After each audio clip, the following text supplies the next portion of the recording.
In The Origin of Species, Darwin provided abundant evidence that life on Earth has evolved over time, and he proposed natural selection as the primary mechanism for that change. He observed that individuals differ in their inherited traits, and that selection acts on such differences, leading to evolutionary change. Although Darwin realized that variation in heritable traits is a prerequisite for evolution, he did not know precisely how organisms pass heritable traits to their offspring. Just a few years after Darwin published The Origin of Species, Gregor Mendel wrote a groundbreaking paper on inheritance in pea plants. In that paper, Mendel proposed a model of inheritance in which organisms transmit discrete heritable units, now called genes, to their offspring. Although Darwin did not know about genes, Mendel's paper set a stage for understanding the genetic differences on which evolution is based. David Olivia Garcia is a co-host of New Mexico in Focus and is also the managing editor for the New Mexico Independent, which is an online news website. He says that the internet has some great benefits for journalism. The internet is this new, amazing medium. Not so new, it's been around quite some time now. But it's maturing as, among other things, a place for journalism. In a sense, the internet allows you to tell stories better than in a newspaper or on television. For this reason, you can do it all online. You can have the written word. You can have still photographs. You can have video. You can link and kind of connect to the other journalism that has been done on a given topic. So it's not like you're in a vacuum. The internet has had a negative impact on these papers. However, John Fleck, who is a columnist for the Albuquerque Journal and also has his own blog, says that he doesn't think that it's entirely the case.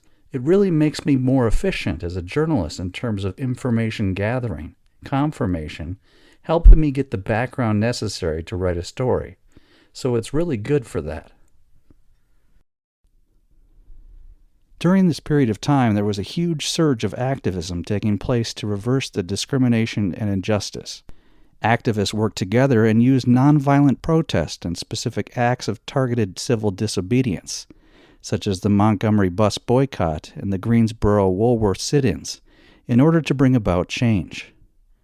Much of this organizing and activism took place in the southern part of the United States.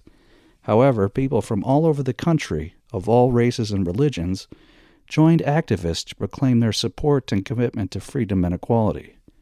For example, on August 28, 1963, 250,000 Americans came to Washington, D.C. for the March on Washington for Jobs and Freedom.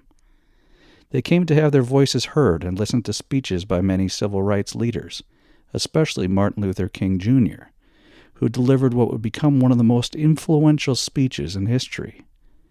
In the aftermath of World War II, African-American civil rights efforts were hampered by ideological splits. The Southern system of white supremacy was accompanied by the expansion of European and American imperial control over non-white people in Africa and Asia, as well as in island countries of Pacific and Caribbean regions. Like African Americans, most non-white people throughout the world were colonized or economically exploited and denied basic rights, such as the right to vote. Fish are important because they help maintain the health of marine ecosystems and provide support to other marine life.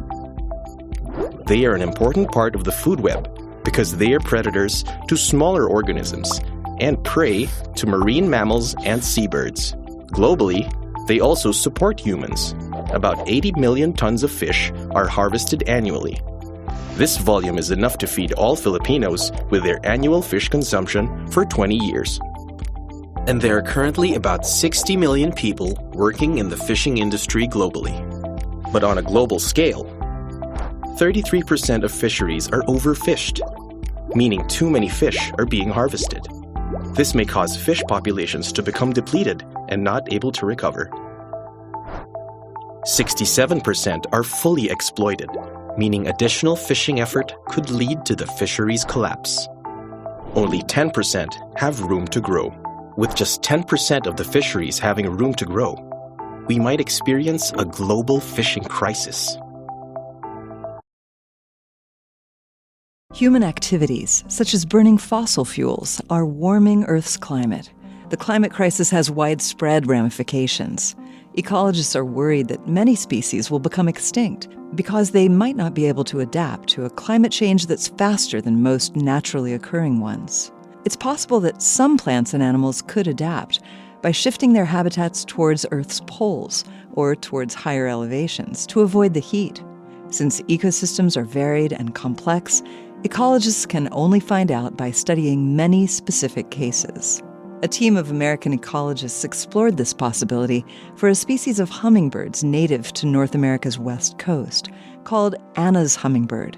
The researchers published their findings in 2022. Anna's hummingbirds live in California's lowlands, but migrate upslope into the cooler mountains during the summer. If climate warming continues, the team hypothesized, the birds might adapt by migrating farther up. To test whether this was really possible, the researchers studied the effects of relocating a group of Anna's hummingbirds to a higher altitude.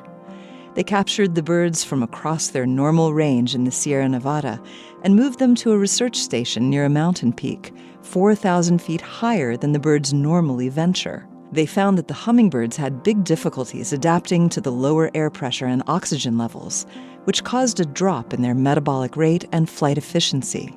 Although the researchers still want to study the effects of longer exposure, their tentative conclusion was that it would be hard for the birds to adapt. Their results remind us how complicated an animal's environmental requirements are. Man's best friend has long worked alongside humans to guard, hunt, and herd. New research suggests that over thousands of years, some dogs got bigger due to the nature of their job. As important managers of livestock, early canines doubled in size to protect their flocks from predators. A study of ancient canine bone fragments and teeth in Croatia determined that 8,000 years ago, Neolithic farmers immigrated to the area with their furry friends in tow. This early breed weighed a little over 30 pounds. 2 millennia later, at the start of the Bronze Age, dogs averaged about 40 pounds. By the Roman period, 2,000 years ago, dogs clocked in at more than 50 pounds. In other words, dogs went from the size of a large beagle to the size of a husky. That's a major growth in just 6,000 years. The increased size wasn't happenstance. Villages were becoming bigger, needing more land to grow crops. This meant livestock were pastured farther from villages, often in the mountains. So dogs' job responsibilities expanded as well. They not only had to travel long distances, they had to scare off hungry bears and wolves. Farmers, wanting the best guardians for their herds, selectively bred their dogs to be larger. When something angers us, humans have rapid cognitions that motivate us to improve our mood. But anger itself can inhibit our ability to reach equilibrium. We see this in how angry people ruminate on how bad they feel, or how they try to vent their anger and end up prompting aggression. So there must be better ways to regulate emotion aside from ruminating and venting that help keep aggression at bay. And it turns out that has a lot to do with how much a person is aware of and able to classify their emotions. This is called emotion differentiation. For example, if people lack the capacity to describe and classify what they're feeling at a given time, they will find it difficult to discern more detail about their emotions beyond the fact that they feel bad. Low emotion differentiators are more distracted and less engaged during times of stress, and also less capable of thinking carefully about their options for how to behave under stress. High emotion differentiators spend less time on counterproductive practices such as ruminating and venting.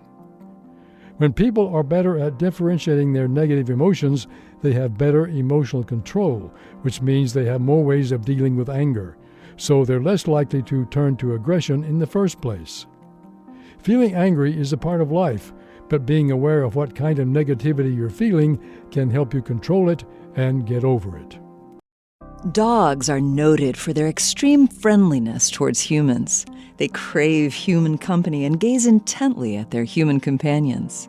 The partnership between dogs and humans stretches back tens of thousands of years into prehistoric times. It has worked out surprisingly well for dogs, who, with human backing, have become Earth's most abundant land carnivore.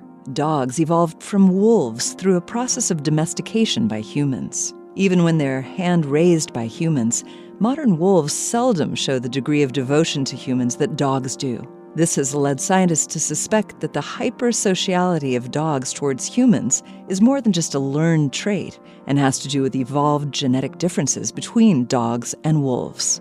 In 2022, a team of American geneticists published findings identifying genetic differences between dogs and wolves that may be responsible for the special canine attachment to humans.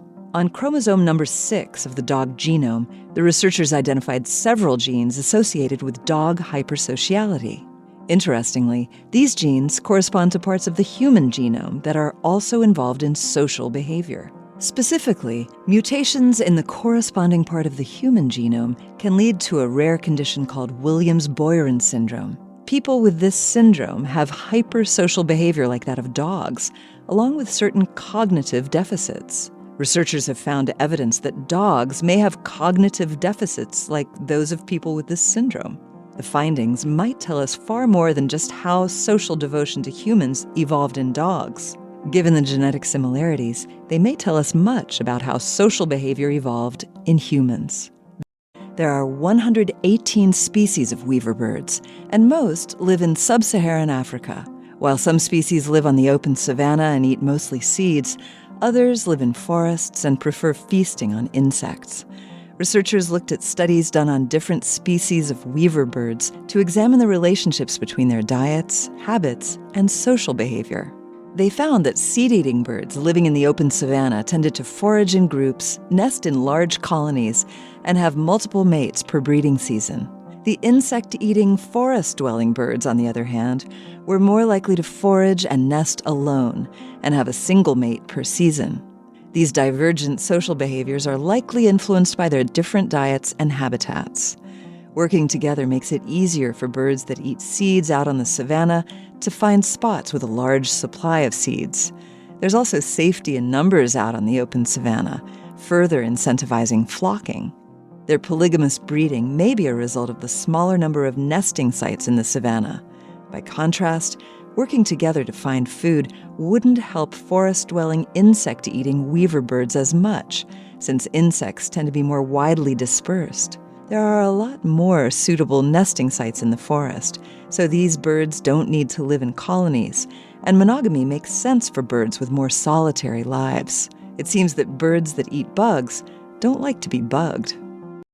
What is precipitation? Clouds hold millions of tiny water droplets.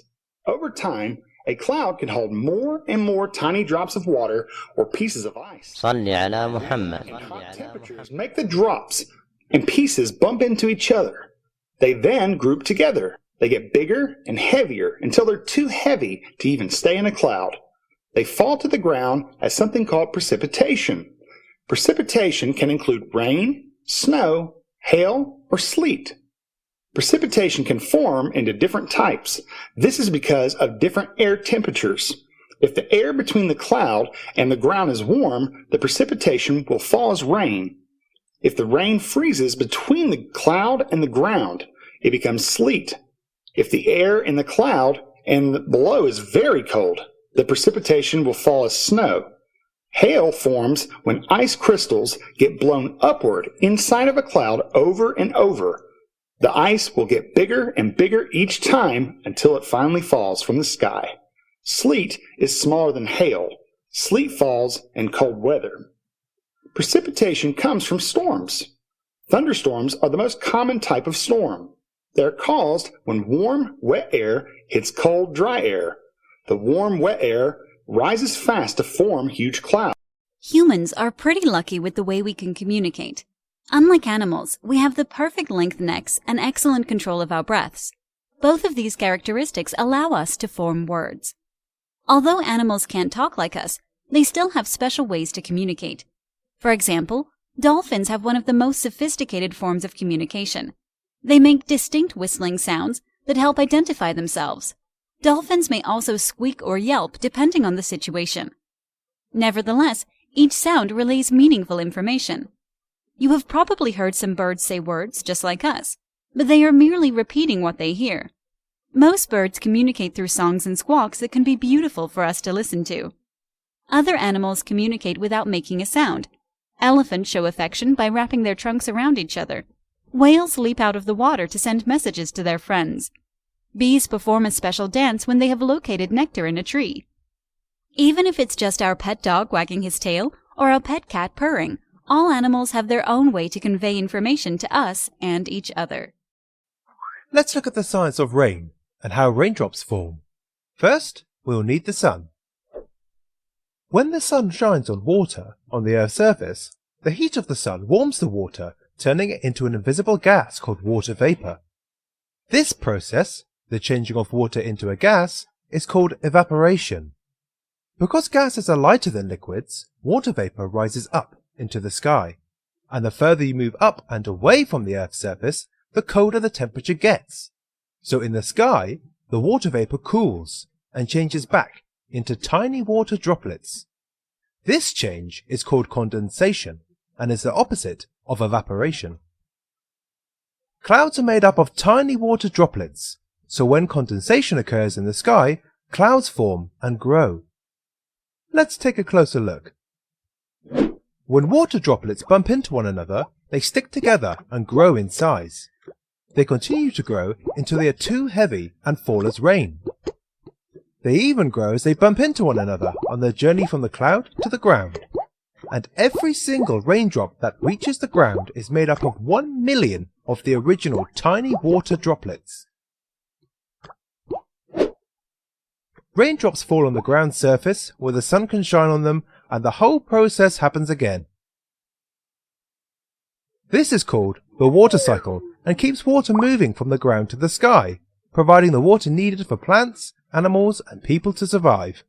A UFO, unidentified flying object, is any object flying in the sky which cannot be identified by the person who sees it. Sometimes, the object is investigated. If people can still not figure out what the project is after an investigation, it's called a UFO. If they figure out what the object is, it can no longer be called a UFO because it has been identified. Even though UFOs can be anything, people often use the word UFO when they're talking about alien spacecraft. Flying saucer is another word that is often used to describe an unidentified flying object. Studies estimate that 50 to 90% of all reported UFO sightings are identified later. Usually 10 to 20% are never identified. Studies also show that very few UFO sightings are hoaxes, people trying to trick other people. Most UFOs are actually natural or man-made objects that looked strange. 80 to 90% of IFOs are identified as one of 3 different things: astronomical causes, for example planets, stars, or meteors; aircraft; balloons, including weather balloons. 10 to 20% of IFOs are other causes, such as birds, clouds, mirages, searchlights, etc. Evolution is a scientific theory used by biologists. It explains how living things change over a long time and how they have come to be the way they are. The Earth has been around for a very long time. By doing research on the layers of rock, we can find out about its past. That kind of research is called historical geology. We know that living things have changed over time because we can see their remains in the rocks. These remains are called fossils. So we know that the animals and plants of today are different from those of long ago. And the further we go back, the more different the fossils are. How has this come about? That evolution has taken place is a fact because it is overwhelmingly supported by many lines of evidence. At the same time, evolutionary questions are still being actively researched by biologists. Comparison of DNA sequences allows organisms to be grouped by how similar their sequences are. In 2010, an analysis compared sequences to phylogenetic trees and supported the idea of common descent. There is now strong quantitative support for a formal test for the unity of life. The theory of evolution is the basis of modern biology. Nothing in biology makes sense except in the light of evolution. Blood types are inherited, just like you inherit your eye color or your hair texture. So you get a gene from each parent, and that determines what the child's blood type is going to be. There's 4 different blood types? There is. There's type A, type B, type AB, and type O. And the only difference is what sugar molecule is added to that point. There are some studies that show that the reason the A, B, O, and AB have been distributed the way they were was because of forces that they think are primarily connected to the organism that causes malaria. It turned out to be that people who had type O were actually able to survive an attack of malaria. It appeared that the malaria organism was more readily able to attach to red cells that were type A or type B and actually kill those patients before they had a chance to reproduce. Those people who had type O actually would get sick but wouldn't die and had an opportunity to reproduce, and that's how the gene goes forward. And then if you look at a map of where malaria is now and where the different peoples are, you can see that the type O has followed areas where there's malaria. A and B has gone to colder climates where malaria wasn't a problem. And then AB was just a combination of the races. Why does altitude cause headache? Since the air is thinner, there's less oxygen in the blood, so blood flow to the brain increases. The extra blood can cause blood vessels to swell and tissues to press on the sensitive membrane that surrounds the brain, resulting in a headache. But not everyone develops a headache at moderately high altitudes, partly because the low oxygen content of the air causes the climber to breathe more often, forcing carbon dioxide out of the blood. The body reacts to the lowered carbon dioxide content of the blood by decreasing blood flow to the brain. An individual's susceptibility to altitude-induced headache, as well as the severity of the headache, depends on whether the overall blood flow to the brain increases or decreases. At high altitudes, usually over 10,000 feet, an unrelated condition known as high-altitude cerebral edema, or HACE, can develop. HACE occurs when parts of the brain become waterlogged. Unlike altitude-induced headache, which occurs in over 90% of the people who ascend to 11,000 feet, HACE is a rare disorder, characterized by mental confusion, hallucinations, and a drunken stagger. HACE is almost always fatal if descent is not immediate. Steam is water that's heated to 212 degrees Fahrenheit. Believe it or not, steam is invisible. You can see right through it. If you look closely at the end of your kettle's spout, you'll notice that the white stuff doesn't start right away. It begins billowing about a half-inch away from the nozzle with clear gas in between. The clear gas is the actual steam. The billowy white stuff is what the steam turns into when it hits the drier, cooler air of your kitchen. Those white billows are in fact clouds, not steam. In many ways, they are identical to the clouds you can see in the sky. The white color comes from tiny liquid water droplets that have condensed from the steam. More accurately, these billows are a type of cloud called a mixing cloud. These can form when two separate air masses with different temperatures and different amounts of water in them mix together. In the case of your kettle, the hot steamy gas cools rapidly in the kitchen air, and this sudden coolness is what makes some of the vapor condense. Mixing clouds are pretty common, and they don't need to start with steam. You see mixing clouds when you see your breath on a cold winter day. You'll find them rising from a bowl of warm soup. Wherever there's a mixing cloud, you can bet some warm, moist air is mixing with air that's cooler and drier.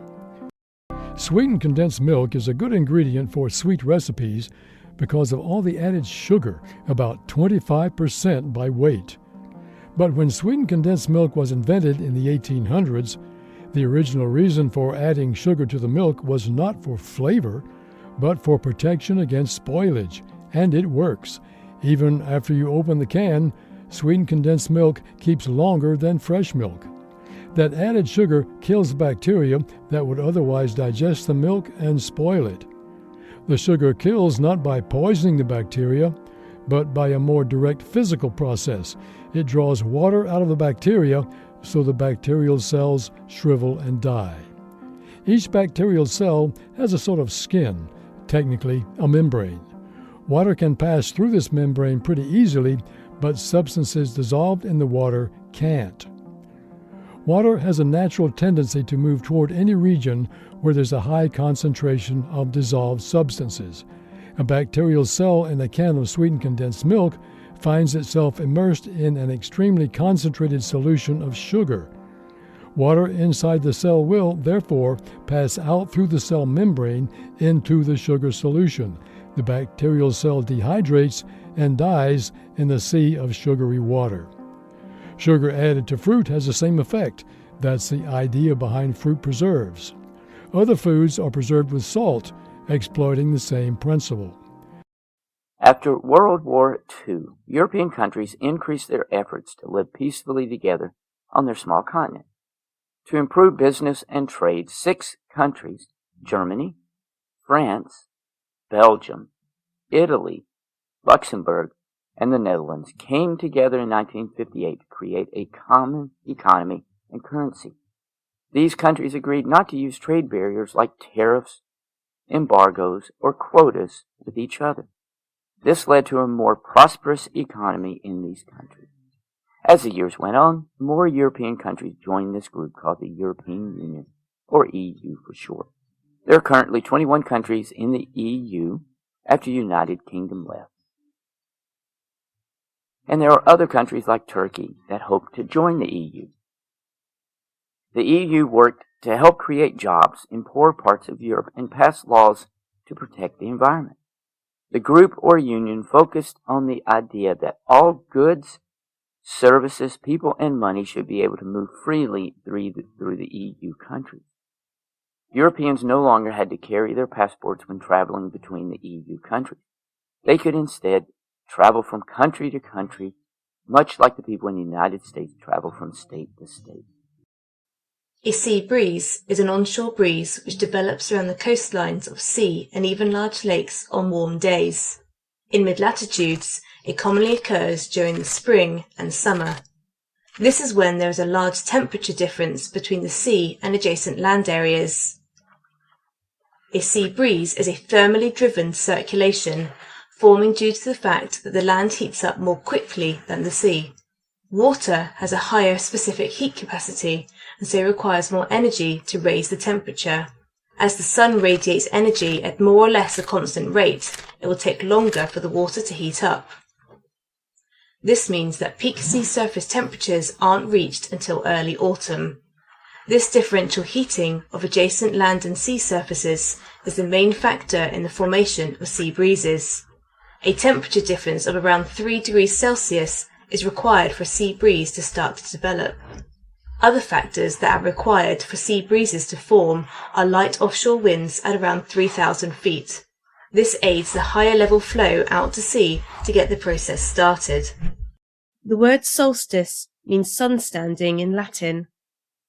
It marks the point when the sun stops at its most northerly or southerly point relative to the equator before reversing direction. For the summer solstice, the sun would appear at its highest point in the sky, and is the day with the longest period of daylight. It happens twice a year, once in both the northern and southern hemispheres.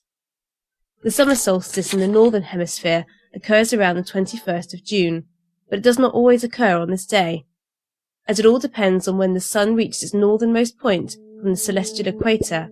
It can happen between the 20th to the 22nd of June. Around this time, in areas north of the Arctic Circle, it is possible to witness the sun not set at all, so are dubbed Land of the Midnight Sun for this very reason. This occurs because the Earth's rotational axis is tilted.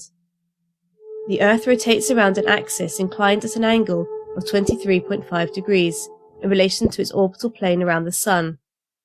It is this tilt that gives us our seasons. Summer occurs in the hemisphere that is tilted towards the Sun, whilst winter falls on the hemisphere that is tilted away from the Sun. Electricity is the physical flow of electrons, referred to as an electrical current. Electricity is an energy carrier that efficiently delivers the energy found in primary sources to end users who in turn convert it into energy services. Electricity can be created in 3 main ways. The most common is through electromagnetic conversion, where electricity is generated by moving an electric conductor like wires inside a magnetic field. The most practical example of this is a generator connected to a turbine. The turbine provides the motion required to move the conductor in the generator. This energy for motion can come from various technologies, for example wind turbines, hydro, or the steam created from heat produced in nuclear fission or coal combustion. Electricity can also be created through a chemical reaction. An example of this is a battery or a fuel cell. Finally, electricity can be created through solid-state conversion, where electricity is generated using the structure and properties of a solid. The specially constructed solid consists of different molecules packed closely together that create an electric current when stimulated. An example of a technology that utilizes solid-state conversion is a solar PV cell. It is important to note that electricity is the same regardless of how it is produced. So the electricity generated from an electromagnetic generator is the same as that from a battery.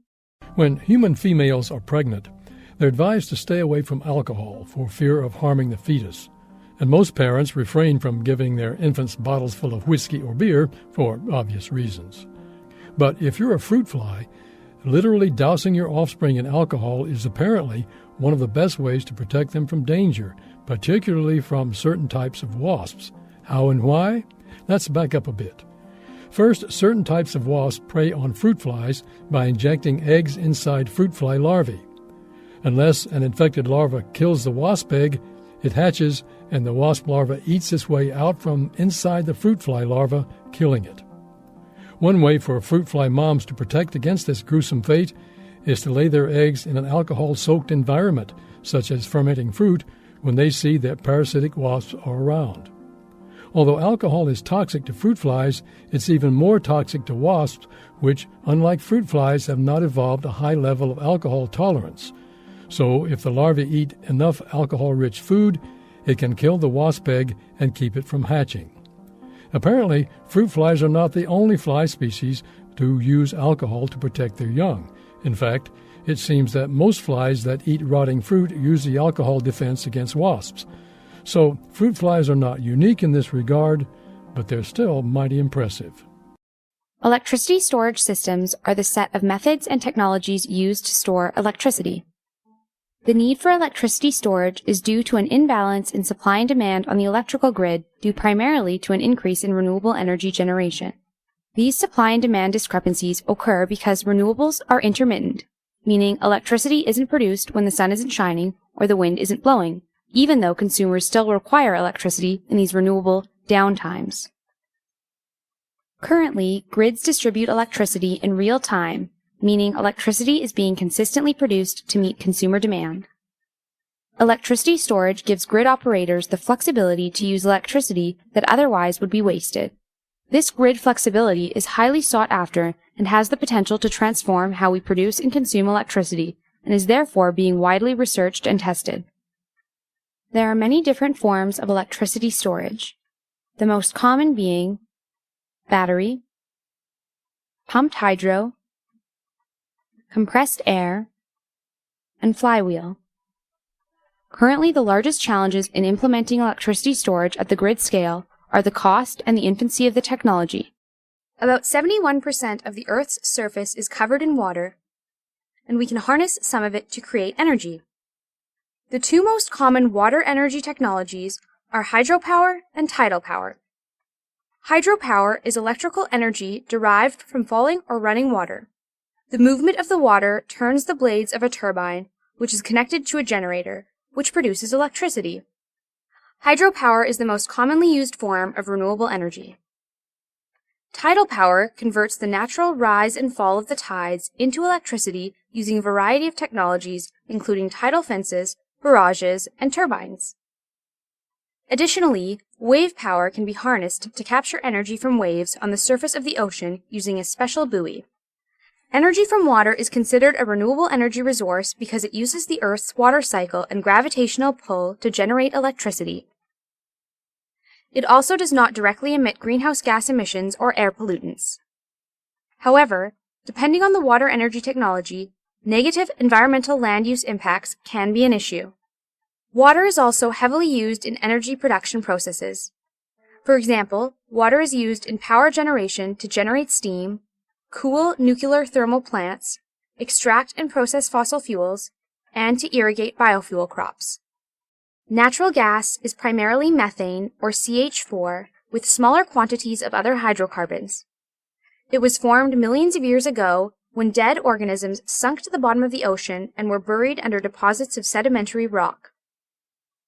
Subject to intense heat and pressure, these organisms underwent a transformation in which they were converted to gas over millions of years. Natural gas is found in underground rocks called reservoirs. The rocks have tiny spaces called pores that allow them to hold water, natural gas, and sometimes oil. The natural gas is trapped underground by impermeable rock called a caprock and stays there until it is extracted. Natural gas can be categorized as dry or wet. Dry gas is essentially gas that contains mostly methane. Wet gas, on the other hand, contains compounds such as ethane and butane, in addition to methane. These natural gas liquids, or NGLs for short, can be separated and sold individually for various uses, such as in refrigerants and to produce products, like plastics. Conventional natural gas can be extracted through drilling wells. Unconventional forms of natural gas, like shale gas, tight gas, sour gas, and coal bed methane, have specific extraction techniques. Natural gas can also be found in reservoirs with oil and is sometimes extracted alongside oil. This type of natural gas is called associated gas. Coal is a black or dark brown combustible rock made primarily of carbon. It was formed millions of years ago when ferns, plants, and trees died and fell into swamps. The swamp conditions prevented the organisms from decaying completely, and after millions of years of intense heat and pressure, coal was formed. Coal is classified into 4 main types or ranks based on carbon and heat content: lignite, subbituminous, bituminous, anthracite. The general rule is that the higher the grade of coal, the cleaner it burns and the more versatile its uses. Coal is extracted from the earth through underground mining or surface mining. The choice of mining method is largely determined by the geology of the coal deposit and its distance from the surface. Underground mining currently accounts for a larger share of world coal production than surface mining. Coal can be burned for heating or to produce electricity. To convert thermal coal to electricity, it is first milled to a fine powder, which increases the surface area and allows it to burn more quickly. The hot gases and heat energy produced from combustion converts water into steam to run a turbine and generator. High-quality coal is also a useful raw material. For example, it can be converted to coke for steel making. Coal can also be converted to liquid or synthetic gas by advanced chemical processes, making it a possible but costly replacement for natural gas or liquid fuels for transportation. Transportation refers to systems which are designed to move people and goods. It provides people with access to what they value and need to live their lives, build economies, and interact with the environment. Transportation is the backbone of a global network that trades over 18 trillion worth of goods and moves the world's population over 81 trillion kilometers every year. The system also impacts the climate. As of 2015, transportation accounted for 23% of the world's greenhouse gas emissions. One way to understand this complex system is by breaking it down into 3 different components: mode, fuel type, and technology. Modes of transportation allow people and goods to move across air, land, and sea. People often move by human power, cars, and planes, while goods are transported by truck, rail, or ship. Fuel is the crucial element that propels the transportation system. The primary fuel types are derived from human power, renewable fuels, and fossil fuels.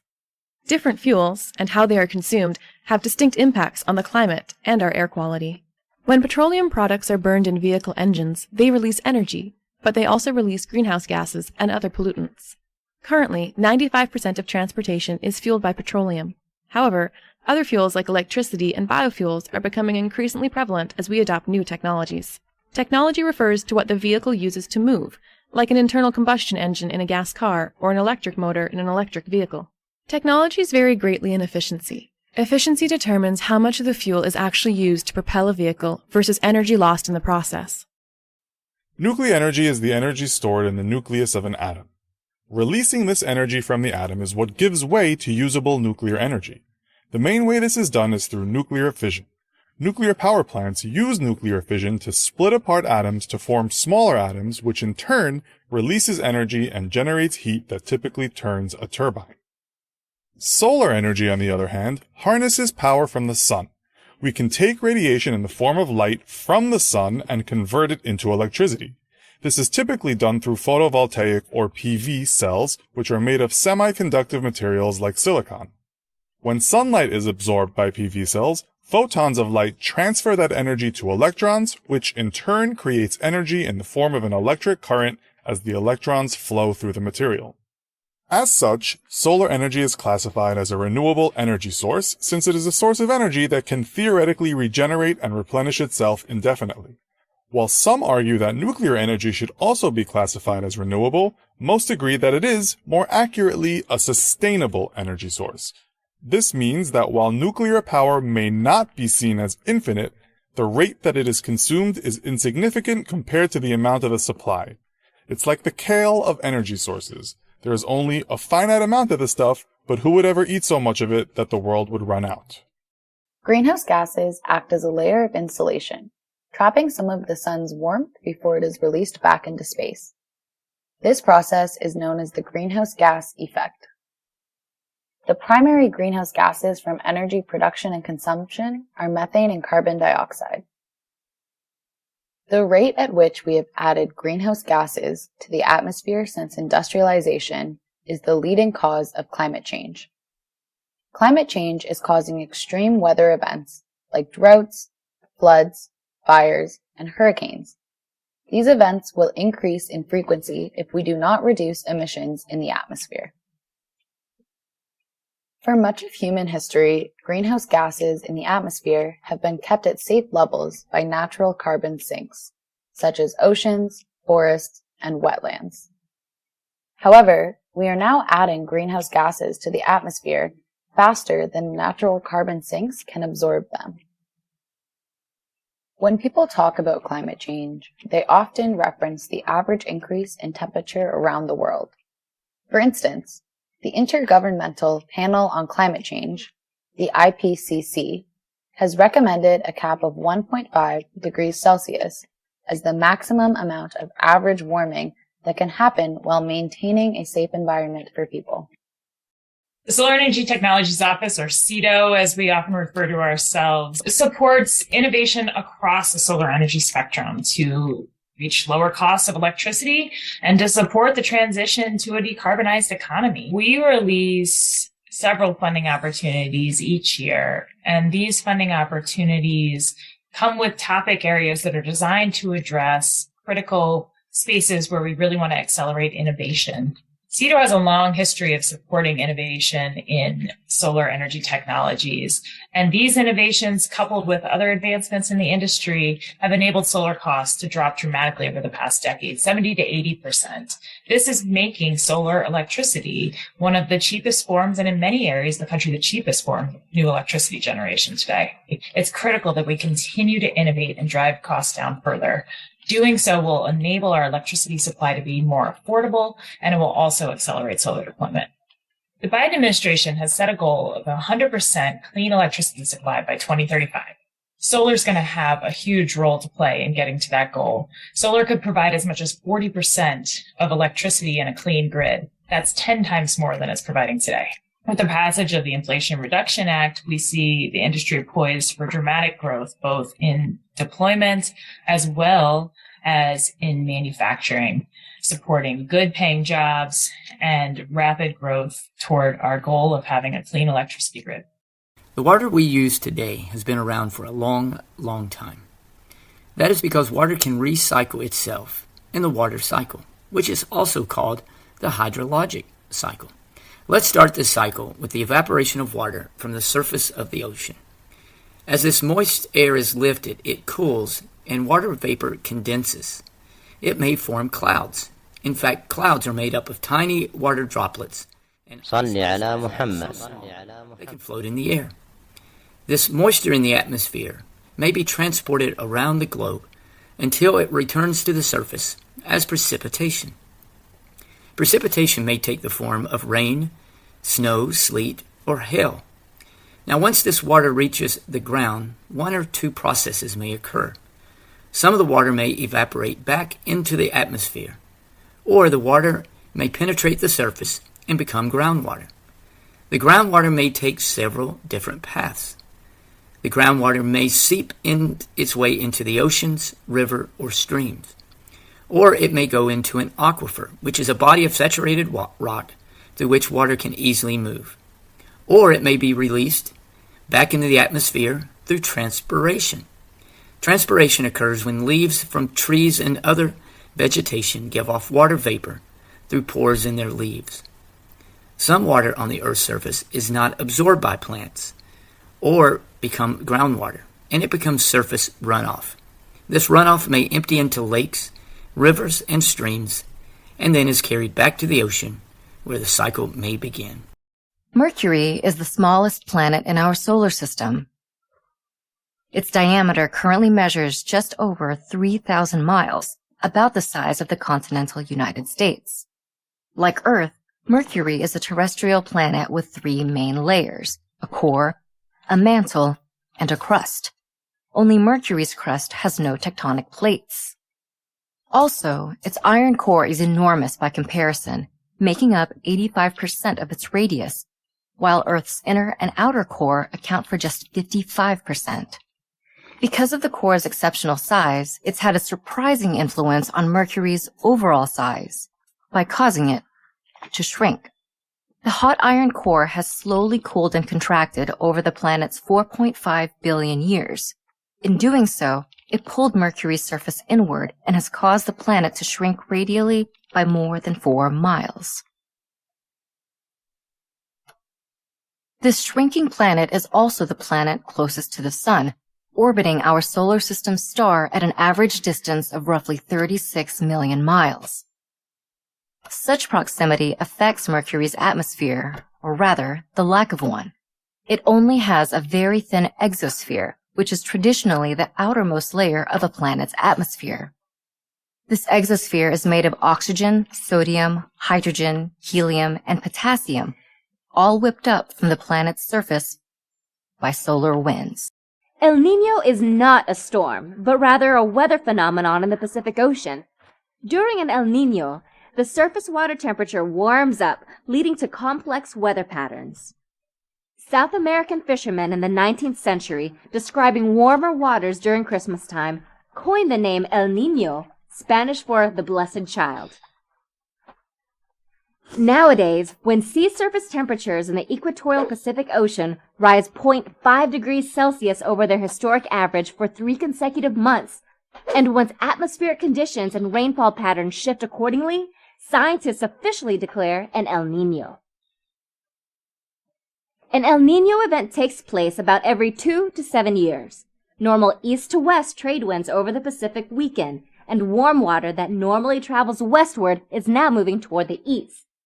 Moisture then rises into the air, and the effects of El Niño are felt throughout the Americas. In the ocean, warm water pushes colder water downward, blocking the important upwelling of nutrient-rich waters from the bottom. This causes some marine life to migrate to colder waters. Animals that normally feed on this sea life suffer, and fisheries throughout Central and South America suffer too. Acid rain is any form of precipitation with high levels of nitric and sulfuric acids. It can occur in the form of snow, fog, and even dry materials that settle to Earth. Most acid rain is caused by human activities. When people burn fossil fuels, sulfur dioxide and nitrogen oxides are released into the atmosphere. These gases react with water, oxygen, and other substances to form sulfuric and nitric acid. Winds may spread these acidic solutions over hundreds of miles. After it falls to Earth, acid rain enters water systems as runoff and sinks into the ground.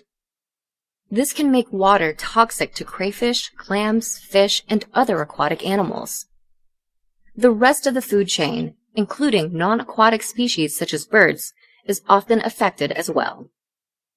Acid rain also harms forests by damaging trees' leaves, robbing the soil of essential nutrients, and making it hard for trees to take up water. By designing cleaner power plants and using fewer fossil fuels, we can reduce the number of pollutants that create acid rain. A mutation is any random change in the DNA of a cell or an organism. DNA is a long, helical molecule with all the instructions for how living things will develop. These changes can happen either through external factors like radioactivity or UV and X-rays, or through internal factors, such as when a cell is dividing and it incorrectly copies the DNA. DNA is the instruction book for how to make various molecular machines called proteins. Proteins make up an important aspect of our cells. They help our cells extract energy from food, do the housekeeping, and even make new proteins. These proteins and their function in the body lead to the traits that make us unique, like eye color or our blood type.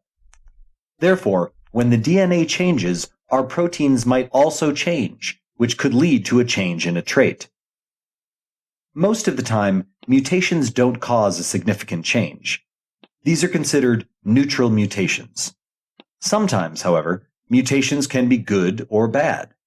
When they're bad, they lead to diseases like cancer or cystic fibrosis. On the other hand, when they're good, it can allow an organism to more readily adapt to its environment. If you're near a rail yard in uncommonly cold temps, though, you may notice tracks pulling apart from one another or bolts shearing off from joints. The shock of unusual cold can majorly stress the steel tracks. These would have been laid at what's called the neutral temperature, which represents a middle temperature of the surrounding environment. So if the tracks were laid at 70 degrees, they can withstand both hot summer days and frigid winter nights. The problem comes with extreme weather. When the temps dip, say to 30 below 0 Fahrenheit, the steel contracts enough that it can pull apart at the joints. Switches, too, risk getting frozen in place or jammed from snowfall. Luckily, railroad engineers have a tried and true method for avoiding railway damage, and it's the same method you employ to stay warm. They light a fire. Railroads place gas-fed heaters at various spots along the railway, often at switch points. When a cold snap hits, workers manually light the heaters, which steadily burn beside the tracks. The steel tracks don't ignite, and trains have steel wheels that won't catch fire as they roll down the railways. The sight may look like something from the gates of hell, but the small blazes are carefully managed. While other heating systems exist, running an electric current through the rails or using hot air blowers, they can be costly or impractical. An open flame can keep you and the railroads cozy. It's easy to think of reasons why the internet might support migration. It provides easy access to information about other countries and shifts material aspirations upward by showing what life is like elsewhere. Social media can give people insights into destination countries that may not have otherwise been on their radar. Social media could also make leaving home feel marginally easier, since it's a way to maintain contact with family across borders. On the other hand, there are reasons why the internet may discourage migration.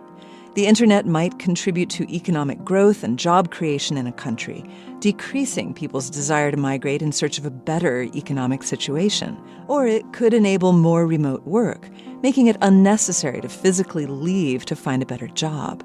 To find out exactly how the internet affects migration, researchers looked at data from the World Bank, the International Telecommunication Union, the Global Peace Index, the Arab Barometer, and the Gallup World Poll to track internet usage and migration patterns.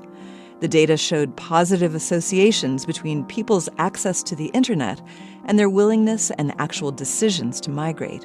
This doesn't necessarily mean that the one causes the other, but it might. Whether we love the internet or hate it, nobody can argue that it isn't influential. People choke for many reasons. Choking under pressure is more than a flub. Choking happens when a person experiences a dramatic drop in his or her normal skill when under pressure. Choking results from a psychological event. Any situation that involves high pressure to succeed can cause choking. Whether you're giving the toast at a wedding or kicking that game-winning field goal, the importance of the event and the prospect of being judged by others can cause choking. Research shows that when activities require thinking, we're more prone to choke, and when we see familiar faces, our self-conscious pressure builds, making it even harder to think and perform. So what can people do to ward off psychological choking hazards? First, practice putting yourself in realistic, stressful practice situations where you exercise hyper-attention to detail, like when students take practice exams. Second, control your focus. If you're singing an aria, put less attention on the step-by-step maneuvers of the performance and more on how your song fills the room. Last, rethink your stress. Remember that a beating heart and sweaty palms are signs that your body is ready to perform, not indications that you're going to fail. Health researchers are worried about the sleep health of people in the United States generally. More than 1 in 3 U.S. adults sleep fewer than 7 hours per night, the minimum recommended by the American Academy of Sleep Medicine. In 2020, a group of health researchers published a review summarizing data from many studies showing a relationship between wealth inequality and racial inequality and sleep problems in United States residents. Data published by the Centers for Disease Control and Prevention shows that people with lower income and racial and ethnic minorities get less sleep. More than 33% of those living in households with incomes below the poverty level chronically get fewer than 7 hours of sleep per night. This sleep gap is due to a complex system of disadvantages. People who work multiple jobs are 61% more likely to sleep fewer than 6 hours on a weeknight because of the time spent at work and commuting between jobs. High housing prices in urban centers push lower-income people farther out from those centers, forcing them to spend more time commuting to work. The stresses of food insecurity, discrimination, and unfavorable neighborhood characteristics play a role too. The researchers argue that sleep health is not simply a matter of individual choice, but involves multiple levels of influence, from interpersonal factors to community influences to the broader society. It's a trait, though, of an invasive species of insects commonly known as fire ants. These are some six-legged guests you don't want at your picnic. If you live in Texas or the southeastern United States, you've likely been warned about fire ants. Their name comes from their painful, venomous sting, which creates a burning sensation in their victim. First, the ant latches on with its strong mandibles. Then, it stabs its sharp stinger repeatedly. The burning sting, combined with red coloration and aggressive behavior, certainly make them some fiery creatures.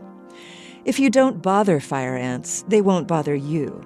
But beware knocking over a mound. The ants respond to disturbances. When they sense your movement, they won't hesitate to swarm.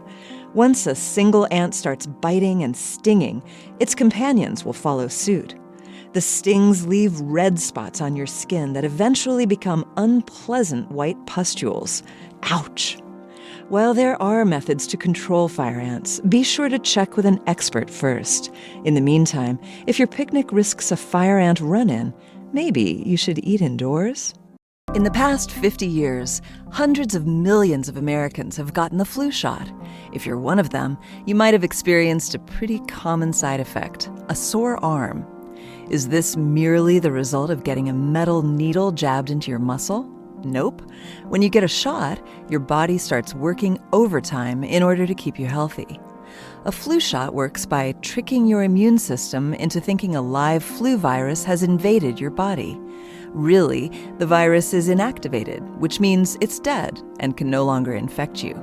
But your body doesn't know that. To your body, the flu shot is full of dangerous antigens, foreign substances that create an immunologic response. And an immunologic response is when your immune system activates white blood cells to respond to an invader. So once the vaccine deposits the antigens, your immune system jumps into action. It swarms the injection site. Some white blood cells produce antibodies that attack the antigen and latch onto it. Other cells whisk antigens away to different parts of your body, and still others call for reinforcements. All this activity means inflammation, and enough inflammation causes pain, as well as the occasional fever or swelling if you're particularly unlucky. The good news, however, is that a little soreness means that the vaccine is doing its job. Consider the flu shot as a practice run for your immune system. By learning to respond to the harmless look-alike antigen of the vaccine, your body prepares itself to respond to the actual virus. White has become the standard color for airplanes' exteriors. While stylish, It's also a calculated decision by many airlines. White essentially reflects sunlight instead of absorbing it like other colors do. This is great for keeping the plane's interior temperature down. It's the same as getting into a white car on a sunny day. Its inside is probably cooler than a black car's would be. And since constant exposure to sunlight often causes many colors to fade anyway thanks to oxidation, white becomes a practical choice. White is easy to spot, whether in the air, on the ground, or in the case of a crash, in the sea. And it's easy to see cracks or chips in the paint when that paint is white. This detection is important because dirt and moisture can quickly collect in these chips, becoming sites of corrosion that could eat away at the aircraft's body. This is one reason, in fact, that planes are usually painted at all instead of being left as polished metal. Painted metal more readily resists corrosion than unpainted metal.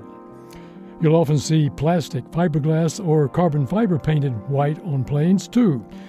This is because these parts of the plane are easily susceptible to sun damage, which the white paint helps prevent.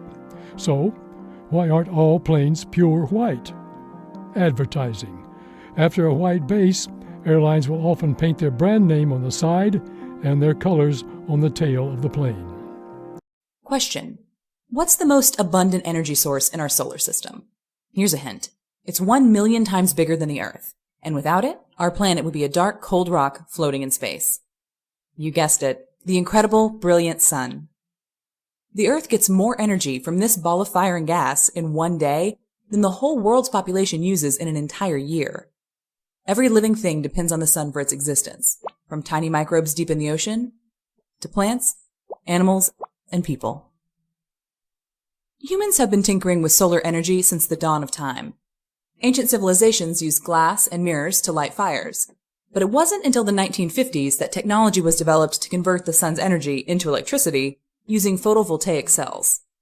Today, solar technology is more efficient and less expensive, and is used all around the globe to create electricity, heat water, cook food, and even power vehicles.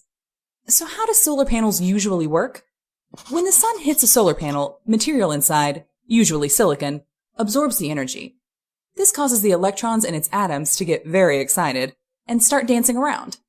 The atoms then get hot and shed the electrons, which travel out of the panel, through copper wiring, and zap! We have electricity. A control device, called an inverter, changes this electricity from direct current to the alternating current we use. The electricity then passes from breaker boxes to outlets and into electrical items, like your computer and lights. Whatever you don't use can go back into the grid to be used by someone else. So there you have it, the amazing power of the sun. Biomass, the original renewable energy. It's been part of our lives since our ancestors learned to control fire.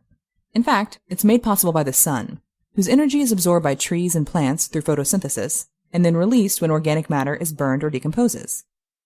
First, there's plant waste. Wood scraps, sawdust, and crop waste can be collected from farms or manufacturers. The waste is burned to heat water. The hot water creates steam. The pressure of the steam spins a turbine. The turbine powers a generator. The generator creates electricity. Simple, really. Next up, animal waste, also known as the problem of cow poop. The solution? Waste from farm animals can be collected in a large tank called a digester, filled with bacteria that eats the waste and converts it to methane gas. The methane is captured and burned to heat water and create steam. Sound familiar? Second verse, same as the first. This same principle can also be used to capture methane, a potent greenhouse gas with 25 times the heat-trapping ability of carbon dioxide, from landfills. Once a section of the landfill is closed off, pipes are run from the waste to collect the gas, which can then be burned to make electricity or heat. Biomass may not be the prettiest form of renewable energy, and it needs to be used carefully and thoughtfully to protect ecosystems and prevent greenhouse gas emissions. But it can be a smart way to make use of waste. Water covers 71% of the Earth's surface and is vital to our daily lives. It can also be a clean, renewable, reliable source of electricity. Hydroelectric energy comes from capturing the force of moving water that's in our Earth's rivers and oceans. We do this by using the movement of the water to spin hydraulic turbines. That generates kinetic energy, which is converted to electricity through a generator, and then sent to the power grid. Most hydropower is generated from dams built on rivers and streams, often where there's a big drop in elevation, so gravity can help us out. Dams block the water's natural flow and force it through a large pipe with the turbine and generator, before releasing it back into the stream on the other side of the dam. Today, we know that dams, most of which were built before the 1960s here in the US, can disrupt river ecosystems. There haven't been many new hydro plants built in the US in a few decades, but some existing dams are beginning to be tapped for their electricity generating potential, and existing hydro facilities are being upgraded to be less harmful to plants, fish, and wildlife. This helps us get the electricity we need while protecting the natural environment around us. Earth's unique position in the solar system allows it to house phenomena yet to be found anywhere else in the universe, particularly liquid surface water and life. According to one theory, much of Earth's water is as old as its rocks, both of which having formed during the Earth's earliest days. Because of Earth's unique distance from the Sun, the planet is able to contain water in all of its forms, liquid, ice, and gas, rather than have them permanently frozen or evaporated into space. But Earth is the only known place in the universe with liquid water on the surface, thereby having unique cascading effects on the planet. It hydrates the land, helping create nutrient-rich soil. It collects and pools to form oceans and freshwater systems. And it cycles upward to add moisture to Earth's protective atmosphere. And where there is liquid water, there is life. About 3.8 billion years ago in Earth's oceans, primitive life existed in the form of microbial organisms. They, and the ensuing billions of years, gave rise to a range of more advanced life forms that thrived in Earth's seas, lands, and skies. Volcanoes are scattered across the planet. About 1,500 active volcanoes can be found across the world, though countless others are on the ocean floor. Most volcanoes, whether on land or underwater, are located where tectonic plates meet. In fact, the Ring of Fire, a path that traces the boundaries between several tectonic plates around the Pacific Ocean, contains about 75% of the planet's volcanoes. There are several types of volcanoes, primarily classified by shape and size. Major types include stratovolcanoes, which often appear as tall, steep mountains, shield volcanoes, which are flatter and dome-shaped, calderas, which are large depressions in the ground, and mid-ocean ridges, which are underwater chains of volcanic mountains. No matter their shape or size, all volcanoes emit gas and molten rock. The journey of these emissions begins deep underground in the Earth's core. The core, which can burn as hot as the surface of the sun, transfers its heat to the surrounding rocky mantle. In doing so, the heat melts some of the rock. This molten rock, or magma, is lighter than the surrounding solid rock layer, so it rises through the mantle. The magma then escapes through vents in the Earth's crust, causing volcanic eruptions. Dyslexia is a learning disorder. The reader has difficulty linking a language's proper speech sounds to letters and words. The brain struggles to learn how to automatically connect a word's pronunciation with what it looks like on the page. While scientists are still researching dyslexia's exact causes, the general agreement is that a dyslexic brain has trouble combining visual and sensory information. Consider the process that our brain has to go through to read. Break down the visual word into its individual letters. Convert those letters to sounds, then blend the sounds to create the whole spoken word. The process of breaking down and blending can take a long time for someone with dyslexia. But if you're dyslexic in English, you might not have that trouble in Chinese. That's because while English is an alphabetic language, using letters as the building blocks of words, Chinese is a logographic language. A logographic language uses written characters instead of a combination of letters to represent words. In order to know how a Chinese character is pronounced and what it means, you have to memorize the image of that character. What effect does this have on dyslexia? In English, dyslexic children often struggle with the phonics approach to reading, whereas their ability to read logographically may well be unimpaired. Since logographic Chinese requires its readers to know the whole word at once, the difficulties for a dyslexic English speaker might not be as severe if they try to read in Chinese. We all know that outside the world of Sesame Street, big birds can't talk. However, our own big bird, the 5-foot-tall whooping crane, can communicate in a variety of other ways. Their inability to talk doesn't mean that the tall white birds are silent. Thanks to specialized looped windpipes, their calls can be heard for miles in their wetland homes. Often, a mated pair will call simultaneously, a behavior known as unison calling. These calls allow the male and female to strengthen their pair bond and tell rival cranes and other potential threats they need to give the pair some space. If an intruder gets close, the cranes may turn to more visual displays. Whooping cranes' heads are crowned with a patch of bare red skin. Cranes warn encroaching individuals that they are too close by tilting their heads down to display this patch. They can also direct more blood flow to it, making the red brighter and the patch larger. More visible red means an angrier crane. But not all crane communication is aggressive. Whooping crane pairs which mate for life participate in a spectacular dancing display. They bow to one another, spread their wings, toss bits of grass or sticks above their heads, and jump high into the air. We believe this dance reaffirms their pair bond, which must be strong for the couple to defend the territory and successfully raise chicks. Dancing and playing also may serve as a way for cranes to blow off steam and reduce stress levels. They also may dance because it's just plain fun. How do you think the baby's heart rate compares to the parents'? Newborns have resting heart rates around 100 to 150 beats per minute, way higher than that of adults. In fact, a newborn's resting heart rate is in the ballpark of the target heart rate for an adult doing a heavy workout. What gives? Why do newborns' hearts beat so much faster than adults? Part of the answer lies in the fact that babies grow so dramatically. They burn food in every cell of their bodies to fuel that growth. The process requires not only an abundance of milk, but also oxygen, and it produces large amounts of carbon dioxide as waste. Babies' hearts work overtime to keep supplying oxygen and removing carbon dioxide to fuel their amazing growth. But growth isn't the only factor, because it's not just baby animals we're talking about. Adult chihuahuas have much higher heart rates than adult elephants. Why? Chihuahuas have a greater surface-to-volume ratio. In other words, the Chihuahua has a greater proportion of skin than internal tissue, which means it loses more heat to the environment, relatively speaking, than a larger animal.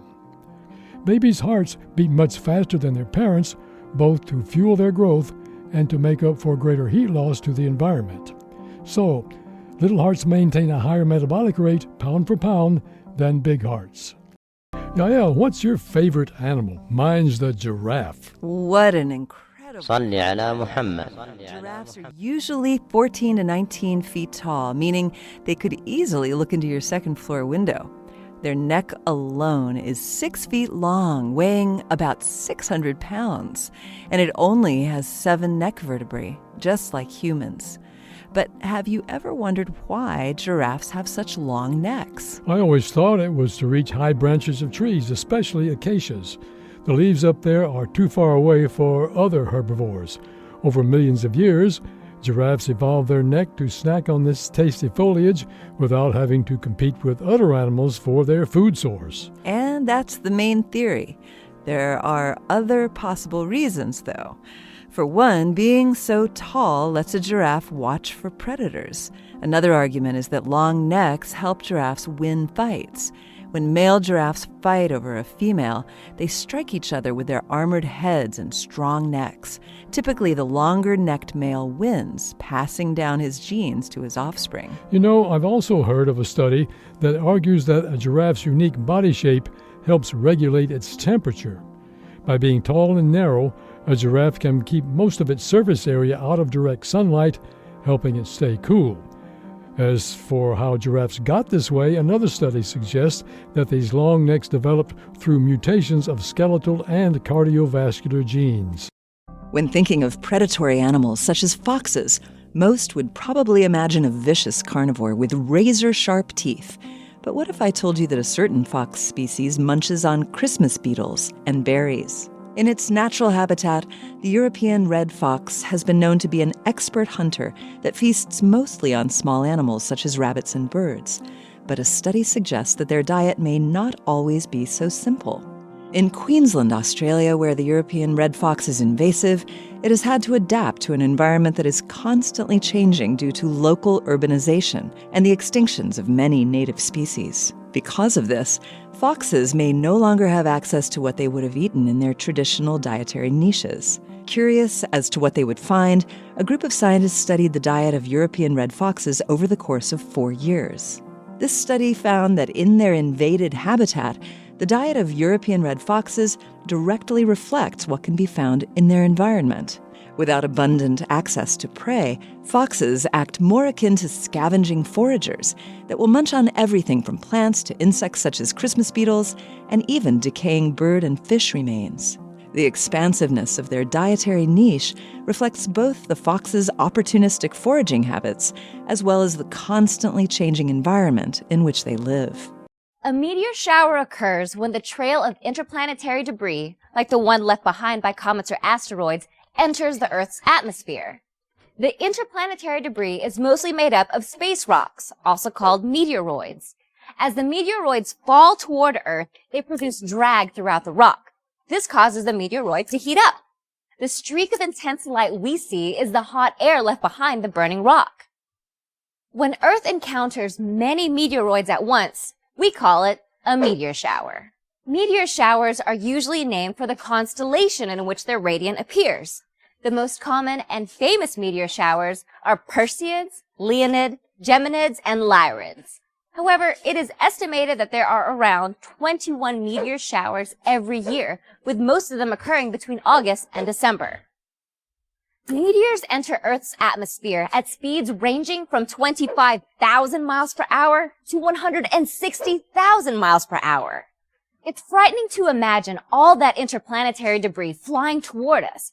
Cameras around the world have captured meteors falling from the sky, and although some eventually hit, most of them disintegrate or burn off. The remaining pieces fall into the ocean. Invasive species are non-native organisms that cause considerable damage when introduced to a new area. These species compete with native wildlife for resources and thrive at the expense of the local ecosystem. The introduction of invasive species is often associated with human activity. Boats that travel between different bodies of water can carry hitchhikers, such as the zebra mussel. One of the most notorious invasive species in the United States, these rapidly reproducing mussels clog pipes and overtake beaches in the Great Lakes. Some invasive species, however, are introduced intentionally. In the early 20th century, cane toads were brought to Australia as a form of pest control. Today, these poisonous amphibians number in the millions and have caused a decline in native predators on the island. It's not just animals. Bacteria, fungi, and plants can also become invasive. Brought to South Africa in the 19th century, the black wattle is an invasive tree often used for timber and firewood. This beautiful tree and other thirsty invasives are depleting the country's already record-low water supply. Because of their impact on human health, ecosystems, and infrastructure, invasive species cost the global economy over $1 trillion each year. Renewable energy has many benefits. First, it can combat climate change because it creates no direct greenhouse gas emissions. The only emissions that they produce are indirect, meaning those that result from manufacturing parts, installation, operation, and maintenance. But even those are minimal. Second, renewable energy can decrease pollution and therefore reduce threats to our health.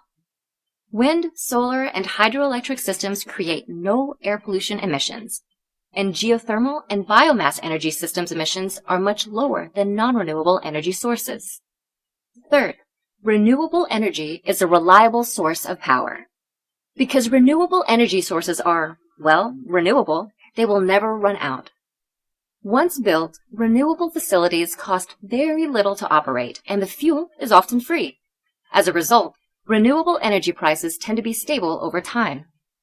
While renewable energy has many advantages, it is not without downsides. It is difficult for renewable energy sources to generate power on the same large scale as fossil fuels. Building wind farms and dams can disrupt wildlife and migration patterns and lead to ecological destruction. Both solar and wind energy are intermittent. They only generate power while the sun is shining or while the wind is blowing. Batteries can store excess energy for later use. However, they are often costly.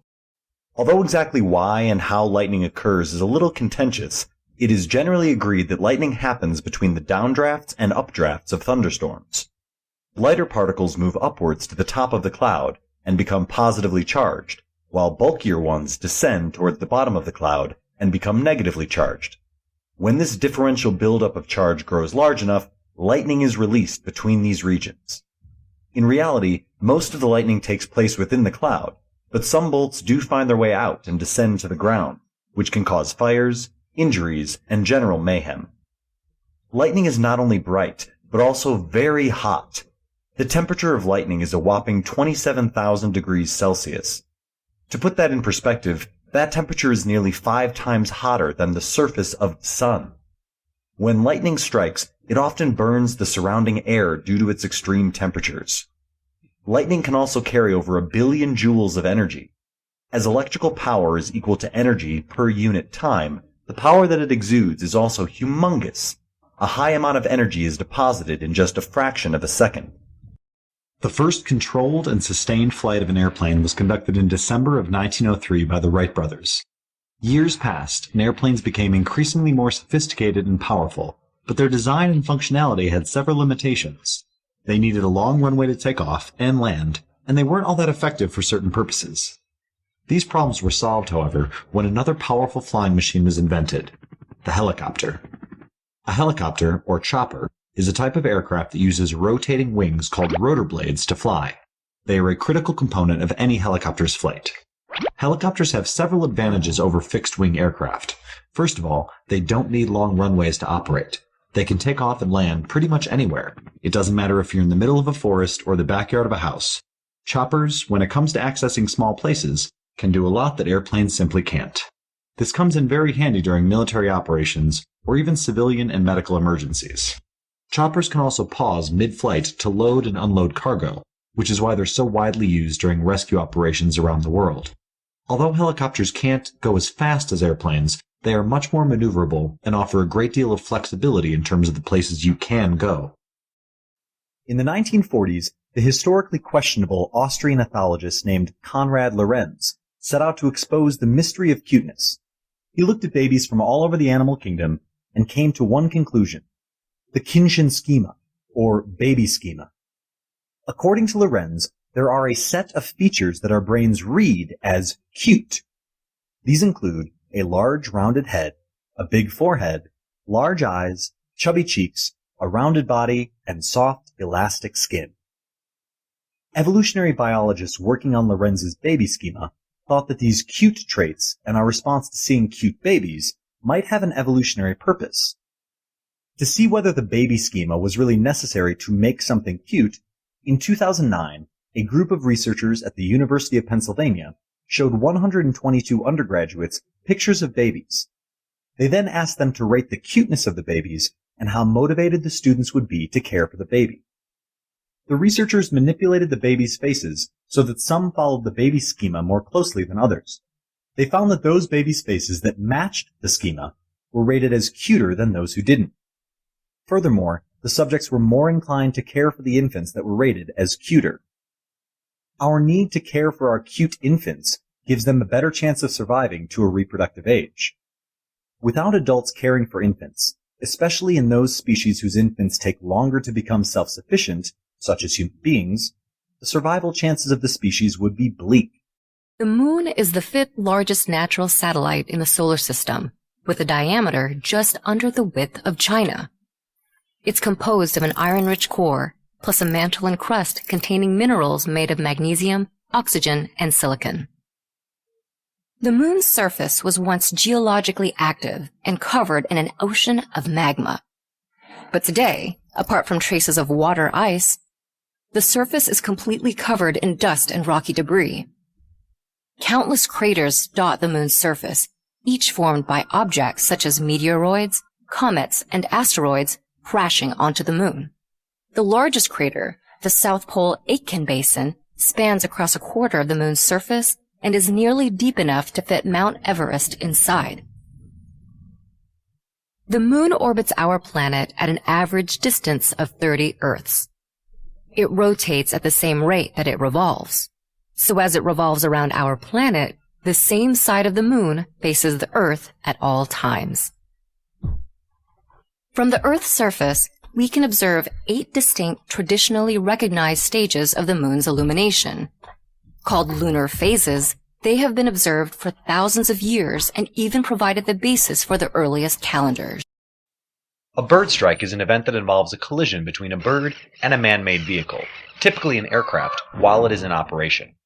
The term bird strike is often expanded to cover other wildlife strikes, such as those involving bats. In theory, bird strikes can occur during any phase of flight, but they are most likely to occur during the takeoff, initial ascent, approach, and landing phases of the flight.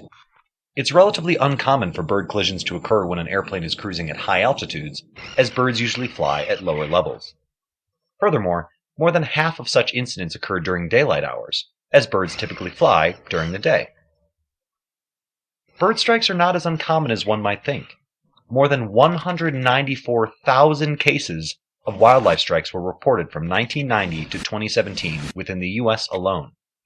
From 1988 to 2017, a total of 263 civilian aircraft were either destroyed or damaged beyond repair due to wildlife strikes around the world. The nature of aircraft damage from bird strikes depends on the size of the airplane in question. Smaller airplanes most likely experience structural damage, such as the penetration of flight deck windscreens or damage to control surfaces. In some cases, especially with choppers and fixed-wing aircraft, windscreen penetration may potentially injure pilots or other people on board, which may lead to a loss of control of the aircraft, which could have disastrous consequences. On the other hand, a large aircraft powered by jet engines usually experience engine malfunction or, in the very worst case, complete engine failure when birds fly into them. In Central East Africa, there lives a small, slow-growing, scruffy tree that residents call mpingo, from the Swahili for the ebony tree.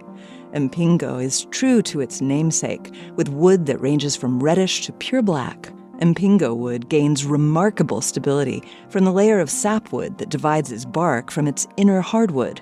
Its hardiness has been a factor in both the tree's success and its endangerment. For the last 100 years or so, mpingo wood has been the primary material used to make clarinets and other small woodwind instruments in many commercial markets. But mpingo trees take 75 to 100 years to reach harvestable size, and rates of harvest have far outstripped the tree's slow growth. One 2009 study found that poor conservation had left these grassland trees with low germination rates that result in decreased biodiversity. The trees need gene diversity to keep their populations productive. It's important to point out that this blackwood variety of African rosewood came to popularity after the Central American ebony cocos wood was depleted in the 1900s. It had been the staple for woodwind instrument manufacturing up to that point. But in Tanzania, where mpingo is the national tree, conservation helps to keep it from being threatened. One effort, called Clarinets for Conservation, uses music education to inform young Tanzanians about the importance of their national tree and how to get involved in protecting natural resources. Also, farmers plant mpingo in lowlands where the tree can easily withstand grass fires that other plants often cannot. Their efforts help the tree of music to continue to thrive. Hey, Yael, do you think this hat makes my head look funny? No. Did you just say no in French? Is that because my hat looks kind of like a beret or for some other reason? Well, Don, because it might be easier to lie in a foreign language. A little background first. According to the cognitive load hypothesis, lying should be harder in a foreign language because both lying and speaking in a foreign language makes your brain work harder. But according to the emotional distance hypothesis, lying should be easier in a foreign language because speaking in a foreign language is less emotionally arousing than speaking in your native tongue. So the stress you feel while lying gets dampened. To see which hypothesis won out, psychologists had participants lie or tell the truth while answering questions. They found that participants generally took longer to lie than to tell the truth, but that the time difference shrank when the participant was speaking in a foreign language. That's because it took participants longer to tell the truth in a foreign language, not because participants could lie faster. The researchers think they can explain their results using both hypotheses. People took longer to tell the truth in a foreign language because the extra cognitive load of speaking a different language made it harder. Lying should have taken even longer because it makes the brain work even harder. But the emotional distance that speaking in a foreign language creates canceled out some or all of that extra cognitive load. And just as you take care of your body in extreme temperatures, railroads have to watch out for overheating too. Railways lay tracks at something called the neutral temperature, representing the middle temperatures of the local environment. For instance, the neutral temperature is lower in Alaska than in Florida. In each case, the steel rails can tolerate both chilly winter nights and sweltering summer afternoons.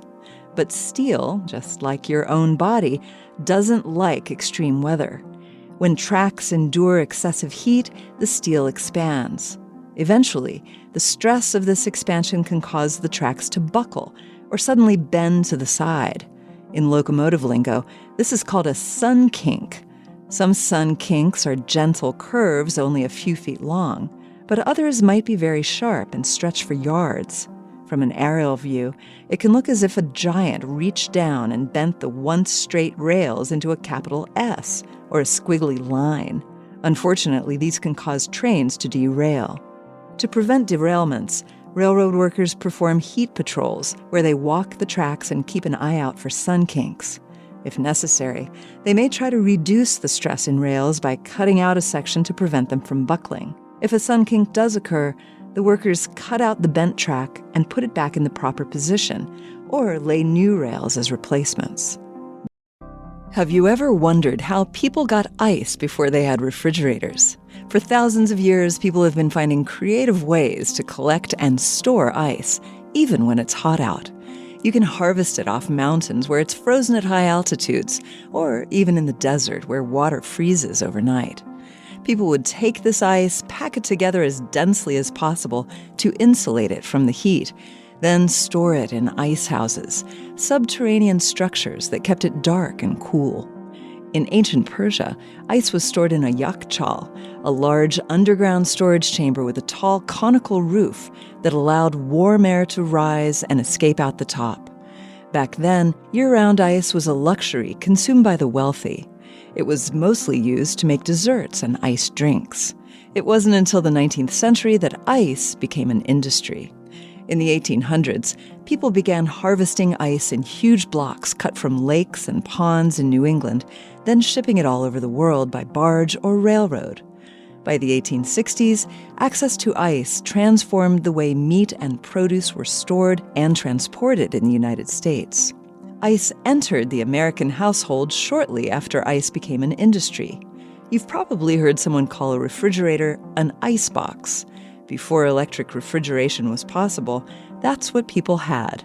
Boxes in their home, often made of wood and lined with tin or zinc, with a block of ice to keep the items inside cold.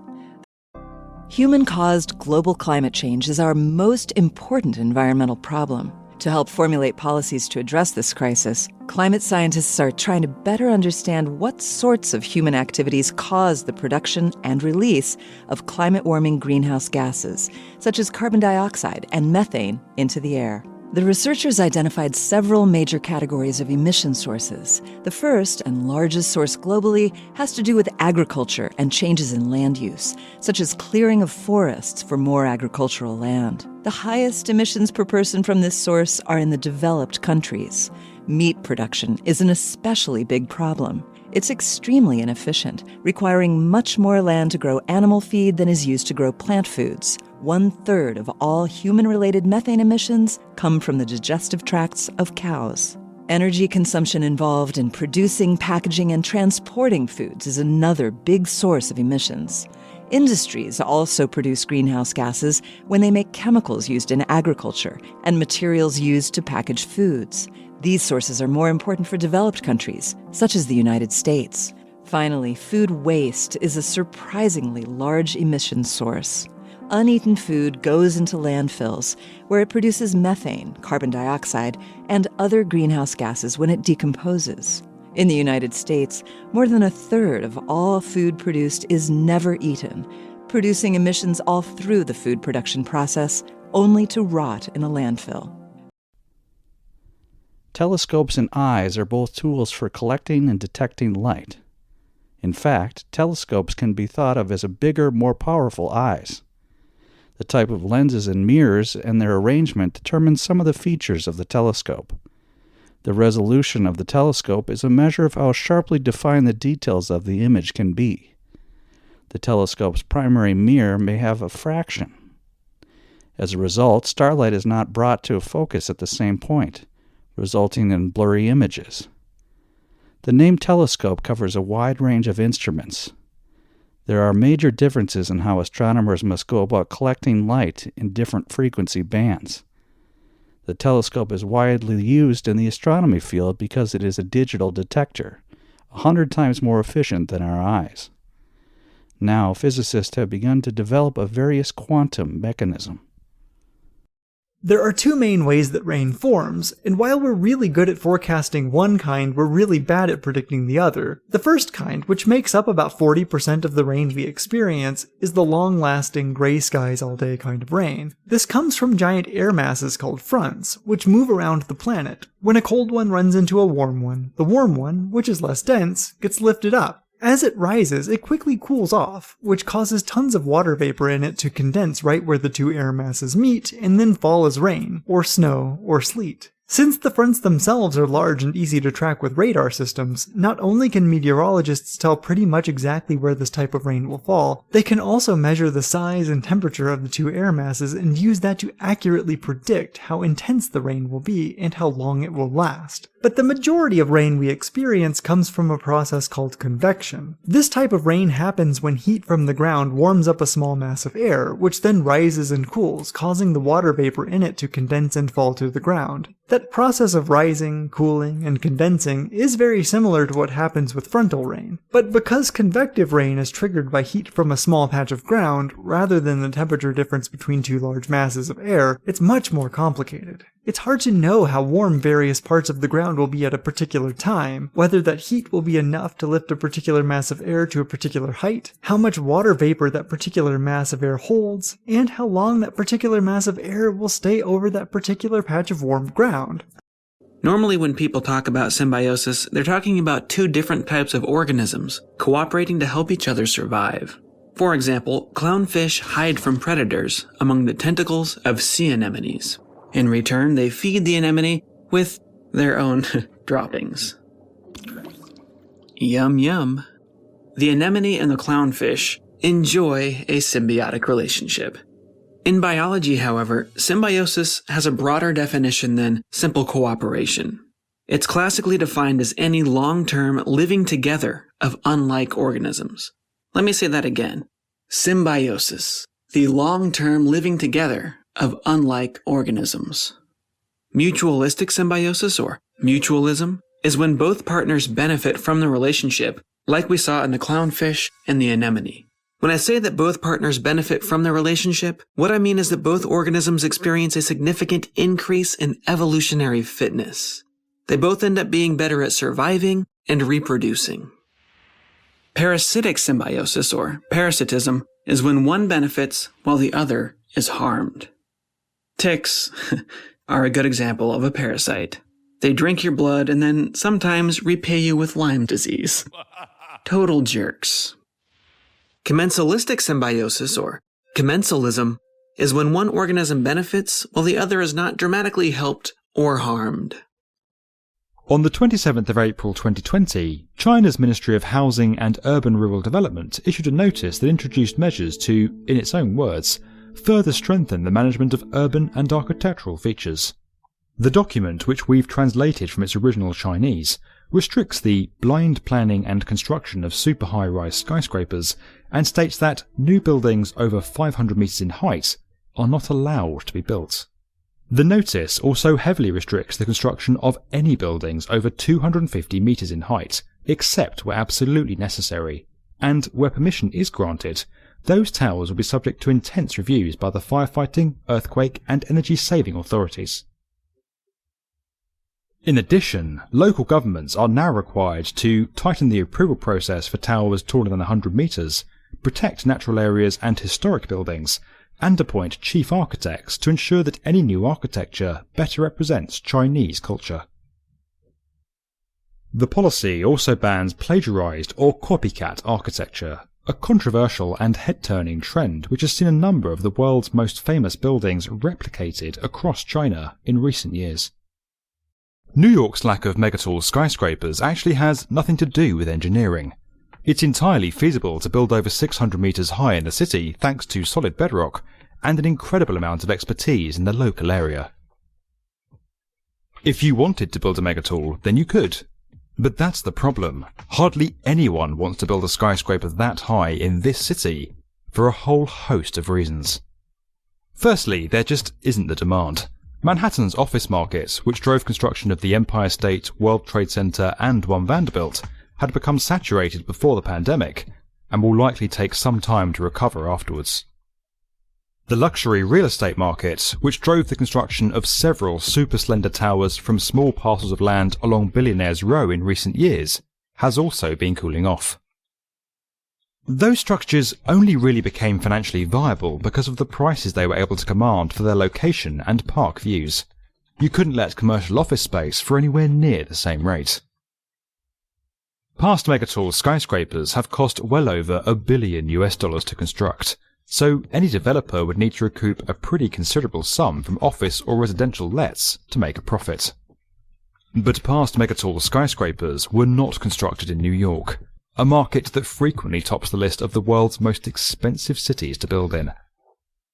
Projects here cost several $100s more per square foot to build than in the Middle East or Asia. Black holes are among the most fascinating objects in our universe, and also the most mysterious. A black hole is a region in space where the force of gravity is so strong, not even light, the fastest known entity in our universe, can escape. The boundary of a black hole is called the event horizon, a point of no return, beyond which we truly cannot see. When something crosses the event horizon, it collapses into the black hole's singularity, an infinitely small, infinitely dense point where space, time, and the laws of physics no longer apply. Scientists have theorized several different types of black holes, with stellar and supermassive black holes being the most common. Stellar black holes form when massive stars die and collapse. They're roughly 10 to 20 times the mass of our sun and scattered throughout the universe. There could be millions of these stellar black holes in the Milky Way alone. Supermassive black holes are giants by comparison, measuring millions, even billions of times more massive than our sun. Scientists can only guess how they form, but we do know they exist at the center of just about every large galaxy, including our own. Homes are usually the largest purchase of a lifetime, so every home should stand the test of time. Zero Energy Ready Homes to the rescue. They are designed, constructed, and certified to the federal government's most rigorous guidelines for efficient, healthy, comfortable, and durable homes. This is accomplished with 3 proven innovations that help every homebuyer get the most from their new home. Innovation number 1 is maximum protection construction. This includes industry-leading best practices for roof, wall, window, صل على محمد. that protect against heat, cold, drafts, and moisture. Innovation number 2 is advanced technologies. A comprehensive technology package helps your home work better and last longer. High-performance heating and cooling deliver total comfort. ENERGY STAR labeled products save money while exceeding performance expectations. And solar-ready construction allows a solar electric system to be added in the future with no cost, penalty, or disruption. And finally, innovation number 3 is certified performance. Each home is independently verified to meet all the requirements for 3 national high-performance home programs. ENERGY STAR Certified Home ensures a strong foundation of above-code efficiency, comfort, and water protection. Indoor Air Plus certification ensures a comprehensive package of health measures that help you breathe better. And Zero Energy Ready Home certification optimizes performance and efficiency so annual energy consumption can be offset with renewable energy. The tech industry loves a buzzword, and right now everyone is talking about the metaverse. Broadly speaking, the metaverse can be defined as a virtual world where we can live, work, travel, and play. But it doesn't actually exist yet, and just like Gaudi's cathedral, the Sagrada Familia, it may take a while to complete. But that hasn't stopped businesses of all shapes and sizes from trying to get involved. JP Morgan, HSBC, Gucci, and Coca-Cola are among a few of the firms that have dabbled with the metaverse so far. And of course, there's Meta, the company formerly known as Facebook.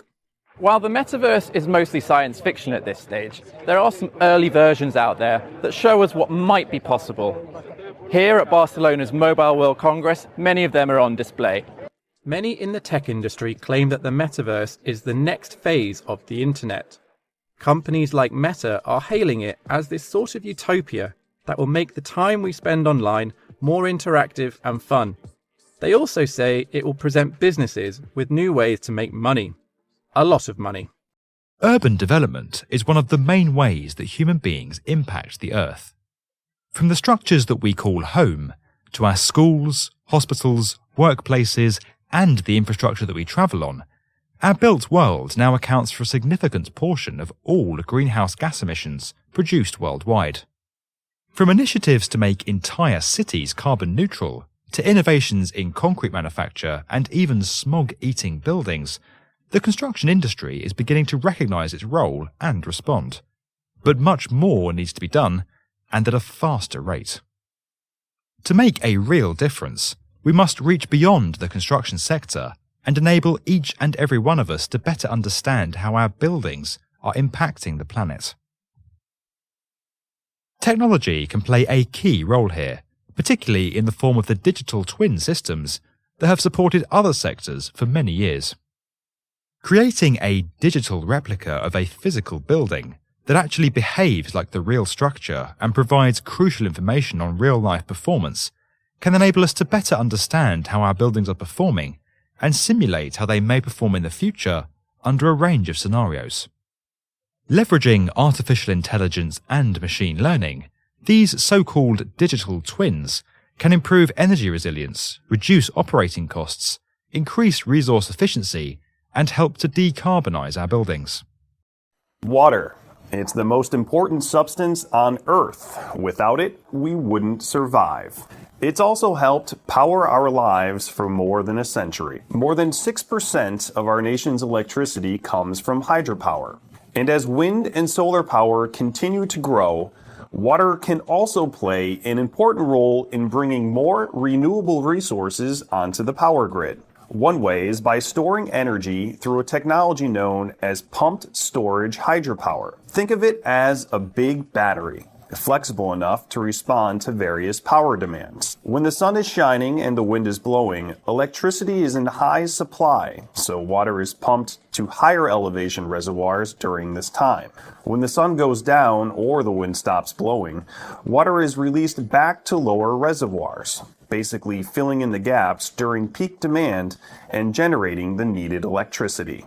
Pumped storage is the most dominant form of energy storage on the electric grid today. There's more than 21 gigawatts of storage capacity already installed in the United States, with future opportunities to more than double that, keeping the grid reliable and ready to add more renewable electricity to the mix at low operating costs. There are 4 types of solar eclipses. The first and most spectacular is a total eclipse, when the moon completely covers the sun's surface. A total eclipse can only be seen if you're standing within the umbral shadow. That's why the imaginary line created by this shadow as it races across Earth is known as the path of totality. People within the penumbral shadow see only a partial eclipse, the second type. From this view, outside the path of totality, the moon passes in front of the sun off-center, never fully covering its surface. Third, an annular eclipse occurs when the moon passes directly in front of the sun. However, unlike a total eclipse, the moon appears too small to fully cover the sun.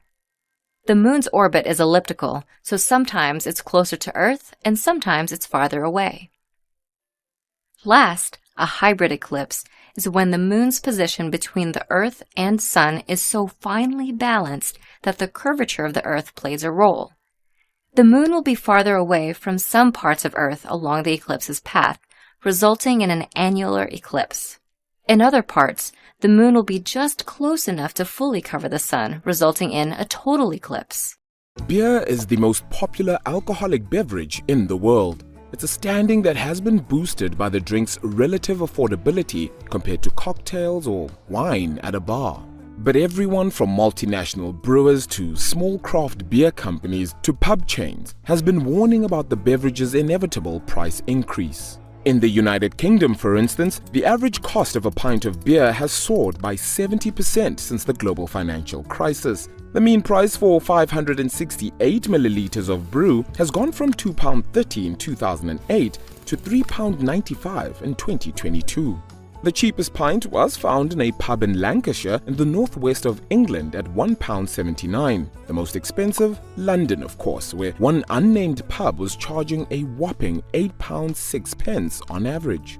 But London is far from the priciest place to buy a beer. It's the 7th most expensive capital according to One Beer Index, which analyzed the price of brew from local supermarkets and hotel lobbies. Tokyo, Bern, Paris, Beijing, Amman, and Doha top the list of most expensive places to buy beer, with a pint costing nearly $20 in Qatar's capital.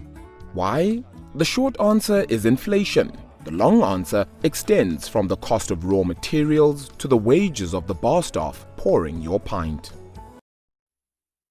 The rise of technology is a huge opportunity for the construction industry, enabling it to overcome many of its challenges while broadening its appeal to young talent. While automation has already entered construction in a number of ways, taking it much further could be truly transformational, filling the gaps where skilled labour cannot be found, freeing up others to focus on more important work, and improving efficiency while raising quality. At the design stage, architects and engineers are already using modelling tools that automate work which would have traditionally been done manually. Some are now using predictive design software, where artificial intelligence designs buildings and infrastructure compliant with regulations and best practice.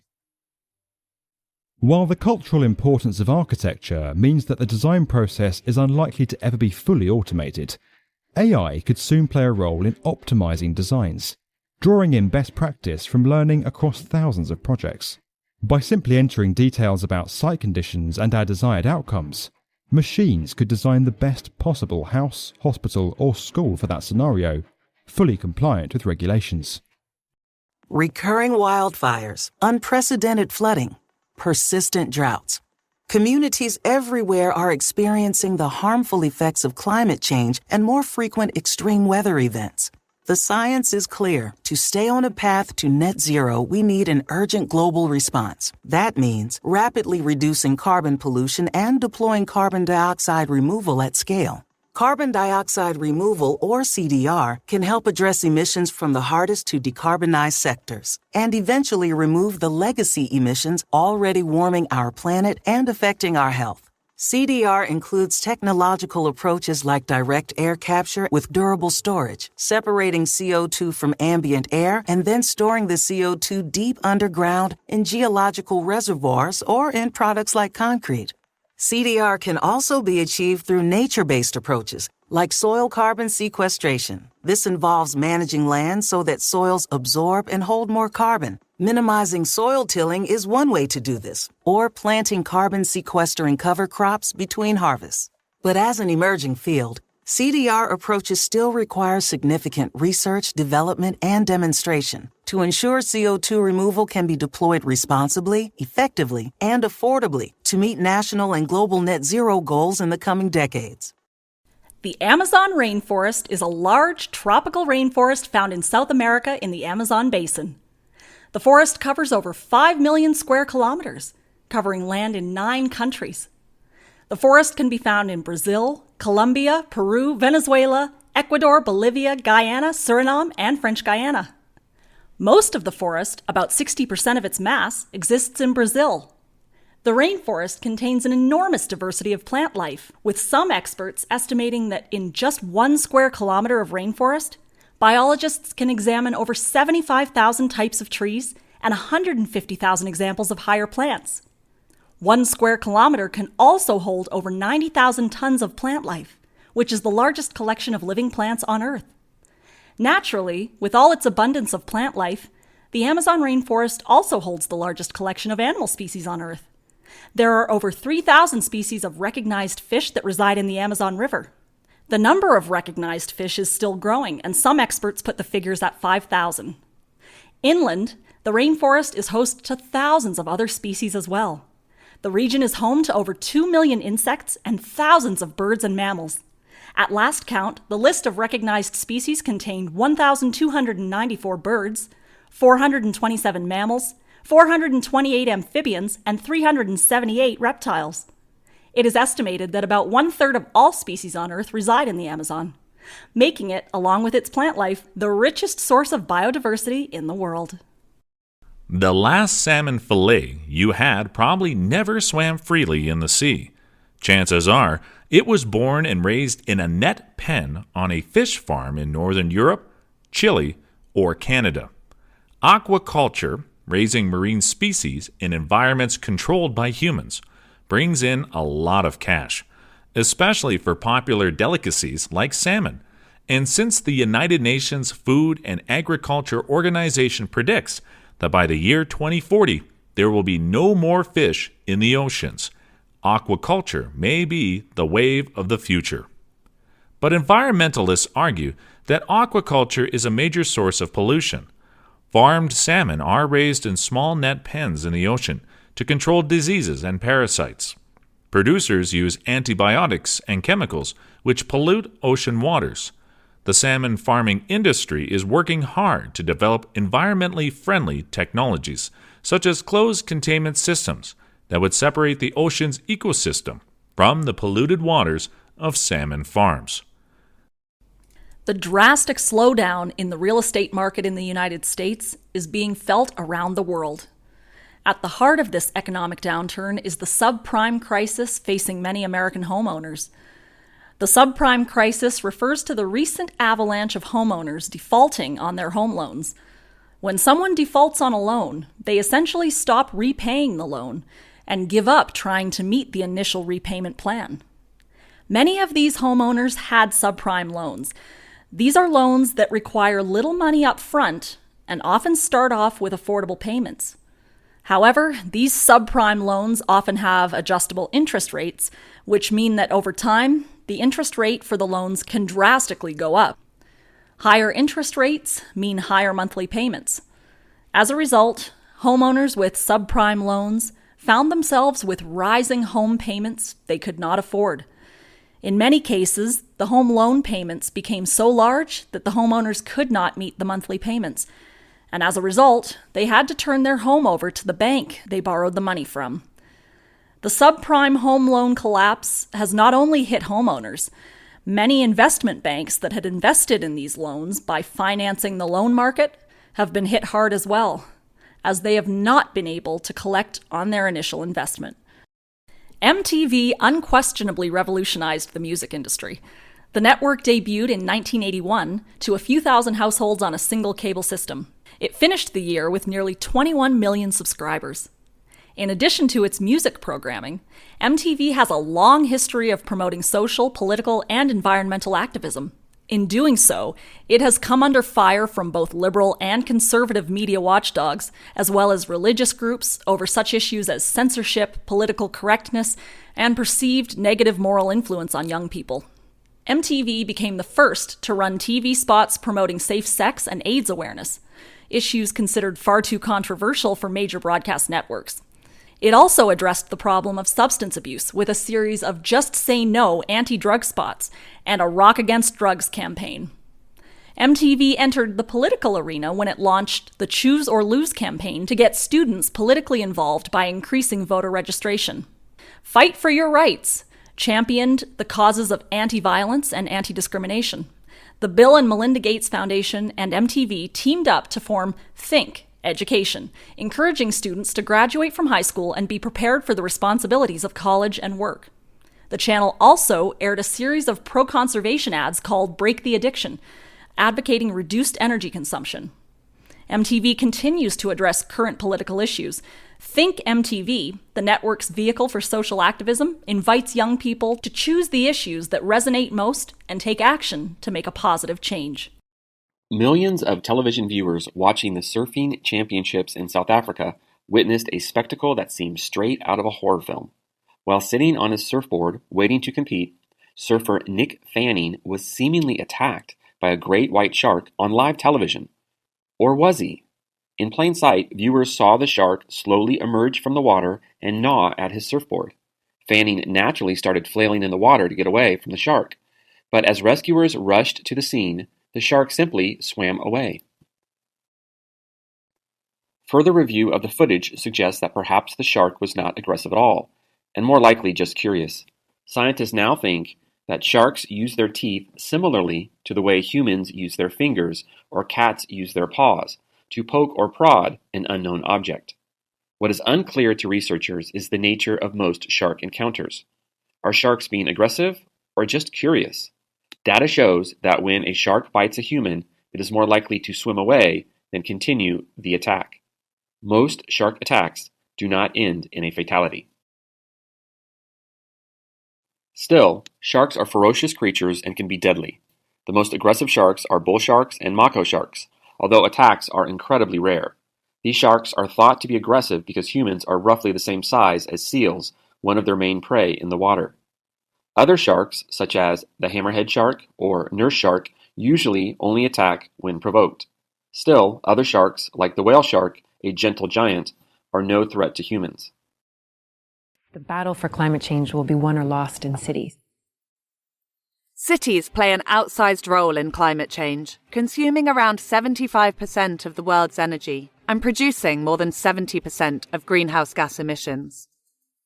But they can also be part of the solution, creating meaningful impact while being small and nimble enough to avoid the bureaucracy of global politics. In fact, many have already started work. 2022 marked some of the most extreme weather events on record, with wildfires and droughts ravaging parts of Europe, the US, and Africa, while Asia battled disastrous flooding and monsoon rains. And experts warn it's just the beginning. What we calculated and what we knew as a 1 in 10 years event is now becoming 1 in 5 years. So the frequency is increasing. Our cities are at the forefront of those shifts. Today, more than half of the world's population live in urban areas, a figure that's set to rise to 68% by 2050. This migration pattern is driven partly by the climate crisis, which, in turn, creates new risks and stress for urban infrastructures. There is a global drive to address the happiness of employees. In a survey of over 650 people, human resources firm Mercer found 85% felt at risk of burnout here in Singapore. And over 50% of those surveyed said they intend to leave their jobs in the next 6 months. We've seen the faster acceleration of the greater resignation here, with people choosing to go and try different things in the hope that it's a little bit different. Singaporeans are feeling mental burnout in a far greater capacity than the rest of the world. And two employers in this country are lagging in terms of the initiatives that they're doing to try and fix that. Such stress is a financial burden as well. In a report by Cigna and Asia Care, it's estimated that stress-related illness cost Singapore's economy about $2.3 billion. That's equivalent to about 18% of total health expenditure. On top of the economic costs, poor mental health can take a toll on the bottom line as well. We have all seen the planetary model of our solar system since back in our school days. The planets are shown to revolve in a nice circular path, forming concentric rings, with the sun sitting smack dab in the center. While this vision of planets following a nice circular path around the sun looks neat and tidy for a school project, in reality things aren't that simple. The planets in our solar system don't really revolve in perfectly circular orbits. Instead, they generally have a stretched version of a circle, which is technically called an ellipse. How stretched, you ask?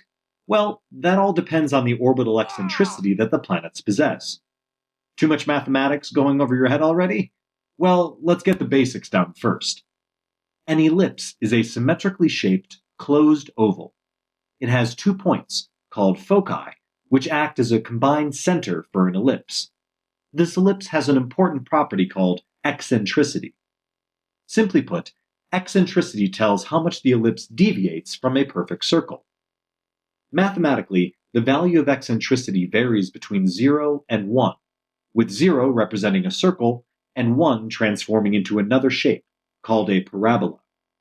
For planetary objects, when orbital eccentricity crosses 1, the planet no longer remains confined to the star, and it escapes from its gravitational influence. With 60% of the human population set to be living in urban areas by 2030, and pressure on regional and national power grids continuing to grow, a number of cities are now turning towards localized energy production for new developments. As the name suggests, microgrids are small-scale electrical networks that operate independently or in tandem with large-scale electrical supplies. While many national and regional electrical grids are now powered in part by renewable energy, the majority still depend on nuclear and fossil fuels to deliver the bulk of their power. Conversely, microgrids make heavy use of renewables, such as photovoltaics and wind turbines, to generate energy for use within a specific building or development. This enables them to power their systems and operate without adding to the demands of the wider electrical network. On-site energy production and storage can enable a new development to become self-sufficient and help fill in the gaps that can arise on overstretched electrical grids. Most buildings today use a lot of energy to keep the lights on, cool the air, heat water, and power personal devices. Even installing solar systems will not significantly counter the heavy energy load. There are, however, some buildings that strike a balance, or even tip the scales the other way. These are called zero-energy buildings. They manage this feat by being extremely energy efficient, saving 50 to 70% more energy than typical buildings. In these ultra-high performance buildings, the amount of energy used can be completely offset by renewable energy produced on or around the building. When conditions are not suitable for energy generation, the building will draw energy from the electrical grid to meet its needs. When conditions improve, the on-site renewable energy systems will cover the building's energy need and send excess energy back into the grid to make up the balance. Over the course of a year, the building gives back as much energy as it takes. When zero-energy concepts are applied to groups of buildings, the benefits are shared and multiplied within that zero-energy community. Nowadays, most schools and most workplaces are set up with the extrovert in mind. Children no longer sit in rows in desks, they sit in groups of 4 or 6 doing group projects. Even subjects like maths and creative writing are taught with an emphasis on group collaboration, even though most writers sit alone in front of their computer or typewriter with nothing between them and the blank page. A kid who prefers to go off into the corner and work alone starts to look like a problem. What's wrong with Janie? Why isn't she joining in? Studies show teachers think extroverts make better students, even though introverts actually tend to get higher grades. We're telling our introverted kids something is wrong with them, that they need to be more sociable, more outgoing. We're giving them fewer opportunities for the quiet contemplation they need in order to produce the best work and be their best selves. I'm not saying let's get rid of extroverts and grab all those talkative, sociable performers at primary school and send them off to the library for 4 hours a day of solitude until they learn to tone it down. I'm not saying that at all. I'm saying we're doing something like the opposite of that to introverts, and we need to stop. We need to allow them space to be themselves, and then we'll end up getting the most out of our extroverts and our introverts. The origins of rice are uncertain, because rice has been grown for so many thousands of years.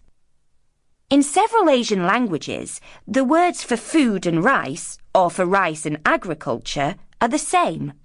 One of the facts that points to Asia as the origin of rice. It is certain, however, that rice cultivation is one of the most important developments in history. For rice has fed more people over a longer period of time than any other crop. The demand for rice is growing steadily, with consumption stretching beyond the traditional rice-growing areas in Asia.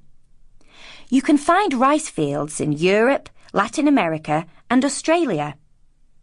However, Asia is still the biggest rice producer, accounting for 90% of the world's production and consumption of rice.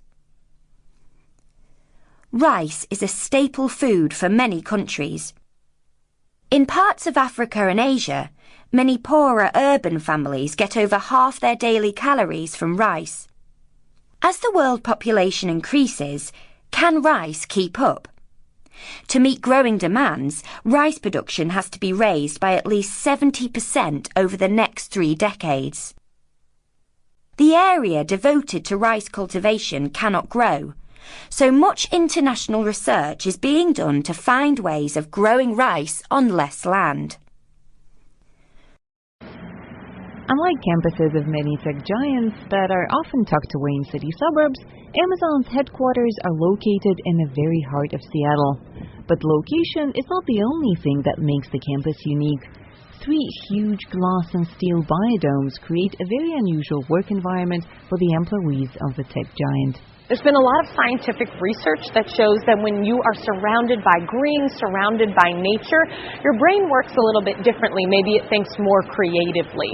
So we're really excited to give our employees this opportunity to come in here to work in a place that feels a little bit different, that feels really refreshing, and also to educate them on all of the different types of plants that are here from all over the world. There are over 40,000 plants from more than 50 countries inside the biodomes. Here, Amazon employees can sit in a cozy nest or conduct a staff meeting under a cocoa tree. Even the company's more conventional office buildings have interesting cozy workspaces galore. Here, for instance, one can play chess or shuffleboard, or lock themselves in a phone booth to get some privacy during a phone conversation, while others might enjoy spaces like this amphitheater, where they can work and watch something fascinating on TV. And this stand offers free bananas. Those who distribute them are affectionately called banistas. A growing number of the Earth's insect population now exists only in collections like these.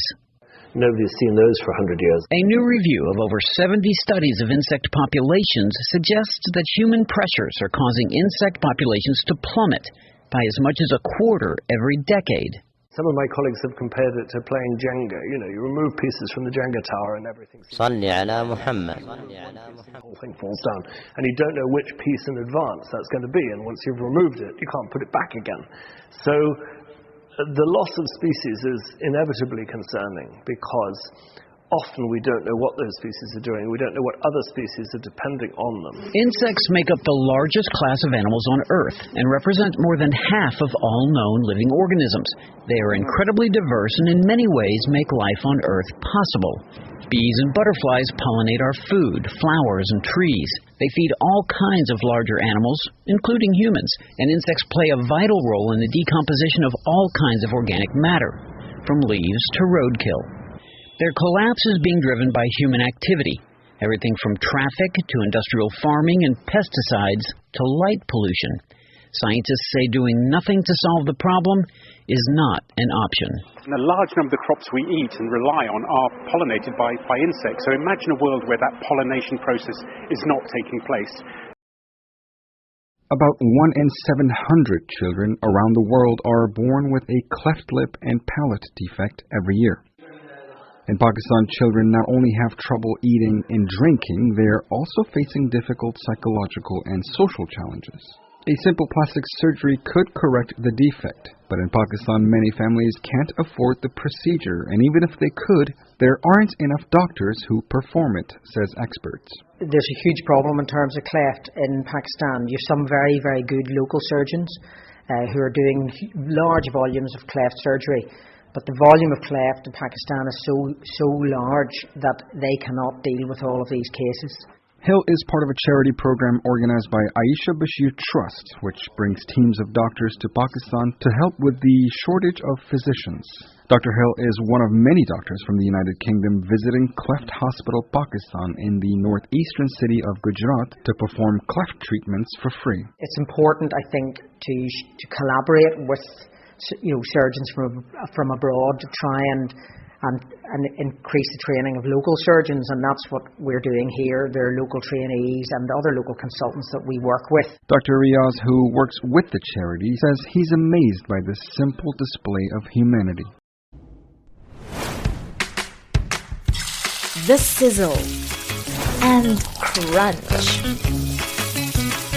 Ah, deep fried food.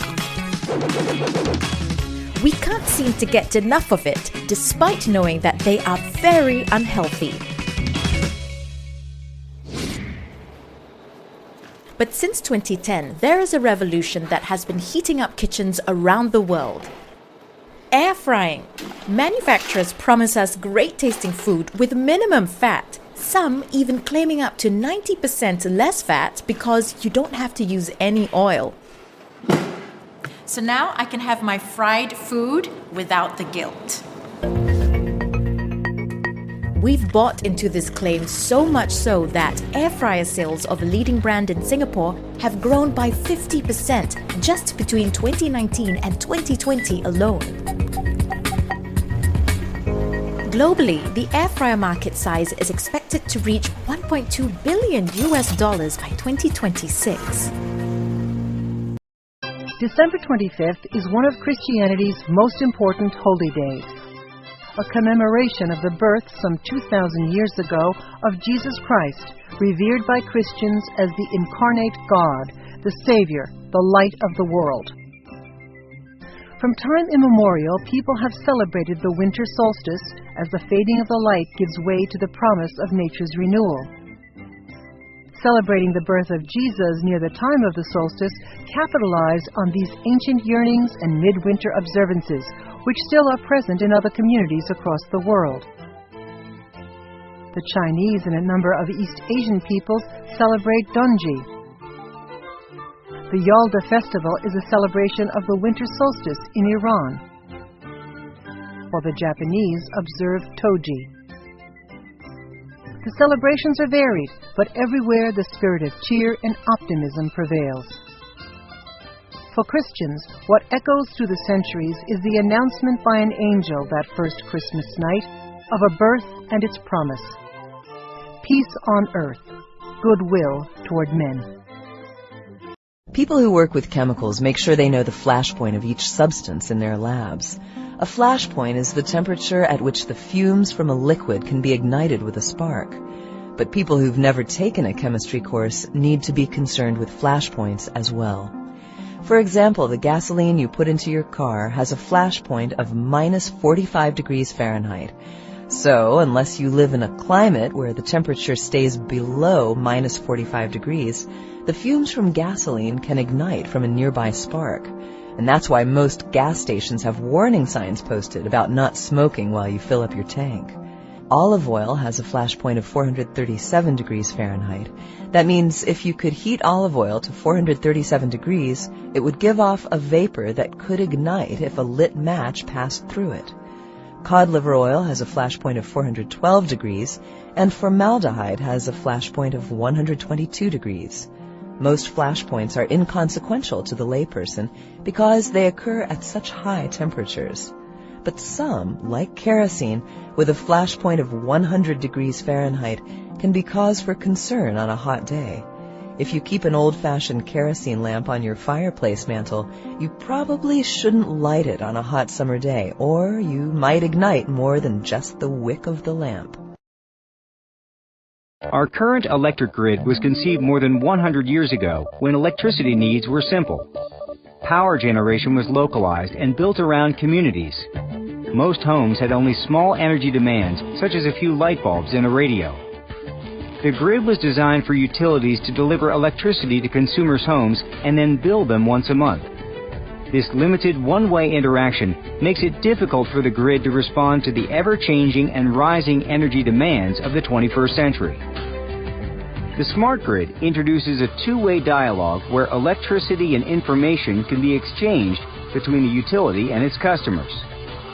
It's a developing network of communications, controls, computers, automation, and new technologies and tools working together to make the grid more efficient, more reliable, more secure, and greener.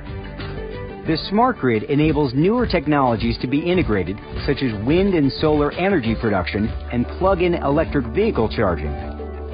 With our participation as informed consumers, this smart grid will replace the aging infrastructure of today's grid, and utilities can better communicate with us to help manage our electricity needs. Every behavior that we do to reduce uncertainty. We do to increase certainty. When you go down below in a boat and your eyes are moving in registry of boat and your eyes are saying, oh, we're standing still. But your inner ears are saying, no, no, we're moving. And your brain cannot deal with that conflict, so it gets ill. The stress resulting from uncertainty is tremendous in our society. It increases brain cell death, it decreases plasticity, it makes you a more extreme version of yourself. We do almost everything to avoid uncertainty. And yet the irony is that that's the only place we can go if we're ever going to see differently. And that's why creativity, seeing differently, always begins in the same way. It begins with a question. It begins with not knowing. It begins with a why. It begins with a what if. And I should also say that these assumptions are essential for your survival. Every time you take a step, your brain has hundreds of assumptions. That the floor is not going to give way, that your legs aren't going to give way, that that's not a hole, it's a surface. Right? So these assumptions keep us alive. But they can also get in the way, because what was once useful may no longer be useful. So your brain evolved to evolve. It's adapted to adapt. To start with, we need to understand why we age in the first place. Aside from the existential dread it may cause, aging is a complex process whereby there is a progressive loss of the body's ability to maintain itself. Your body runs on finely tuned chemical machinery, proteins, and the cell's instruction manual, DNA. Like all machinery, proteins break, malfunction, and accumulate errors over time. Highly reactive chemicals called free radicals are produced by metabolism and through exposure to the environment, such as UV rays. They can damage proteins and DNA. To prevent this, cells constantly maintain order and cleanliness. The cell's maintenance mechanisms repair damaged DNA, discard old proteins, and signal the cell to make new proteins. Eventually, the cell becomes too damaged and cannot work anymore. The body makes more cells to replace these old ones. However, cells have an internal limit, defined by their DNA, on how many times they can divide, meaning that we can't keep creating new cells forever. Over time, with fewer new cells to replace old ones, and with the damage piling up, it becomes difficult to maintain our youth. This is part of what leads to the physical manifestations of old age, as well as some common diseases, such as cancer and diabetes. So, logically, if we could have more young cells and maintain our existing cells better, we wouldn't get as sick and broken down when we're older. Nostalgia actually has a pretty wild history. The term was coined in 1688 by a Swiss medical student who was working on his dissertation. And at that time, what he noticed was there were these soldiers that were coming down from the Swiss Alps to fight wars in the plains of Europe who were feeling very anxious and distressed. And so he coined the term nostalgia to represent this pain associated with people's longing for their homeland. And he saw it very much as a disease. If you fast forward to the present day, you would discover that nostalgia is actually considered a psychological resource. It's actually very helpful for our health and well-being. And what we discovered through careful experimentation using tools of modern behavioral science is that it's actually not the case that nostalgia makes people miserable. It's when people are miserable that they turn to nostalgia. And nostalgia doesn't reinforce that misery, it actually comforts them. And then even more recently, we've discovered that it actually motivates and mobilizes us to improve our lives and to pursue the goals that are meaningful to us. If you think that cancer is only found in humans or that it's a modern disease, think again. Scientists have not only found cancer in many other animals, they have found it in dinosaurs that lived more than 65 million years ago. Wondering if fossils could tell us something about ancient cancer, scientists traveling with a portable X-ray machine scanned 10,000 dinosaur vertebrae of over 700 museum specimens. These included many popular dinosaurs such as Stegosaurus, Triceratops, and Tyrannosaurus. Much to their surprise, they found that only one group suffered from cancer, the hadrosaurs, or duck-billed dinosaurs. 29 benign tumors were found in the tailbones of 97 animals. These were mostly hemangiomas, or tumors of the blood vessels. Doctors find the same type of tumors in humans today. One Edmontosaurus also had a malignant tumor. Why did duck-billed dinosaurs have cancer and not the others? Scientists aren't sure. They thought that if hadrosaurs were long-lived, they would have a greater chance of developing cancer, but they lived relatively short lives. These 25-foot-long herbivores needed plenty to eat, so diet was another thing scientists considered. Maybe conifers were to blame. Hadrosaurs ate plenty of them, and they did contain known carcinogens. The trouble is, other conifer eaters didn't exhibit the same cancer. The cause of hadrosaur cancer remains a mystery today, but dinosaur fossils are helping unlock secrets of diseases millions of years old. Who knows what else they'll reveal? Try telling someone who has just fallen on a patch of ice that ice is not slippery, and they'll think you're crazy. But in fact, ice itself isn't slippery because it's a solid. One quality of solids is that when two solids are together, there is friction between them, and that will keep them from slipping. So, how can your shoe slip on ice? The answer lies in two peculiar properties of ice. The first is that as water freezes, its molecules move farther apart. The molecules of most substances move closer together as they freeze, making them shrink at lower temperatures. But water molecules move farther apart at temperatures below 39 degrees Fahrenheit, making water expand as it freezes. That's why frozen water pipes burst, and a tray of ice cubes will freeze over its top if you fill it too full. The second peculiar property of ice is directly linked to its first peculiarity. When subjected to pressure, ice melts.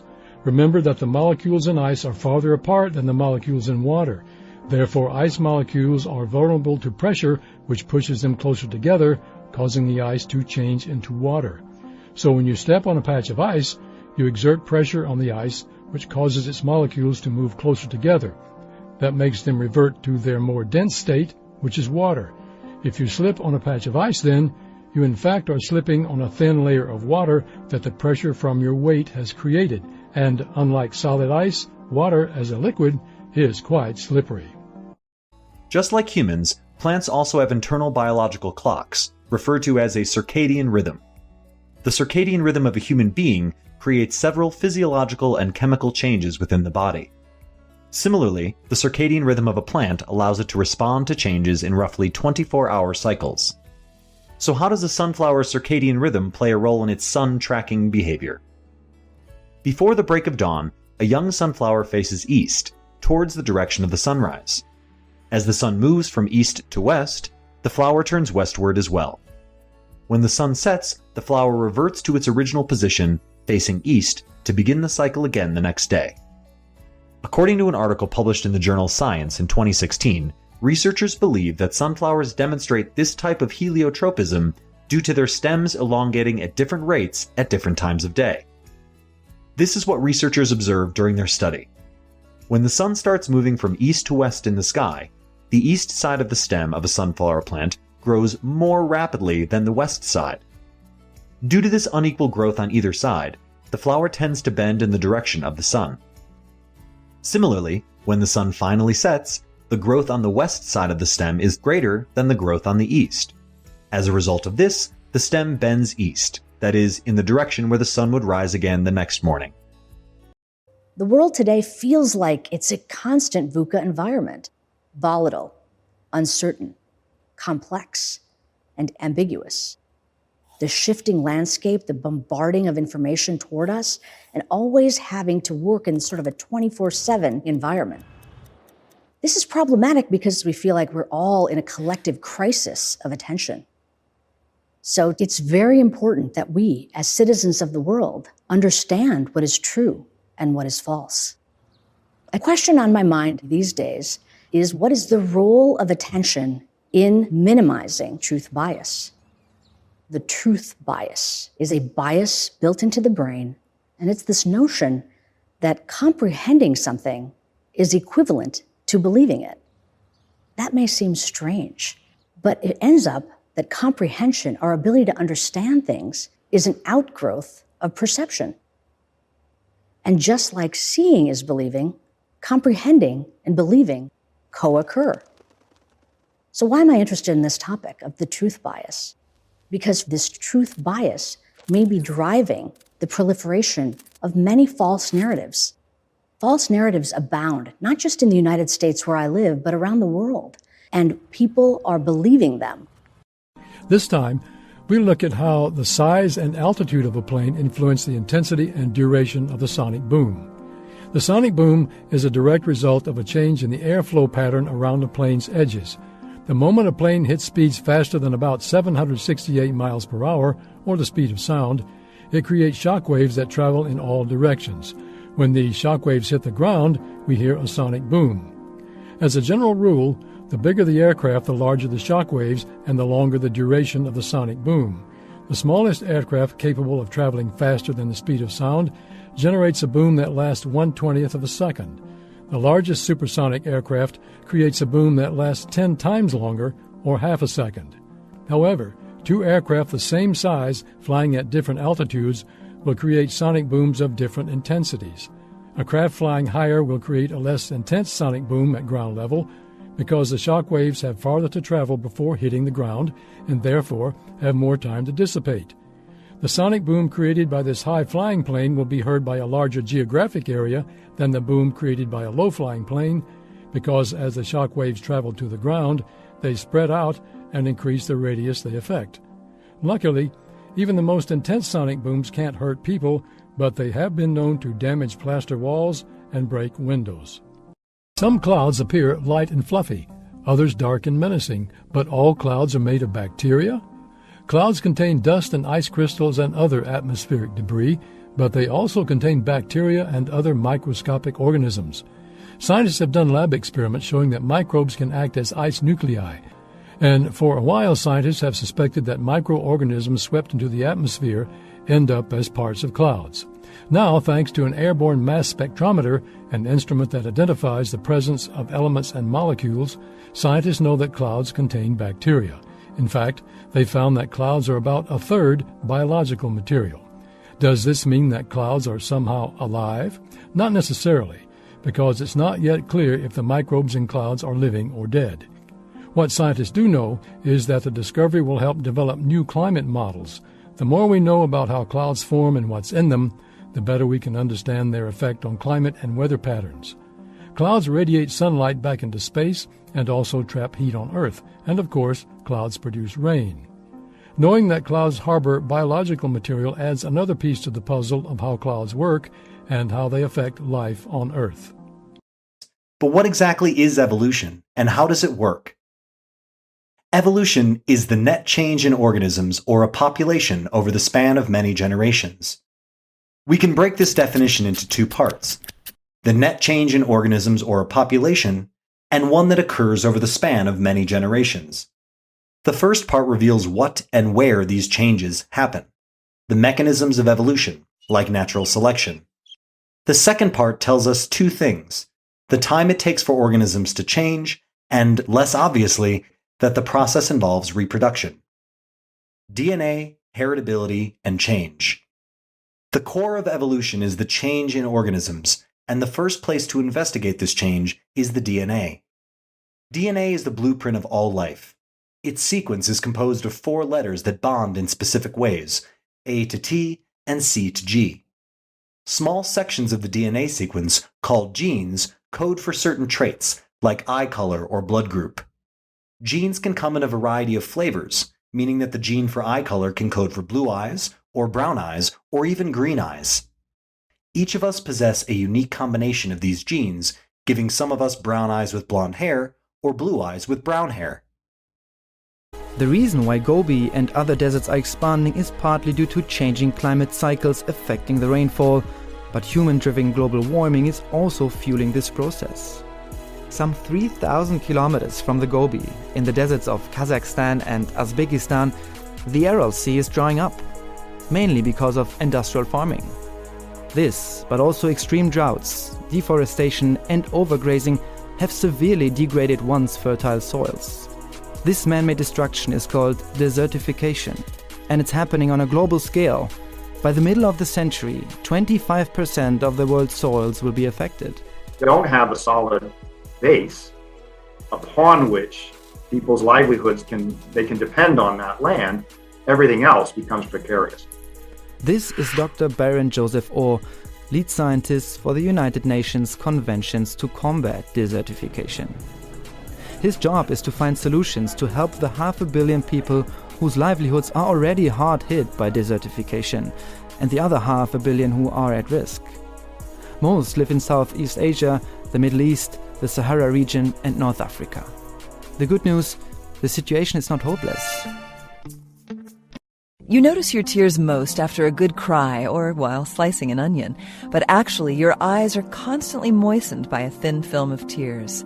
This film has 3 distinct layers: an outer oily layer to prevent evaporation, a middle layer of lacrimal fluid, the main ingredient of tears, and an inner mucus layer. This 3-layer film is replenished every time you blink, and it provides essential protection for your eyes. Most of your body is protected by skin, of course, and your outer layer of skin is made of dead cells and keratin, an opaque protective substance. Your eyes need to be transparent, however. They can't be covered by a layer of dead cells and keratin. One of the main functions of tears, therefore, is to keep these cells alive. Tears are loaded with electrolyte salts, chemicals that are also found deep inside your body. These salts make your outer eye cells feel like they're inside your body, preventing them from turning into cells similar to skin cells. Tears help your eyes in other ways, too. When a speck of dust gets in your eye, it's coated with mucus from glands in the white of your eye, then washed out with extra fluid from the lacrimal glands, the main tear-producing glands above the eye. To protect your eyes from germs, tears also contain bacteria-fighting enzymes. What's more, tears provide a good optical surface. They smooth out the microscopically uneven cells of your cornea. Without tears, tiny irregularities in your eye would give you constantly fuzzy vision. Although they're most apparent during a good cry, tears are actually an essential part of everyday life. By the early 1950s, it was becoming apparent that a growing number of elderly Americans had no economic protection from the increasing cost of health care. Most people over 65 had very low incomes and few owned private health insurance of any kind. Congress began a years-long debate on this issue of national health insurance for the elderly. Critics in Congress feared Medicare would lead to substandard and overpriced care and felt that it should serve only the indigent. They also predicted that with growing numbers participating, it would eventually bankrupt the federal treasury.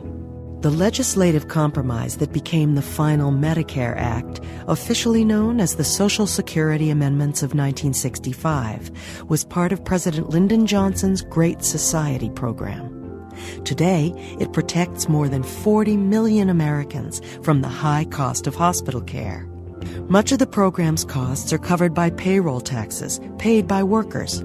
Yet costs quickly started to exceed expectations, and as Americans' life expectancy increased over the years, the Medicare program became even more expensive. It has become a matter of national debate and a financial issue for every Congress and president since. Today, it is still one of the fastest-growing items in the federal budget. Nonetheless, Medicare remains a popular program and a well-established part of the federal government's role in our society. So, what's so special about dance and music? The answer is a long evolutionary link of life with music, though why such a link developed in the first place remains unclear. Some hypothesize that music began in the form of small rhythmic beats, like tapping one's foot. Our ancestors soon learned to coordinate with others to create more complex rhythms. One reason, some scientists think, that we began synchronizing with other people is because it allowed us to create social bonds. Several archaeological sites have found musical instruments dating back as far as 40,000 to 60,000 years ago. This long history suggests that it is beneficial to have neural connections that help us sync up with our group mates, which might have an advantage to scare away predators as a group. This might help explain why we break out into our very own air guitar solos while listening to rock music. Our brains think that we're all part of the same orchestra. This mental coordination, at some point, resulted in dance. This propensity to dance and make music in groups has led scientists to propose that this might be one reason why humanity has managed to form and remain in large groups or societies. Almost every society has a dance that is unique to its culture, and evidence has been found that humans have been dancing since we could first paint on walls. In today's lecture, I'm going to talk about changes in air pollution since the middle of the last century and what has created these changes. So, by the 1950s, air pollution was very visible, with frequent thick black fogs known as smogs in many large cities around the world. The main source of this pollution was from factories, and it caused severe health problems. For example, a particularly severe smog in London in 1952 caused over 4,000 deaths. Obviously, something had to be done, and in 1956 a Clean Air Act was introduced in Britain. This addressed the pollution from factories, and the smog soon disappeared. However, as you know, these days air pollution is still a big issue. The main difference between now and the 1950s is that you can't see it. It's invisible. Also, the main source of pollution now is from cars and lorries, and although these don't produce visible signs, this air pollution is still a significant risk to health.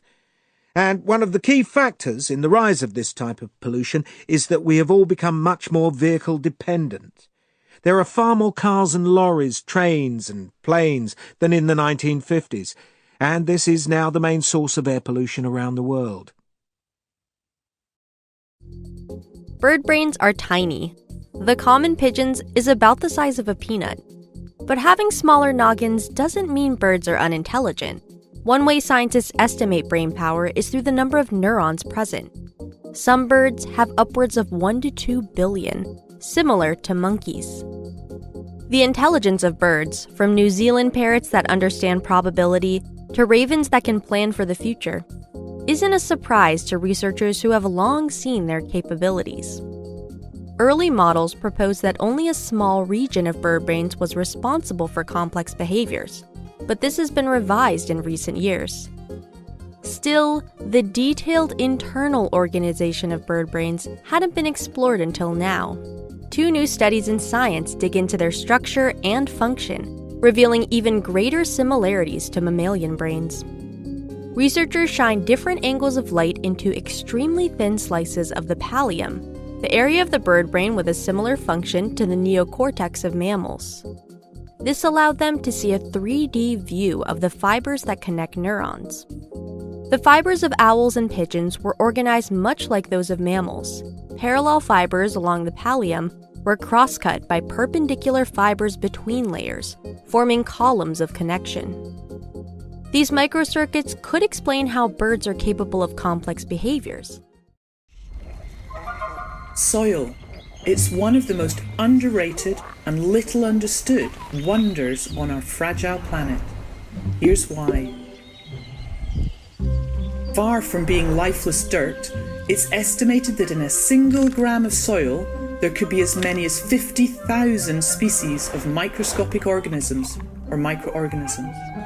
And in 1 teaspoon of soil, there are more microorganisms than there are people on the earth. But much of what lies beneath in this hidden and deep universe is still alien to us. Despite being literally under our feet, humans have so far only identified a tiny fraction of the extraordinary life teeming underground. But these animals and millions of years of evolutionary competition have led the microorganisms to produce antibiotic compounds to fight their neighbours. And these compounds form the basis of many of the antibiotics used by us humans. We literally make medicine from our soil. No one knows how many new treatments could be lying under our feet, waiting to be discovered. Family doctors are usually called GPs, or general practitioners. My name's Louis Brassey. I'm a so-called general practitioner doctor in the centre of London. I'm one of 2 doctors working on our clinic, and between us we have, let's say, 3,500 patients. England still has a system which it's had since the Second World War, where theoretically every patient in England is registered with one family doctor, almost always near where they live. If they're ever sick, if any of the family are sick, they go directly, initially, to the family doctor, unless it's an emergency, who most cases, I think 80% of cases, can sort out by himself, and about 20% of cases, if they need to see a specialist, he'll send them on to whichever specialty is most appropriate. Rather than approaching a specialist directly, anybody who's sick under normal circumstances will go and see his general practitioner, who is qualified at a basic level in all sorts of different illnesses and can provide primary care. First of all, people tend to be registered with the GPs for a long period of time. So after a few years, you tend to know the whole family, you tend to know each patient and what in the context in which they're turning up.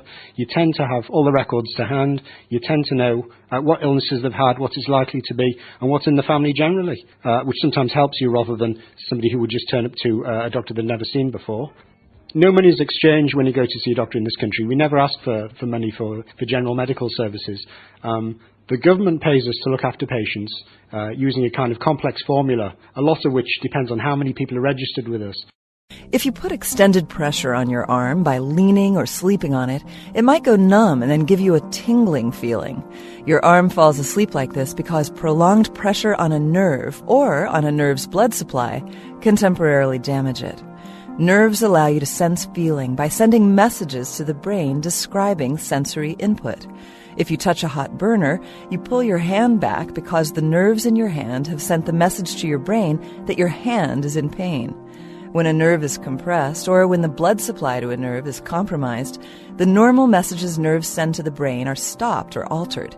At this point, when the nerve is no longer functioning appropriately, numbness occurs.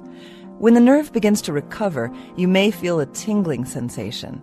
This feeling of pins and needles is due to the fact that at the early stages of the nerve's recovery, it functions inappropriately, giving your brain misinformation. To understand why nerves work this way, we need to think about the anatomy of a nerve.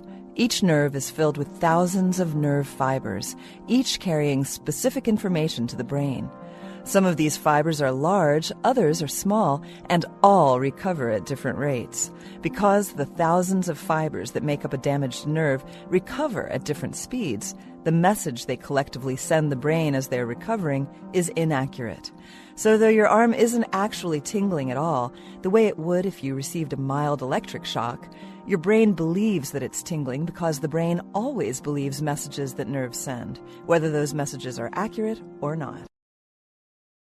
We have briefly looked at some of the problems involved in running a biggish city, like, say, Melbourne, keeping the road and rail systems running, policing, providing food and housing, and so on. In another lecture, I'm going to deal with what we must now call the megalopolis, cities with populations of 10 million or more. However, first I want to go back in history to when the population of cities could be numbered in the thousands rather than the millions. One of the earliest theorists of the city was, of course, Plato, who created an ideal city in his text, The Republic. The population of this city would be around 25 to 30,000 at most. Oddly enough, the same figures were chosen by Leonardo da Vinci for his ideal cities. Now, of these 25 to 30,000 inhabitants, only about 5,000 would be citizens. A reason for this might be that it is the largest number that could be addressed publicly at one time and by one person, and makes a voting system much easier to manage. Also, perhaps the numbers are kept deliberately low because a large population would be harder to control, or because, in practical terms, fewer inhabitants are easier to feed from local supplies without having to depend on outside sources. The crushed stones that line railroad tracks are collectively called track ballast. More specifically, the track ballast constitutes the track bed upon which sleepers or railroad ties are laid. As you may have seen, these stones are packed below, between, and around the railroad ties. The thickness of the track ballast usually ranges between 25 and 30 centimeters and varies depending on certain conditions pertaining to the geographical location of the railway track. Track ballast usually consists of crushed rocks or stone, but in some cases, less suitable alternatives like burnt clay are also used. However, it's important to understand that you can't just throw a bunch of rocks on a railroad and be done with it. As mentioned, the stones in the track ballast have a characteristic shape, size, and texture. Their surface is not smooth and their edges are jagged, and for good reason. These rocks interlock with each other and therefore stay in place. If you replace them with circular or smooth rocks, they would slide over each other and compromise the strength of the track ballast. As you might imagine, this can have catastrophic results. Railway tracks are made of steel and other metallic parts that are prone to corrosion and rusting, as they are constantly exposed to the forces of nature, including extreme heat from the sun, rain, vegetation, and general wear and tear. The primary reason behind the existence of track ballast is to protect the railway track. Stocks enter a bear market when they lose at least 20% of their value from a recent high. Let's look back at the 2020 chart. You can see when the market started to fall in February. It entered a bear market here, just under a month later. The term is a shorthand way for Wall Street to mark when stocks have taken a tumble, a sign that investors are anxious about the future and moving away from risky assets. There's a number of things that can make investors more risk averse. One, they can grow concerned about how stocks are valued and say, is this stock really worth what I think it's worth or worth the premium that I'm putting on it? Have valuations run up too far, too fast? This was a factor in a bear market in 2001, when a bursting market bubble drove down stock values. I believe I was asked about the markets today. I'm sorry people are losing value in their portfolios. Another really important factor is the economy. Often bear markets have been affiliated with economic recession. So that's one thing that can really put investors on edge. Recessions have accompanied 9 of the last 17 bear markets. And while one doesn't necessarily cause the other, problems in the economy can be a major factor in bringing stocks down. High inflation contributed to one of the longest bear markets in history in the 1970s. I used to think that the appendix is useless, but now I'm hearing that the appendix actually does serve a purpose. So, which is it? Great question. It's true that for a long time scientists thought that the appendix didn't really serve a purpose. But a few years ago, a study showed that the appendix, in fact, plays an important role. It's a sort of hangout for useful bacteria needed to help us digest food. After a bad case of diarrhea, when most of the bacteria in our guts is washed out, the appendix sends a fresh batch in to take over. Right, and not only that, but a more recent study has found that the appendix has a long and storied history. It's been around in animals including kangaroos, rodents, and apes for at least 80 million years. In other words, it's fairly common in nature. Now, it's true that in developed countries with modern sanitation, the human appendix has less to do than it once did.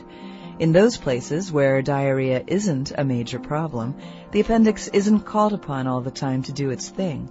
That's why when people in the United States and other developed countries have their appendix removed, they don't seem to miss it. But in places where drinking water and sanitation aren't as safe, the appendix plays a larger role in keeping people healthy. Ever wonder how a money changer machine knows if you've given it a $1, a $5, or a $10 bill? When a bill is inserted into a money changer machine, it disrupts a light beam from within the machine. This action triggers the motor to pull the bill into the money changer. The machine then begins a process by which it first makes sure the bill is actually currency and then determines the denomination of the bill. With a computer chip and measuring devices, the money changer checks the length, width, and thickness of the bill. If the bill is not the exact length and thickness it should be, the changer will reject it and refuse to give you any change. The sensors that evaluate the bill are so sensitive that even an old, wrinkled bill usually will not pass this authenticity test because it will not measure precisely the same as a crisp, new bill. After the machine measures the bill's width, length, and thickness, it optically scans the bill to determine if it's a $1, a $5, or a $10 bill. The machine makes this decision by reading how much ink is in different places on the bill. The U.S. Treasury Department uses specially manufactured ink that has unique magnetic properties. The machine's optical scanner measures this magnetic ink. And because a $1 bill has a different ink pattern than a $5 or $10 bill, the computer inside the machine is able to differentiate between these denominations with a quick scan. They're a homeowner's nemesis and a young kid's delight. Whether they're yellow flowers dotting an otherwise perfect lawn or white puffs ready to be blown away by a sudden gust, dandelions are either hated or loved by just about everybody. What looks like a single yellow flower growing in your lawn is actually many flowers grouped together. Each section of the flower that looks like a petal is actually an individual flower in its own right. A dandelion is an aggregate of many small flowers, and each individual flower has its own stamens and pistil and therefore can reproduce without fertilization. After a dandelion has bloomed, each of the individual flowers within a single dandelion forms a seed. The seed is attached to fluffy white threads, which allow the seed to fly to a place where, if it meets favorable conditions, it can germinate to create another dandelion. Even if you hate this common weed, you've got to respect its tenacious spirit. Dandelions are native to 6 continents and are found throughout the world except in the tropics. Their impressive roots, which can be up to a foot long, allow them to thrive in inhospitable environments like big cities where most flowers and weeds can't survive. Cut off a dandelion at the surface and the root will grow another plant. But dandelions aren't just annoying weeds. They've been used throughout history in a variety of ways. Dandelion leaves have been eaten as salad greens and dried to make dandelion tea, and dandelion flowers have been used to make wine and schnapps. In addition, the milky juice of one kind of dandelion has been used to make a natural rubber. Everyone knows you should put spinach and berries in the refrigerator, but exactly how do cooler temperatures keep most fruits and vegetables from spoiling rapidly? Spoilage is inevitable, but refrigeration slows it down in 2 ways. First, cold temperatures interfere with the growth of microorganisms that harm food, such as bacteria, mold, and yeast. In order to grow, any microorganism that could damage fruits or vegetables needs food, a favorable moisture content, and a favorable temperature. Obviously, it is impossible to eliminate a food source for these microorganisms, so other factors that facilitate their growth must be eliminated. We refrigerate food to keep bacteria, yeasts, and molds from the favorable temperature they need to grow. The moisture control available in many refrigerators also helps slow the deterioration of foods, so that 2 of the 3 favorable situations for microorganism growth are eliminated. Though the microorganism growth is slowed down at low temperatures, it still can occur at the 38 degrees of an ordinary refrigerator, hence the mold that grows on forgotten leftovers in the back of the fridge. The second benefit of refrigeration is that it slows down the food's own natural processes that lead to ripening and eventual decay. For fruits and vegetables, the very chemical processes that cause plants to grow and ripen also cause them to rot. In effect, refrigeration helps save the plant tissue from itself.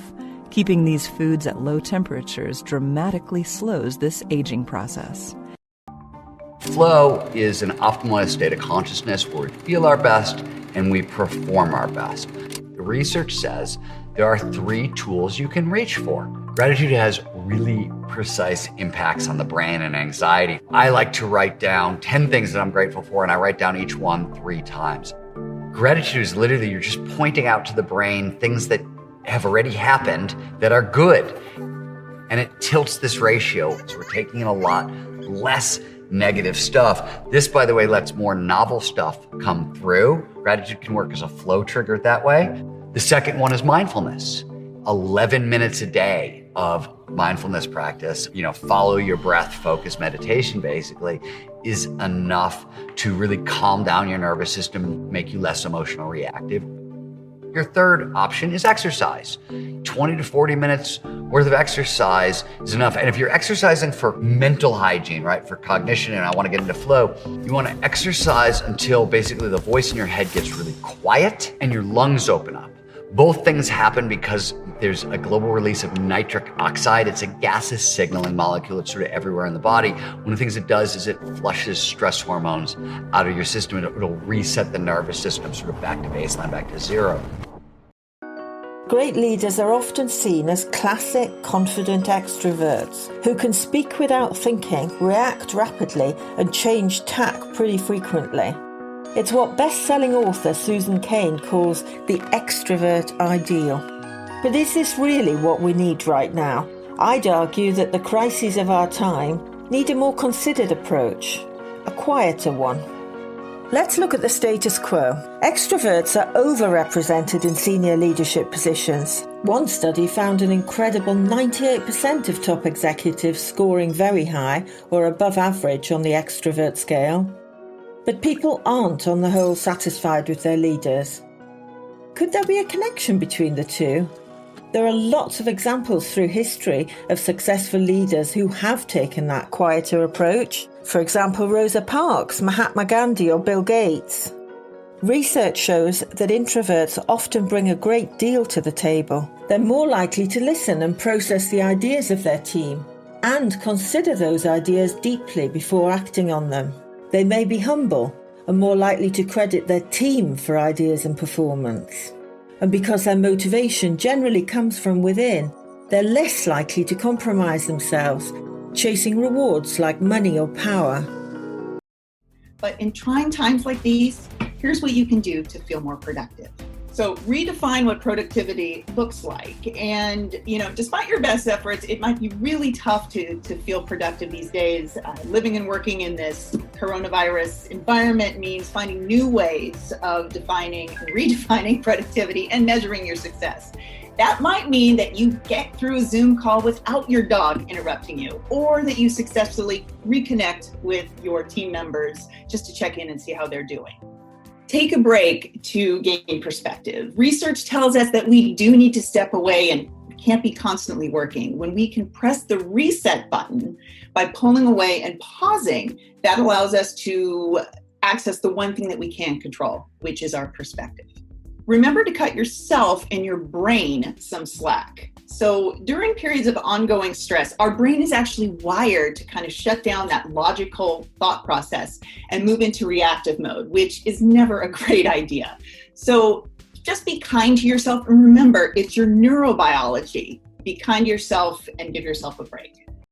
Leaders must demonstrate their empathy through intentional words, actions, behaviors, and decisions. Here are 4 ways how. Number 1, practice putting others first. Asking your team members, is everything okay, is a great start, but also make it a priority to get to know them as people, not just employees. Number 2, create a safe space for sharing. People may be reluctant to open up if they feel they'll be judged or criticized, so give an employee the space to share. Number 3, don't assume others know how you feel. Regularly remind your team members that you care about them, understand their challenges, and want to help. Number 4, listen more and talk less. When listening to someone, resist the urge to multitask or interrupt. Instead, give others your full and undivided attention so you can truly listen to what matters most to them and ask follow-up questions to make sure you understand. By choosing to lead with empathy, you'll foster a more productive, innovative, and inclusive environment where people feel valued. Here are 4 ways to decide if a job is right for you. Number 1, Prioritize meaning and purpose. Now more than ever before, people are focused on work that is fulfilling, meaningful. They want to find a company that they could share the same values and social causes. Do you find purpose in your work? Do you feel excited when you wake up in the morning and go to the office or work remotely? Number 2, seek challenging work. Feeling challenged at the office or working remotely is essential to learning and growing. You have to ask your boss, is there a path forward? What plans do they have in mind for you? Depending on the answers, you may decide it's time to leave. Number 3, an inclusive culture and environment is more important than ever before. If the company takes care of you and values you, you're going to feel happy. Are your managers open and honest in their conversations? Are they transparent? Are you encouraged to learn and grow? Are you given feedback? Do they provide mentors or coaches and upskilling? These are questions you want to ask yourself to stay or go to another company. Number 4, work balance is more important than ever before. Do companies care about your mental health, your emotional well-being? And are they concerned if you're getting burnt out by working too hard? You also want to know, do I have a path forward and can I grow and build and advance within my job right now? It's the start of the summer and India is experiencing heat waves. This year, record temperatures come amid soaring inflation and rising prices. And the hot weather is already hurting farmers. Because of the heat wave, our crops have suffered. Due to the sudden rise in temperature, the water table has dropped. The great heat has decimated our crop yield by half. That is why New Delhi has banned wheat exports. It wants to put India's own food security first, amid frequent supply chain disruptions and rising food prices. But the government has stopped short of an outright ban. India plans to honor shipment agreements inked before the ban. And they will continue to export to food deficit countries, including Egypt and Bangladesh. But that doesn't supply much relief for major wheat importers. On Monday, wheat prices soared to a record high following the Indian government's announcement. And while neighboring countries like Bangladesh and Sri Lanka can continue to count on India for now, the question for their governments and others across the world is how they can feed their populations if food prices continue to rise. Water doesn't follow the normal rules of chemistry. For a start, it shouldn't really be a liquid on our planet. A water molecule is made from 2 very light atoms, hydrogen and oxygen. And at the temperatures and pressures on the surface of the Earth, the rules of chemistry say that water should be a gas. And unlike any other chemical, when water freezes, it expands. And so ice floats on water. Now you see this every day, but take a moment to think about how weird that is. Over time, this odd behavior has been very useful. By insulating the water underneath, floating ice has enabled complex life to survive and evolve on our planet, despite the many ice ages that have frozen the Earth's surface solid. And the strangeness just goes on and on. Did you know that hot water freezes faster than cold? Yes, really. No one knows why. Water molecules can flow upwards against the force of gravity. That's because they love to stick to each other. They're so good at it that they can actually pull each other up through tiny channels, such as the tiny blood vessels in your body. That's how oxygen and nutrients reach the edges of your brain. The same process, called capillary action, allows plants to move water from deep below the ground to nourish the leaves and branches that grow in the sunshine. In the last 50 years, the way we make and store goods to meet demand has turned on its head. Largely thanks to this man, Toyota executive Taiichi Ohno. Traditionally, companies stored enough stock to meet current demand, but also kept an extra amount in case there was a problem or a sudden increase in demand for their product. This was called just in case. But in the 1970s, Ohno realized that storing excess parts and components cost Toyota money. So he devised a system where instead of storing parts, the company only ordered what was needed, making sure that parts arrived just in time the moment they were required. And so, Just in Time was born. The results were spectacular. Just in time increased Toyota's profits and freed up enormous amounts of capital that had been tied up in expensive warehousing. This enabled Toyota to reinvest, expand, and stay ahead of the competition. Today, just-in-time systems are everywhere, from supermarkets to our health services, and from aeroplanes to motor vehicles, as almost every area of business have gone in search of the spectacular efficiencies that just-in-time systems promise. Although we talk of the sun rising in the east and setting in the west, that's not quite true. It just seems that way to us. The sun stays in the same place. It's the Earth that rotates on its axis. This movement of the sun is deeply embedded in our biology. When sunlight enters the eye, it sends signals to a master clock in our brain called the suprachiasmatic nucleus. This internal clock regulates everything, from when we sleep to how we digest a meal. Messing with this finely tuned machine, when we work night shifts or fly across the world, can make us feel pretty rough. Even the bluish light from a mobile phone late at night is enough to disrupt and confuse our internal body clock. Being out of step with the sun affects our mood and our ability to think clearly, and there's evidence that this kind of disruption can lead to higher rates of obesity, heart disease, diabetes, and even cancer. We're living out of step with the sun, and some scientists say this could be causing a public health crisis. In almost everything that matters in our society, there is a good chance that there's a collective illusion at the heart of our values. A collective illusion is a situation where most people in a group go along with an idea that they don't actually agree with, simply because they incorrectly believe that most people in the group agree with it. Why we're so afraid to deviate from our groups is an evolutionary holdover where it is in fact dangerous to be ostracized from the group. For as important as conformity is to us as human beings, it turns out we're actually not terribly good at estimating group consensus. Your brain assumes that the loudest voices, repeated the most often, are the majority.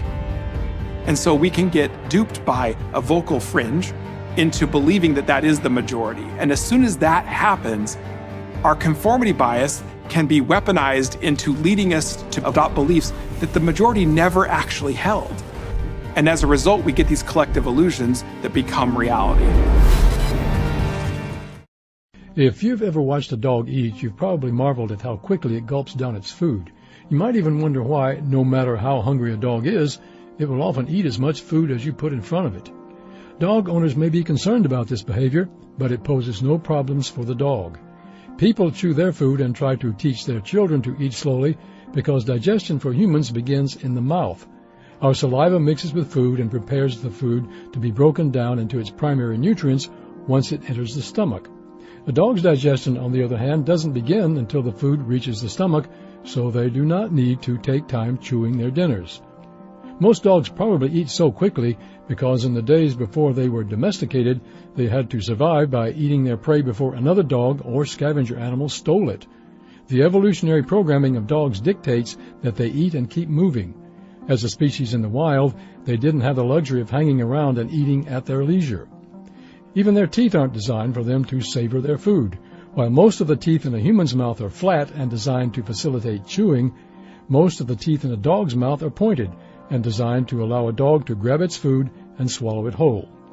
Hundreds of years of domestication hasn't changed most dogs' eating habits very much. Even if a dog has been given regular, dependable meals every day, it will still gulp those meals down in a flash, ensuring that no scavenger will take its food away. For adolescent boys, a changing voice that cracks in the middle of a sentence can be a great embarrassment. Though embarrassing, a cracking voice is a natural part of adolescent development. As a boy goes through adolescence, his secondary sex characteristics develop. One of these characteristics is the rapid growth of the larynx and vocal cords. A boy's voice deepens as his larynx develops because the bigger the vocal cords, the deeper the voice. In fact, vocal cords are similar to other musical instruments in this regard. The longer the harp string, for instance, the lower the note it plays. Similarly, if you are blowing into a bottle to create a certain pitch, the larger the bottle, the lower the pitch. When it comes to voices, the bigger the vocal cords, the lower they resonate, and the deeper the voice will be. But why does a boy's changing voice break and crack? For the same reason, growing adolescents are often gangly and awkward. the brain is becoming accustomed to working with bigger body parts. Even for an adult, a consistent and even voice depends on the brain's ability to constantly monitor the sounds that come from the voice. Normal circumstances, but when a boy's vocal cords enlarge, the brain must relearn how to monitor and control the voice. A cracking voice is proof that an adolescent boy's brain hasn't become completely proficient at coordinating its careful monitoring of the sounds coming from the vocal cords. The less space equals more traffic theory, known as level of service, was once the established rule of traffic engineering. But it has long been discredited. To show how traffic really works, we need to look at a different supply and demand concept, called induced demand, which simply means the more you increase the supply of something, in this instance roads, the more people use it. This is because when you expand a road, travelling by car becomes quicker and easier in the short term.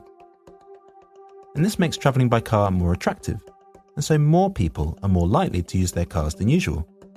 More car trips equals more cars on the road, and all that extra space quickly disappears.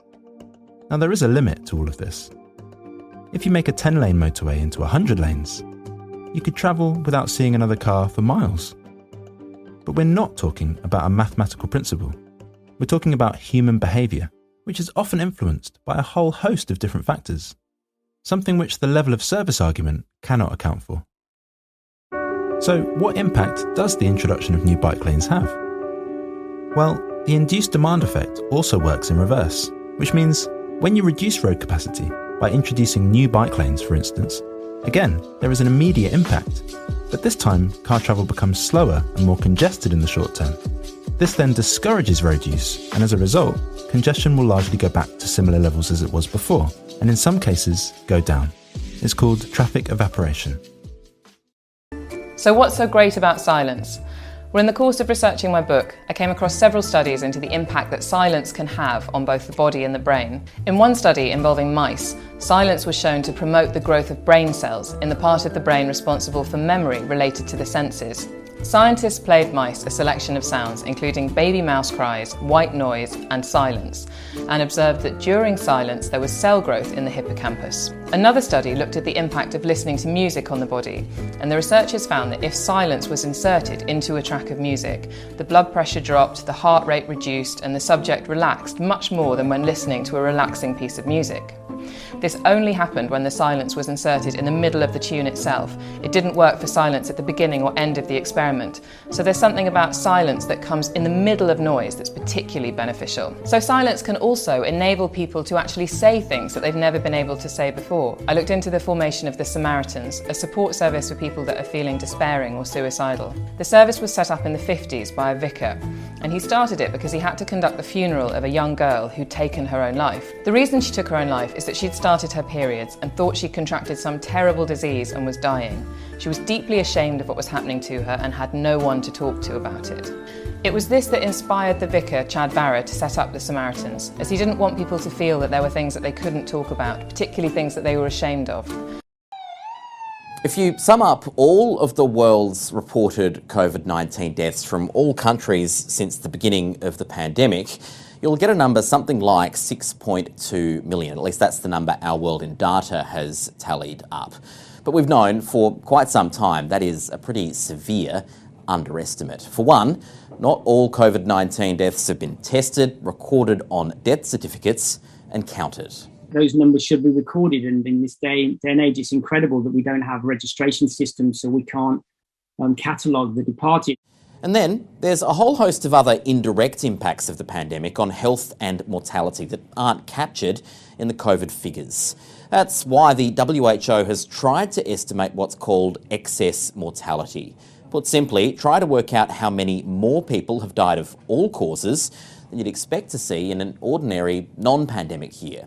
And when they did that, they reached an estimate of about 15 million deaths. Some countries have recorded far more excess deaths than others through the pandemic. Peru is one example. Another is India. Both countries that fared far worse on pandemic outcomes than the official death toll numbers might suggest. It's pretty much universally true. Rents are going up all around the country, but it's even more severe in migration destinations like the Sun Belt of the country, Austin, Phoenix, Florida. A lot of people are moving there and there's just more demand for rents. Daryl Fairweather is the chief economist at Redfin, a nationwide real estate brokerage firm that pulls together real-time statistics on both the sales and rental markets. For example, their numbers show that rents increased 31% in Jacksonville last year, 40% in Austin, Texas. What's causing this? We are not building enough housing for everybody who needs a place to live. We built fewer homes in the 2010s than in any decade going back to the 1960s. And at the same time, millennials are the biggest generation and they're entering into home buying age. Millennials aren't living in their parents' basement anymore or shacking up with roommates. They want a place of their own. And we didn't build any housing for them in the last decade because we are still so traumatized by the last housing crisis. We didn't put any investment into housing. In the economic crisis of 2008 and 9, construction of new housing came to a grinding halt. But even when the economy recovered, home construction didn't. I was reading this mystery novel last night, and in it this guy goes missing, and then, lo and behold, a week later they find his body floating in a nearby lake. I don't get it. I have a hard enough time staying afloat for 10 minutes, and I'm alive. It's a mystery how corpses do it. Well, let's see if we can figure this mystery out. The first clue is that the density of the human body is similar to the density of water. And what keeps us floating, other than the dog paddle, is the air in our lungs. Okay, so you'd think a corpse would sink as the air in its lungs is replaced by water. Well, they do, at least initially. But when any organism dies, it goes through putrefaction, the series of chemical, physical, and biological changes that end up returning the body to the food chain. That's your second clue. I still don't get it. Okay, so here's your third clue. When a body dies, the bacteria that normally live in the digestive system continue to feed on the proteins and sugar in the body's soft tissues, and to excrete gases, including carbon dioxide, ammonia, hydrogen, and methane. I give up. What does that have to do with floating? Well, these gases accumulate in the body's cavities and, if it's submerged in water, eventually cause it to start rising. Gross. So why do villains always drown their victims? Well, decomposition happens more slowly in water, and even more slowly in cold water. So the mystery's solved. Took you long enough. When you think about inventions that have radically changed human existence, what comes to mind?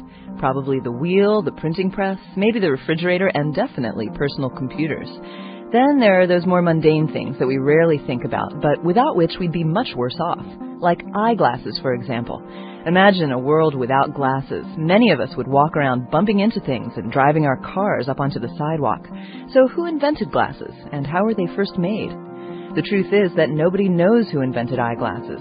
At some point in Italy between 1268 and 1289, someone came up with the idea, but the actual inventor remains anonymous.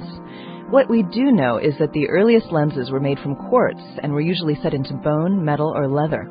As soon as early opticians figured out how to make glass without bubbles and other obstructions, they started making lenses out of glass. Although glasses spread quickly throughout Europe and Asia, there was one major problem: keeping them on the wearer's face.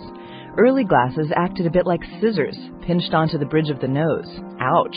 It took nearly 400 years before opticians figured out that rigid side pieces resting on top of the ears might do the trick. There is a very important concept that was introduced by Nassim Taleb, and that is anti-fragility. Anti-fragility is essentially resilience 2.0. Resilience 1.0 is when we put pressure on a system. After the pressure is lifted, that system goes back to its original form. Anti-fragility takes this idea a step further. You put pressure on a system, it actually grows bigger, stronger.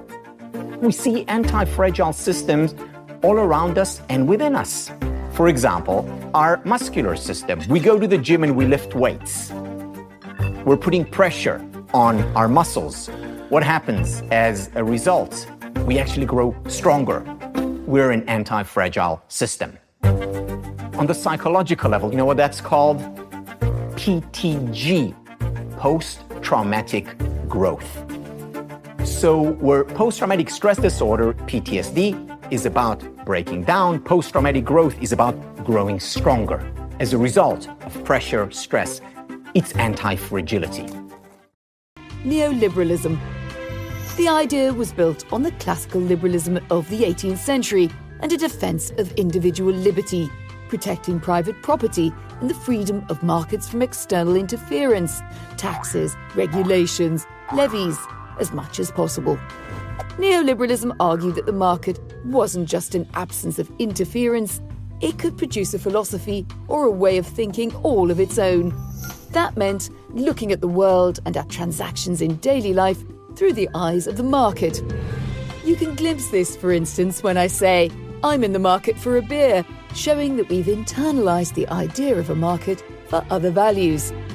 Nowadays, you probably hear the word neoliberalism used more as a term of abuse, hurled by opponents at economic globalisers, nasty bankers, or governments limiting spending on public works or welfare.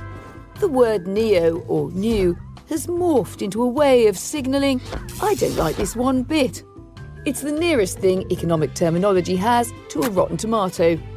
But neoliberalism isn't just a dirty word, it's an entire mindset of approaches to the way state and market interact with our aspirations, emphasising privatisation over state control as the best way to deliver public services. Pernis near Rotterdam, Europe's biggest refinery, owned by Europe's biggest energy company.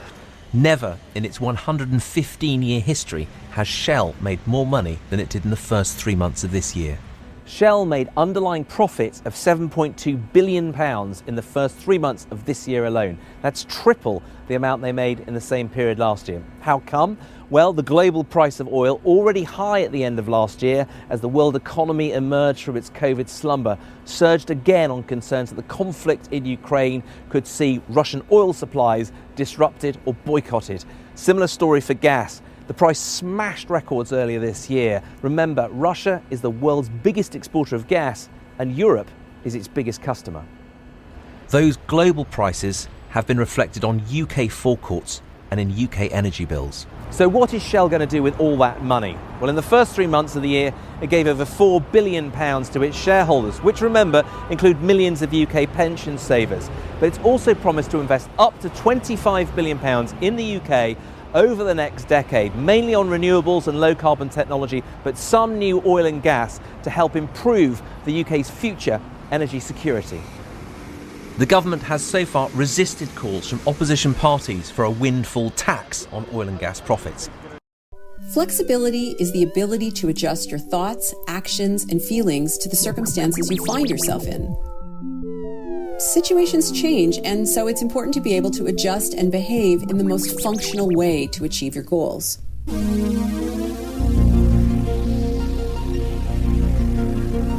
When you're born, your brain is not finished. Infant brains are born under construction. They're waiting for a set of wiring instructions from the world. If you expose your children to a lot of varying experiences, then you're basically wiring your child's brain to function in a flexible way and to learn new things when necessary.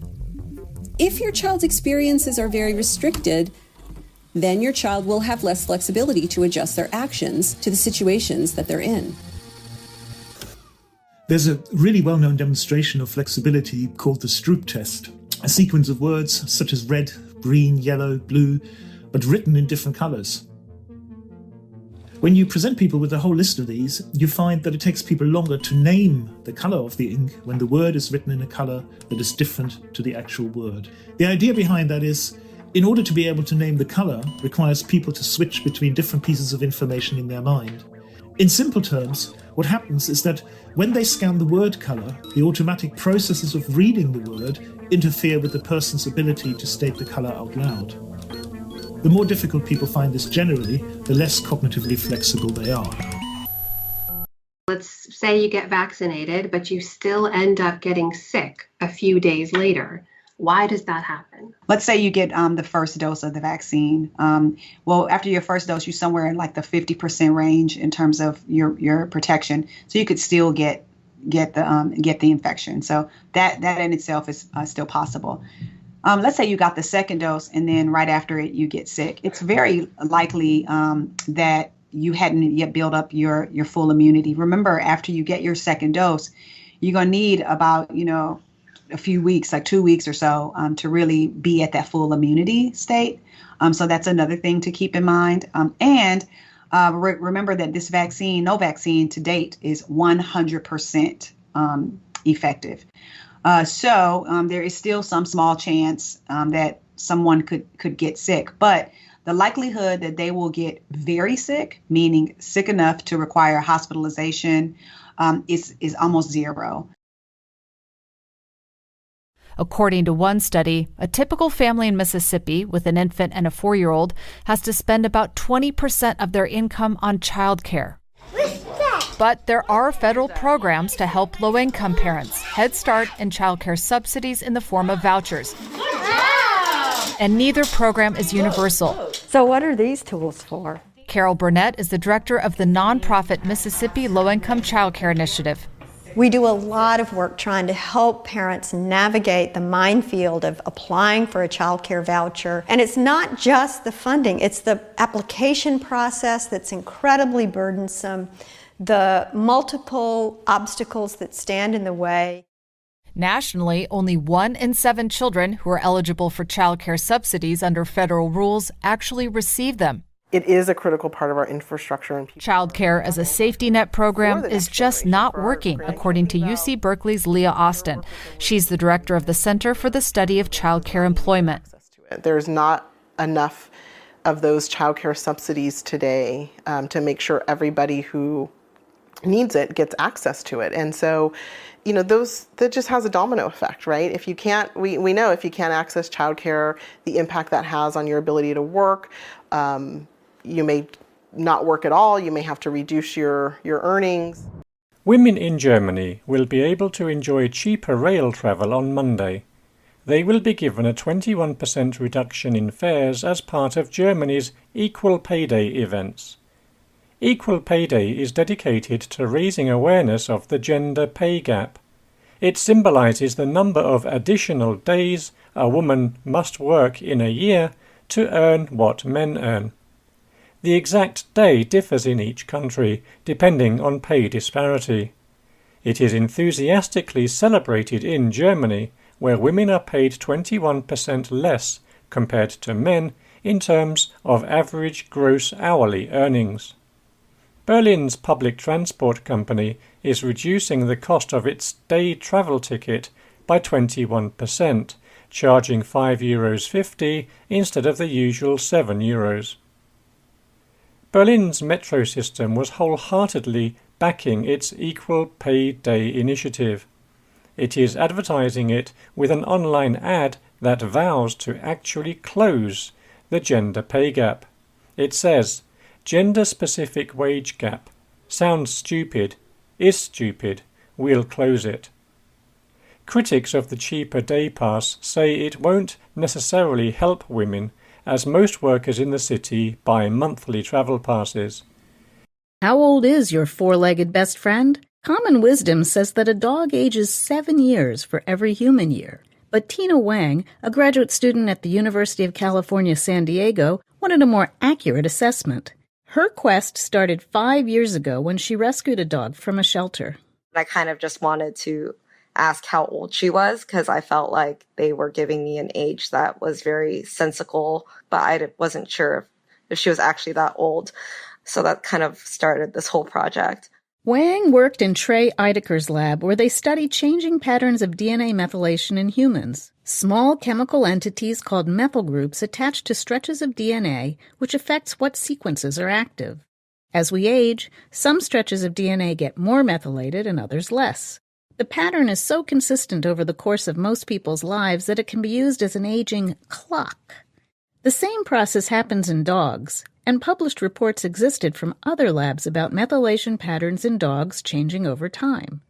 Since this COVID-19 strain is new, that's why they call it a novel coronavirus, researchers are constantly learning new things. The most common symptoms of an infection are fever, a dry cough, and shortness of breath. Some of these symptoms are very similar to the common cold, the seasonal flu, and seasonal allergies, but others, like a runny nose or sneezing, are not. COVID-19 can survive for a while outside your body, floating in the air, sitting on a surface. The latest research shows active virus can live in tiny airborne droplets for up to 3 hours, up to 24 hours on things like cardboard, and 2 to 3 days on harder surfaces like plastic or stainless steel. There are lots of variables to this. Things like temperature, humidity, even sunlight can play a role in how long the virus can survive on the outside. There is no vaccine yet for COVID-19. Initial trials have just begun, but it may take a year to 18 months before one is available. In the meantime, one of the best defenses is nothing new. Wash your hands. Scrub them with soap and water front and back for 20 seconds. And it doesn't matter how hot the water is. Hand sanitizer with a minimum 60% alcohol is your second best option after washing. And don't forget to cover your coughs and sneezes. Use a tissue or cough into your bent elbow, not your hand. And avoid touching your face. The virus gets into your body through your eyes, nose, or mouth. The global electric vehicle market is heating up, and China wants to dominate. Increasingly, more and more analysts expect China to be a leader in EV production, partly because it has the largest automobile market in the world, and then it has all these government policies to support consumers to buy EVs. The Chinese government has invested at least $60 billion to support the EV industry, and it's pushing an ambitious plan to transition to all-electric or hybrid cars by 2035. They have an all-of-society approach to winning and dominating the electric vehicle market globally. In 2020, EV sales in the US were far below Europe and China. Out of the 3.24 million electric cars sold, only 328,000 were in the US. 1.33 million were sold in China, and 1.39 million were sold in Europe. And as we go to 2025, China will pull away from everyone else, accounting for at least half of total global vehicle sales. Information is an important part of our society. People depend on it to guide them through a complex world. The invention of movable type in 15th century Europe revolutionized the communication of ideas. This invention made it possible to print and publish information to masses of people. This free flow of information eventually led to a free press in many parts of the world. But because information is so powerful, many world leaders have tried to stop it. French leader Napoleon Bonaparte once said he feared 4 newspapers more than 1,000 bayonets. The Chinese emperor who oversaw the building of the Great Wall famously used his power to stop published information. Qin Shi Huang ordered the burning of thousands of books on subjects he wanted to keep from the people. He even had hundreds of scholars executed for refusing to give up their book collections. But when true information is allowed to reach the people, good results can follow. Information has fueled successful revolutions in many nations. Government atrocities have been identified, and world leaders have been forced to be held accountable for their actions. Advances in media technology have made words and images more powerful and widespread than ever.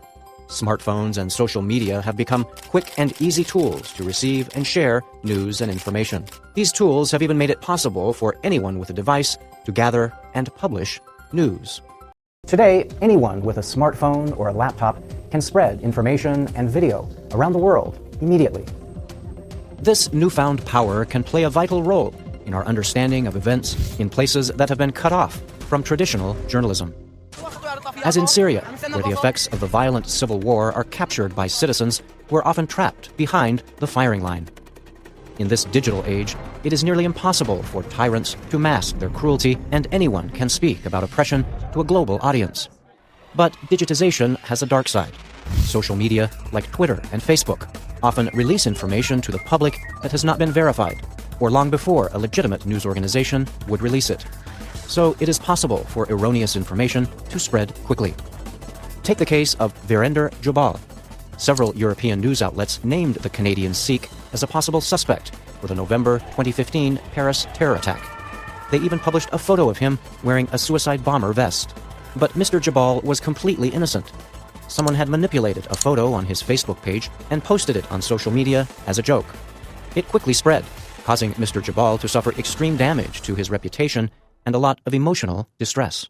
This is a dramatic example, but think about it. How many times have you fallen for clickbait? those deceptive ads that lure you to click with gossip or untrue information. For example, those ads that imply a famous celebrity has died or suffered a terrible tragedy. Bicycling in the United States has been increasing over the last decade or two in certain cities and places like Minneapolis, San Francisco, Portland, Washington, D.C. Bicycling has gotten an additional boost by a very unfortunate event, which is the COVID crisis. Many people found themselves at home and in the need for physical activity, and they were flocking to bikes, often for recreational purposes. We have people who still go to work or have to make a trip, but are not comfortable making it on public transport anymore. And they are switching to the bicycle to make that trip. So they're using the bike for a utilitarian trip purpose, or as a substitute for public transport. Many European countries have had higher cycling levels historically as the United States, but even from those levels now, they have made efforts by putting in bike lanes, putting in cycle tracks, doing intersection modifications to accommodate bicyclists. And they've seen big growth in cycling. A big part of the population, according to research, between 50 and 60% are not willing to ride with fast-moving traffic and a lot of traffic in the streets. So what they need are separate facilities. You've heard plenty, especially from employers who can't find workers, about the Great Resignation. But here's what's also happening: the Great Retirement. Since February 2020, some 2.6 million more Americans than expected retired. So why? Well, a few main reasons. One, workers leaving in-person jobs to avoid catching COVID-19. Donna Booth retired from her job managing a home for the developmentally disabled at age 74. I was frightened, and I did have nightmares, and it was just affecting everything about my life in terms of I don't want to die for this. Yes, COVID hastened her exit, but not just because of the danger. The job had morphed into more than she could bear. I became a first responder, and I had a lot of vulnerable people and staff members working for me, and the paperwork increased, the demands increased, and so it became a very, very different job. For some, caregiving needs drove them to retire. Helping her daughter drew 63-year-old Norma Jasso from her 17-year job at San Diego Gas and Electric. I was thinking, I've lived 2/3 of my life. I have 1/3 to go. What do I really want to do with that time? And taking care of the baby, helping my daughter is critical. The Golden Gate Bridge has been called one of the world's most beautiful bridges. It is also one of the most visited places in the world. Experts say about 9 million people visit the bridge each year. They say more than 1,000 million vehicles have used the bridge since it opened almost 70 years ago. The bridge has always been painted the color called International Orange. The color was chosen because it went well with the natural surroundings. It is also easier to see in the heavy fog that often covers the area. But the Golden Gate Bridge was not named for its orange color. It was named for the body of water that it crosses, the Golden Gate Strait. The Golden Gate Strait is the entrance to the San Francisco Bay from the Pacific Ocean. The Golden Gate Bridge links the city of San Francisco with Marin County, California. Planning for the bridge began in the 1920s when the area around San Francisco was growing. There's a very interesting body of research that suggests that caffeine does improve focus and memory and the ability to learn. So it seems to help us lock in memories. As for focus, it increases our ability to concentrate on a task. It's incredibly important for modern work. And of course, caffeine also gives us a burst of energy. But how exactly? Coffee has less than 5 calories. Caffeine seemed to be in violation of the laws of thermodynamics. Essentially, caffeine borrows energy from your future and gives it to you in the present. Caffeine occupies a receptor that normally is occupied by a chemical called adenosine. And this is the chemical that over the course of the day builds up and makes you feel tired and prepares the brain for sleep. Caffeine gets in there and blocks that receptor so you never feel that tiredness. Right, and that's the catch. Caffeine messes with your sleep because 4 to 6 hours after you drink it, half of it is still swirling around in your body. But even if you cut it out earlier in the day, the quality of your sleep may suffer. Not the quantity necessarily, but the quality, by which I mean your deep sleep, your slow wave sleep, a kind of sleep that's dreamless and very deep and is very important to kind of brain hygiene. It's where your brain kind of takes out the garbage every night and cleans up the desktop. And that kind of sleep suffers. The blame for overconsumption should not and cannot be placed solely on individuals. Companies and corporations have a vested interest in making you buy more stuff, because if they don't, they go bankrupt, which is why they slap green labels onto their products and advertise everywhere. Indeed, the whole idea of a personal carbon footprint is a propaganda campaign created by the fossil fuel giant BP. The move allowed them to lock in decades of fossil fuel use by turning the attention away from their complicity in climate change and instead blaming the individual for not living a low-carbon lifestyle or not buying the right thing. The natural conclusion in a system riddled with ads and cultural norms imploring all of your senses to buy more is that your dollar is your vote, an idea which stands in stark contrast to the democratic ideal of one person, one vote. We are led to believe that growing the economy, which for the individual means buying tech or wearing sustainably made clothing, is how we stop climate change. But the reality is that this capitalist growth model counteracts the work being done to decrease emissions. For as long as society has existed, we've understood the role of surrounding influences on our decision-making. With idioms like, "it takes a village to raise a child," and "you are the product of your environment," we understand that to a great extent, our upbringing, our parents, the society we grew up in, all of these influence our decision-making process. If someone is born religious, it's not crazy to think that they'll be religious throughout their lives.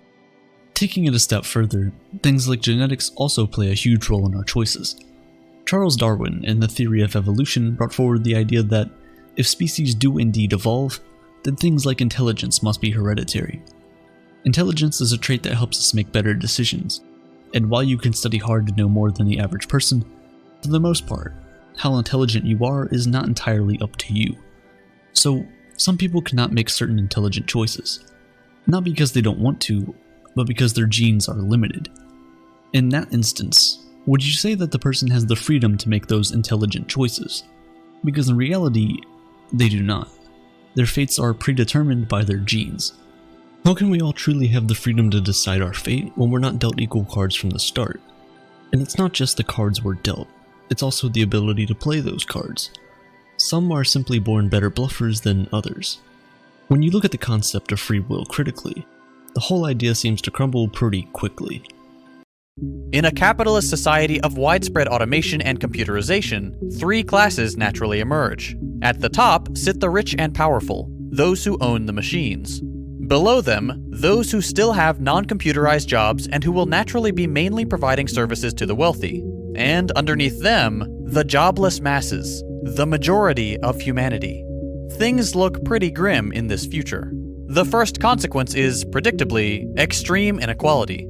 Under our current means-tested, insufficient, work-conditional methods of welfare distribution and the total absence of a cap to wealth accumulation, existing trends will only continue to drive larger and larger gaps between the rich and the poor. The effects of inequality we see today will only become more extreme, and with even less recourse to organized power. That leads to the second dramatic consequence of a highly automated capitalist society: corporate totalitarianism. A capitalist monopoly on robots virtually guarantees an even more dangerous monopoly on violence. If the ruling elite are no longer reliant on the working class to flourish, workers will be regarded as useless. And if they try to fight back for a better society that benefits the majority, the capitalist state and corporate elite can use their monopoly on technology to crush resistance in even more frightening ways. A single workout that you do will immediately increase levels of neurotransmitters like dopamine, serotonin, and noradrenaline. That is going to increase your mood right after that workout, exactly what I was feeling. My lab showed that a single workout can improve your ability to shift and focus attention, and that focus improvement will last for at least 2 hours. And finally, studies have shown that a single workout will improve your reaction times, which basically means that you are going to be faster at catching that cup of Starbucks that falls off the counter, which is very, very important. But these immediate effects are transient. They help you right after. What you have to do is do what I did, that is change your exercise regime, increase your cardiorespiratory function to get the long-lasting effects. And these effects are long-lasting because exercise actually changes the brain's anatomy, physiology, and function. Let's start with my favorite brain area, the hippocampus.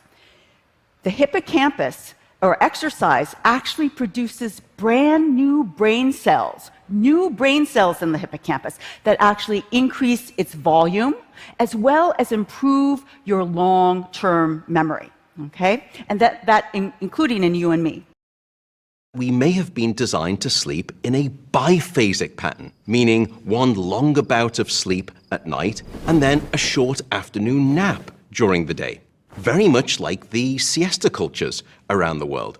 But is napping always a good thing? Well, not necessarily.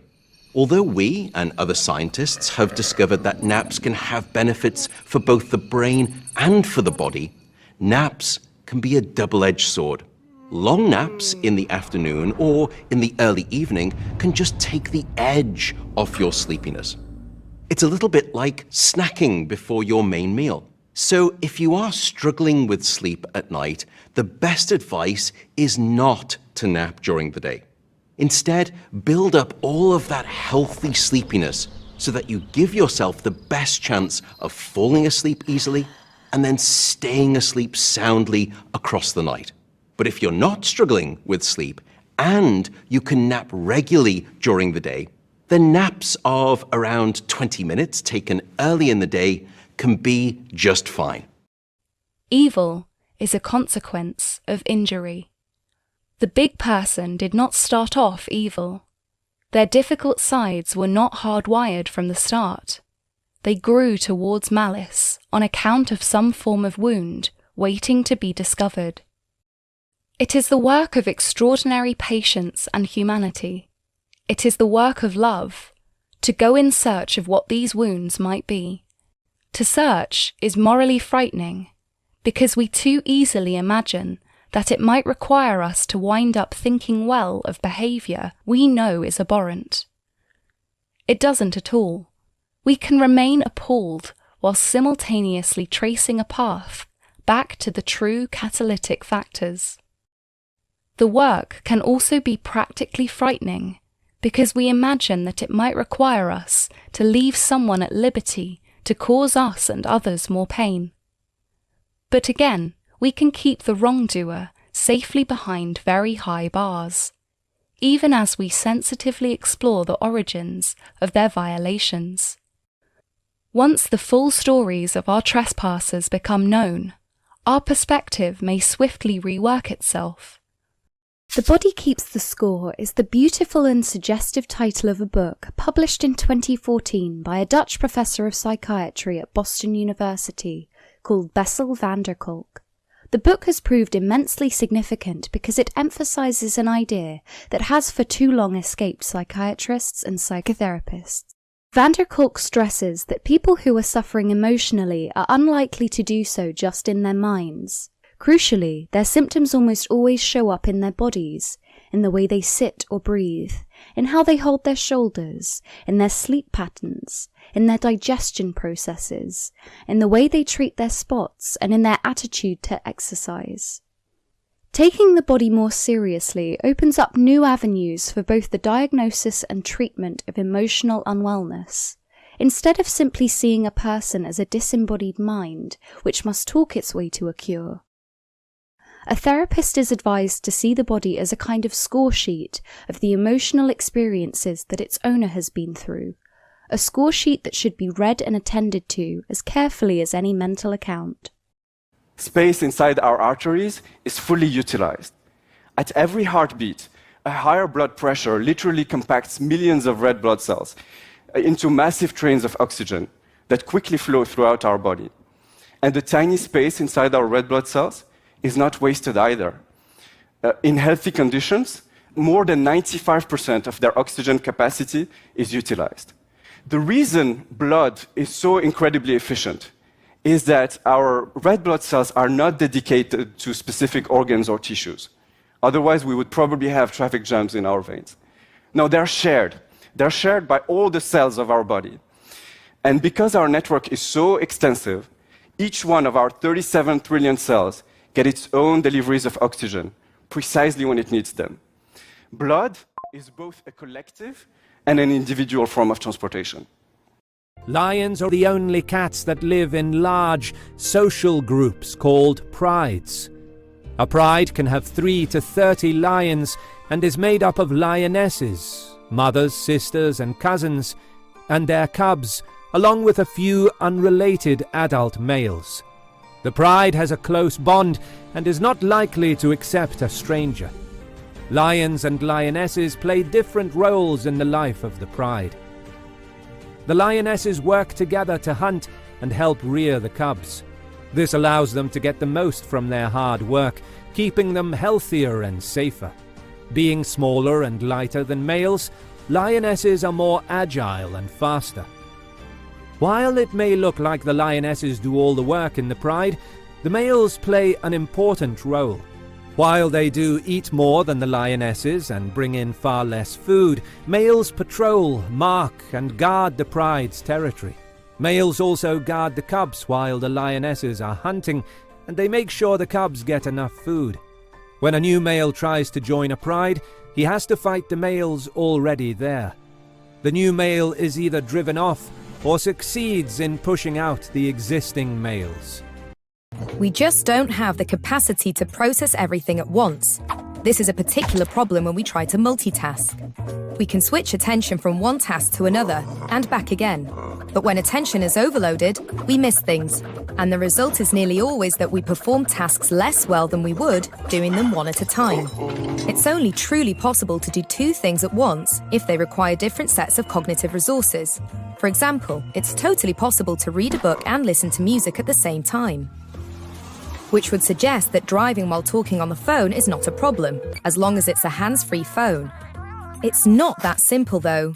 Research has shown that while talking on the phone, we have a tendency to create mental images, and this uses the same visual resources needed for driving. And if visual resources become too stretched, it's perfectly possible for a driver to look directly at a hazard, but fail to see it. Not everything will make it through to conscious awareness. So multitasking makes us at best inefficient, and at worst, downright dangerous.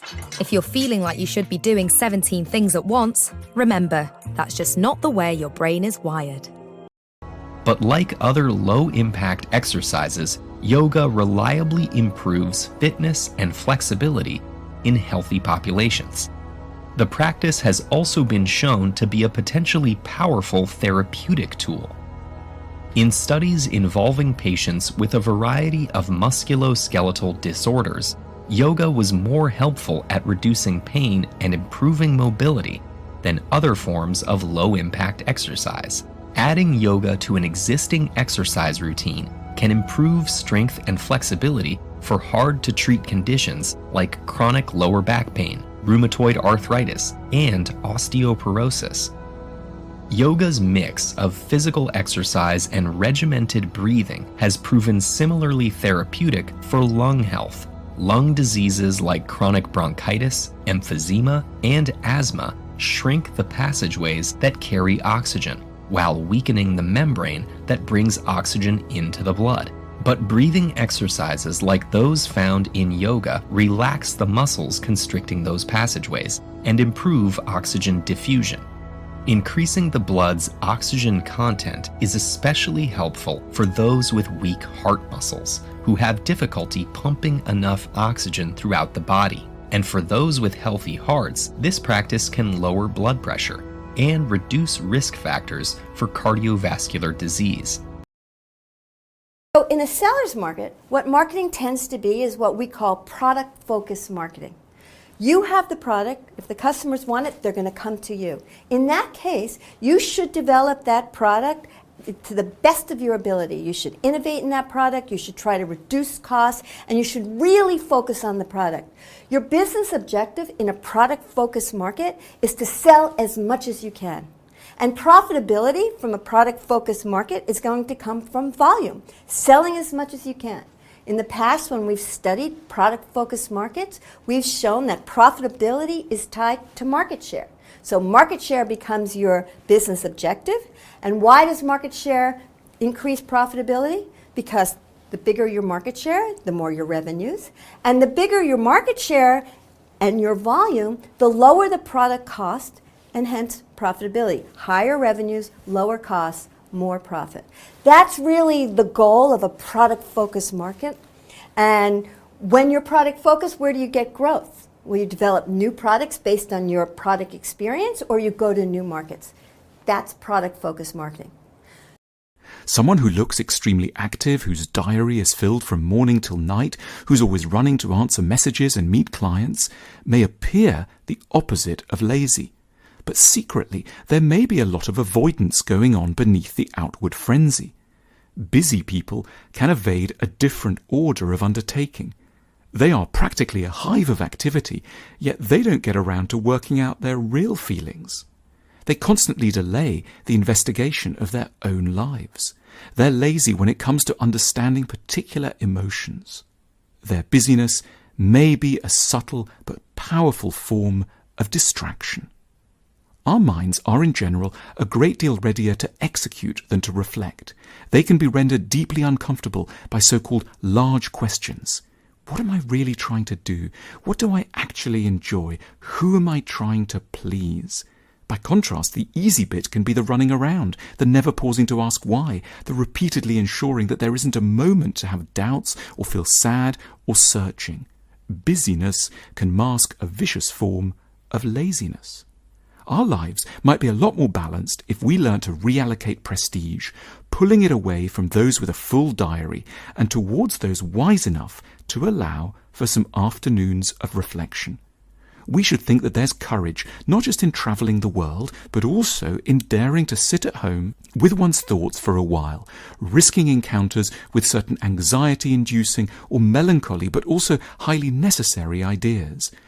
The reason why I believe it's actually very interesting to study spending is because it's so ubiquitous. Like, we all spend and we all actually have a lot of control over our spending. We are going to spend some of our money because we have to. And are we really thinking about spending it in ways that might actually make us happy? And if yes, what can we learn as researchers to help people? First off, know yourself.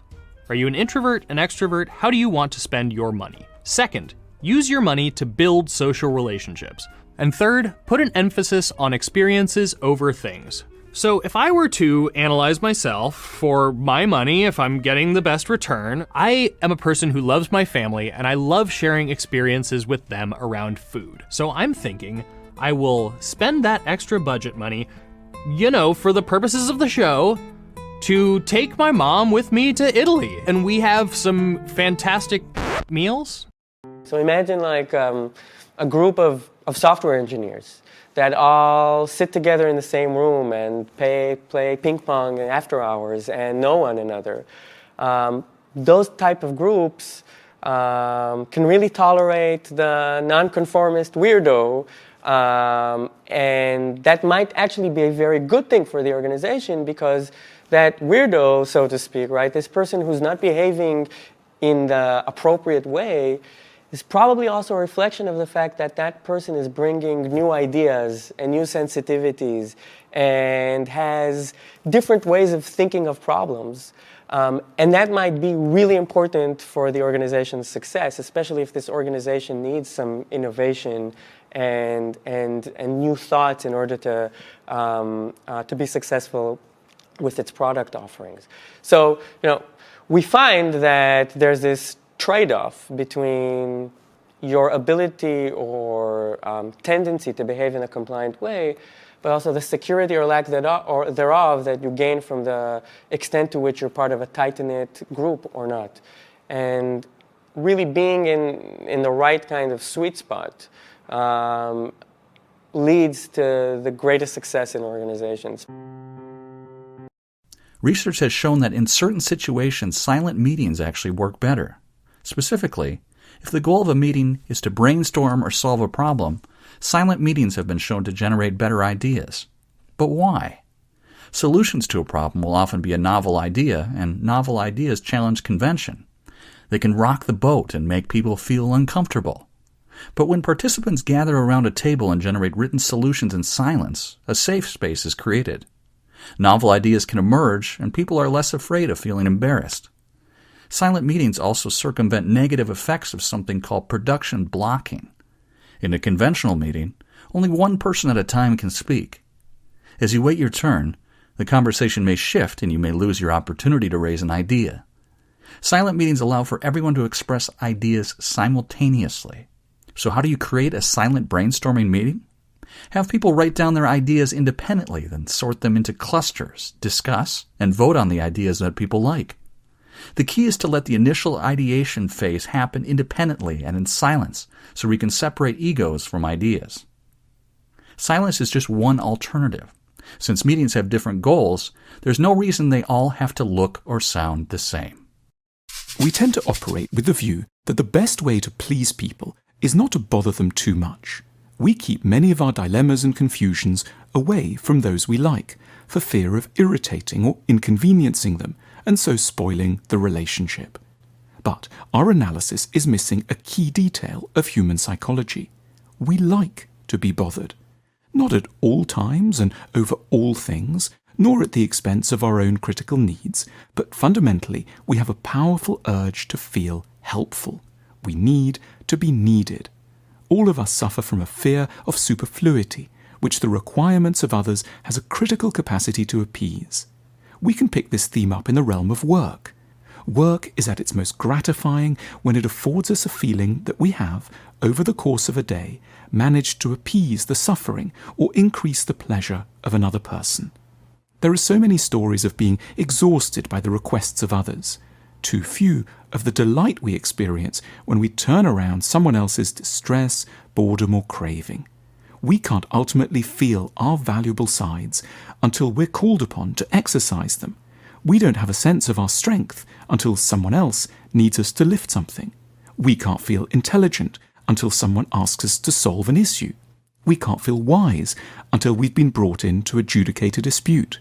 We rely on the needs of others to remind us of what we're capable. Why would the banks disrupt themselves by introducing a digital currency that would make it easier for consumers and businesses to disintermediate the banks? Well, the banks may not be the innovators. It may be that they are the reactors, that they will react when others innovate. And I'm sure that they've considered the trade-offs involved in whether to disrupt themselves by introducing digital currencies, or whether to wait and react when others introduce digital currencies. Right now, digital currency sounds very edgy and kind of alternative lifestyle, but it's becoming the mainstream.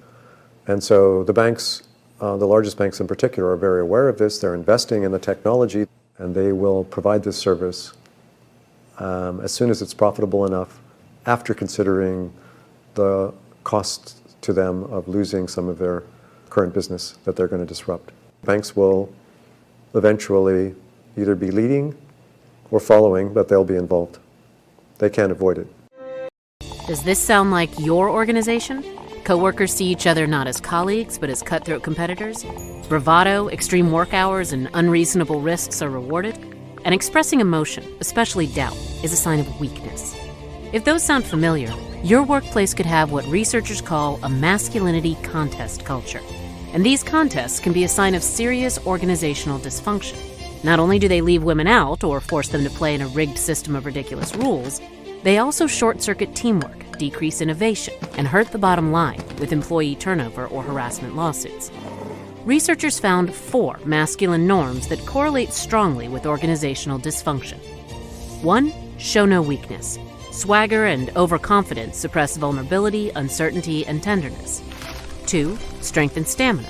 Even in white-collar jobs, physical strength and athleticism are prized, and endurance is proven by working late into the night. 3, put work first. Commitment to the organization comes before all else, leaving no room for family, breaks, or balance. And 4, dog eat dog, a culture where more masculine winners defeat losers in a zero-sum game, and trust is scarce. Masculinity in these workplaces is under constant threat. It must be repeatedly defended, leading to even more toxic behavior. If you're making an apology, there are 3 questions that you want to be able to answer. The first is, do we tell the truth? And people want the company to tell the truth for 2 reasons. One is it gives them confidence that they know what went wrong. And so that means that they will presumably know what to fix. The other is that they want the company to be a truth-telling company so it can uncover the truth. The second is, on whose behalf are we acting? Is it clear that people understand that we understand that? And the third is, how do our actions benefit those people who trust us?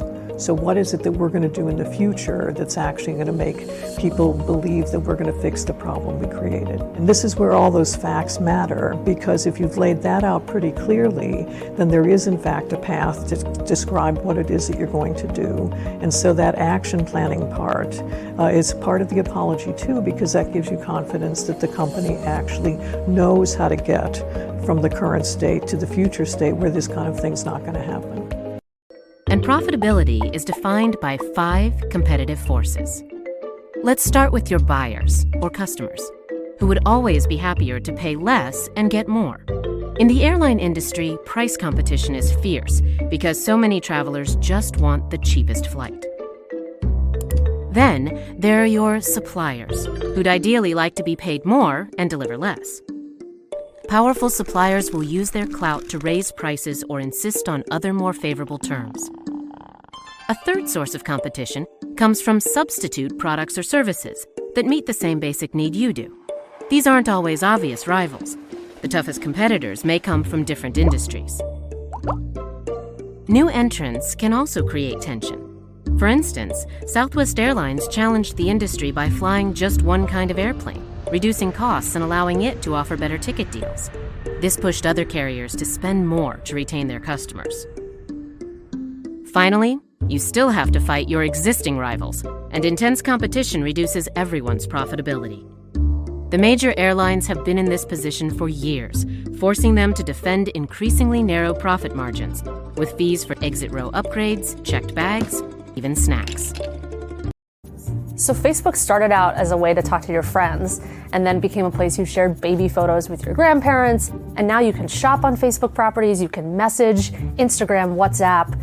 Amazon is the same way. It started out as a big store, and now they make home speakers, they make original movies and television shows. So these companies all started off with one thing, and they're adding more things around it, and finance is kind of the last frontier. As more people change their banking habits, tech companies say they can bring something to the table. Google says it will build helpful tools while relying on partnerships to navigate the financial world. For its part, Apple promises to eliminate fees for its credit card and give you cash back instantly. And the Apple Pay app will have charts that help users track their buying habits. Some people are already wary of giving tech companies access to their location and their photos. Financial data is just way more personal. More concerns over privacy and power will be on display as tech firms get into finance. The data are valuable, and increasingly, they're in the hands of a few tech companies. The term core competence gets thrown around a lot, but it has a specific meaning, one that's especially important for strategists and companies with multiple business units or product lines. C.K. Prahalad and Gary Hamel, who introduced the concept, described the diversified corporation as a large tree. The core products are the trunk and major limbs. The business units are smaller branches, and the end products are the leaves. The core competence is the root system that provides nourishment and stability. It's essentially what your organization knows about coordinating production and technology. If you only compare end products, you'll miss the real strength of your company. To figure that out, start by identifying specific core competencies, the 5 or 6 things at most that your company does better than anyone else. These meet 3 requirements. First, they provide access to a wide variety of markets. Consider what Honda knows about engines. It gives them a distinctive advantage in cars, lawnmowers, and generators. Second, core competencies contribute to the benefits of the product as perceived by the customer. Clearly, Honda's expertise in engines fits the bill here, too. Finally, core competencies are hard for competitors to imitate. It's been tough for Honda's competitors to match their engine design and development skills, even with bigger R&D budgets. For noble and very understandable reasons, we've come to associate maturity and kindness with a capacity not to give up on people. But this broad and generous truth can be in danger of missing out on an important caveat, that health and maturity may also require, at points, a subtle capacity to give up on one or two people. Not always and indefinitely to keep giving them the benefit of the doubt, not invariably to forgive them one more time, not relentlessly to imagine the nice things they might really have meant beneath the thoughtless and unkind things. We might need occasionally to despair of someone as the price to pay for keeping faith with ourselves. We need to hear that, surprisingly, some people aren't entirely good and we aren't necessarily the problem. We need to learn to blame and get annoyed with someone other than ourselves. We need to do something very strange. Walk away. This is no sign of cowardice or weakness of character. It's a sign that we have, finally, learnt to love ourselves, and so place our needs where these should always have been, at the centre of our considerations. Without a proper understanding of childhood, it won't matter how many fortunes we've made, how stellar our reputation or outwardly cheerful our families. We will be doomed to founder on the rocks of our own psychological complexities. We will probably be sunk by anxiety, a lack of trust, some kind of dread, paranoia, rage and self-loathing, those widespread legacies of misunderstood childhoods. Well-meaning people sometimes wonder with considerable hope if Sigmund Freud has not, after all, by now been proved wrong. The tricky and humiliating answer is that no, he never actually will be in the substance of his insight. Freud's eternal contribution has been to alert us to the many ways in which adult emotional lives sit on top of childhood experiences, and how we are made sick by not knowing our own histories. In a saner world, we would be left in no doubt, and even partially alerted while we were living through them, that our childhoods hold the secrets to our identities. We would know that the one subject we need to excel at above all is one not yet flagged up by the school system, the subject called my childhood. And the sign that we have graduated in this topic with honours is when at last we can know and think non-defensively about how we are, in small ways and large, a little bit mad, and what exactly in the distant past might have made us so. The idea behind recycling is simple. By breaking old products down and converting them into something usable again, we conserve natural resources. It saves forests, cuts emissions, and means less pollution. Sadly, it's not that simple. Recycling is deeply entwined with our economic system, and, right now, doesn't make much economic sense. It often costs more to recycle than it does to just throw things away, which is bad news for the environment. So is it worth paying for? Recycling saves serious amounts of energy, which in turn means lower greenhouse gas emissions. Making cans from recycled aluminium uses 95% less energy than mining and using raw materials. Recycling steel saves 60%, as does recycling paper. So it boils down to how quickly we're able to remake the way we make things. As of 2018, we were on track to generate waste at more than double the rate of population growth through 2050, so we can expect plenty more rubbish to pile up. Some communities are running out of room to store all their trash and have stopped collecting plastic, paper and glass. Others are just sending material to landfills or burning it. Such issues have given environmentalists cause to suggest a more radical approach is needed, saying we should rethink our relationship with materials and be using less stuff in the first place. Red oceans represent existing industries and markets, where industry boundaries and the rules of competition are well defined. Companies strive to outperform rivals and grab a bigger share of existing demand. As the space gets crowded, fierce competition turns the water bloody. Competitive or market competing strategy is about how to occupy red oceans. By contrast, blue ocean or market creating strategy is about how to create and capture unknown markets where demand is created rather than fought over. In some cases, this spawns entirely new industries. But most blue oceans emerge when a company alters the boundaries of an existing industry. The simultaneous pursuit of value and cost is the logic of blue ocean strategy. Companies that can create blue oceans usually reap the benefits for 10 to 15 years because they are hard for rivals to copy. To realize blue ocean potential, companies should chart a strategic course past traditional industry boundaries to create new market space. General Electric developed several medical devices in emerging markets that were a little simpler and a lot less expensive. In China, they developed a compact, portable ultrasound machine from scratch. It cost just $15,000, compared with over $100,000 for their high-end model.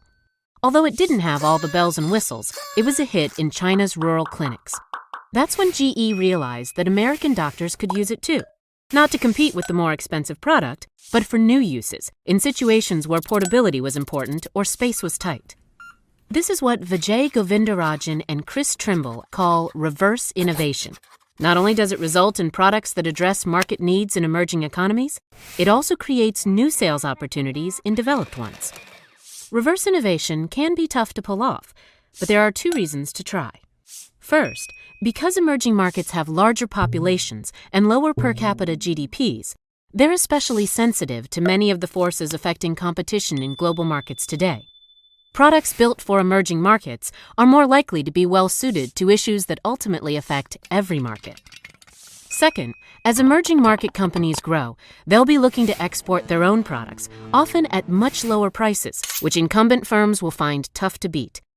Practicing reverse innovation today will help protect incumbent firms from being disrupted by low-cost competitors tomorrow. Since its founding, America has enjoyed population growth famously fueled by high immigration rates.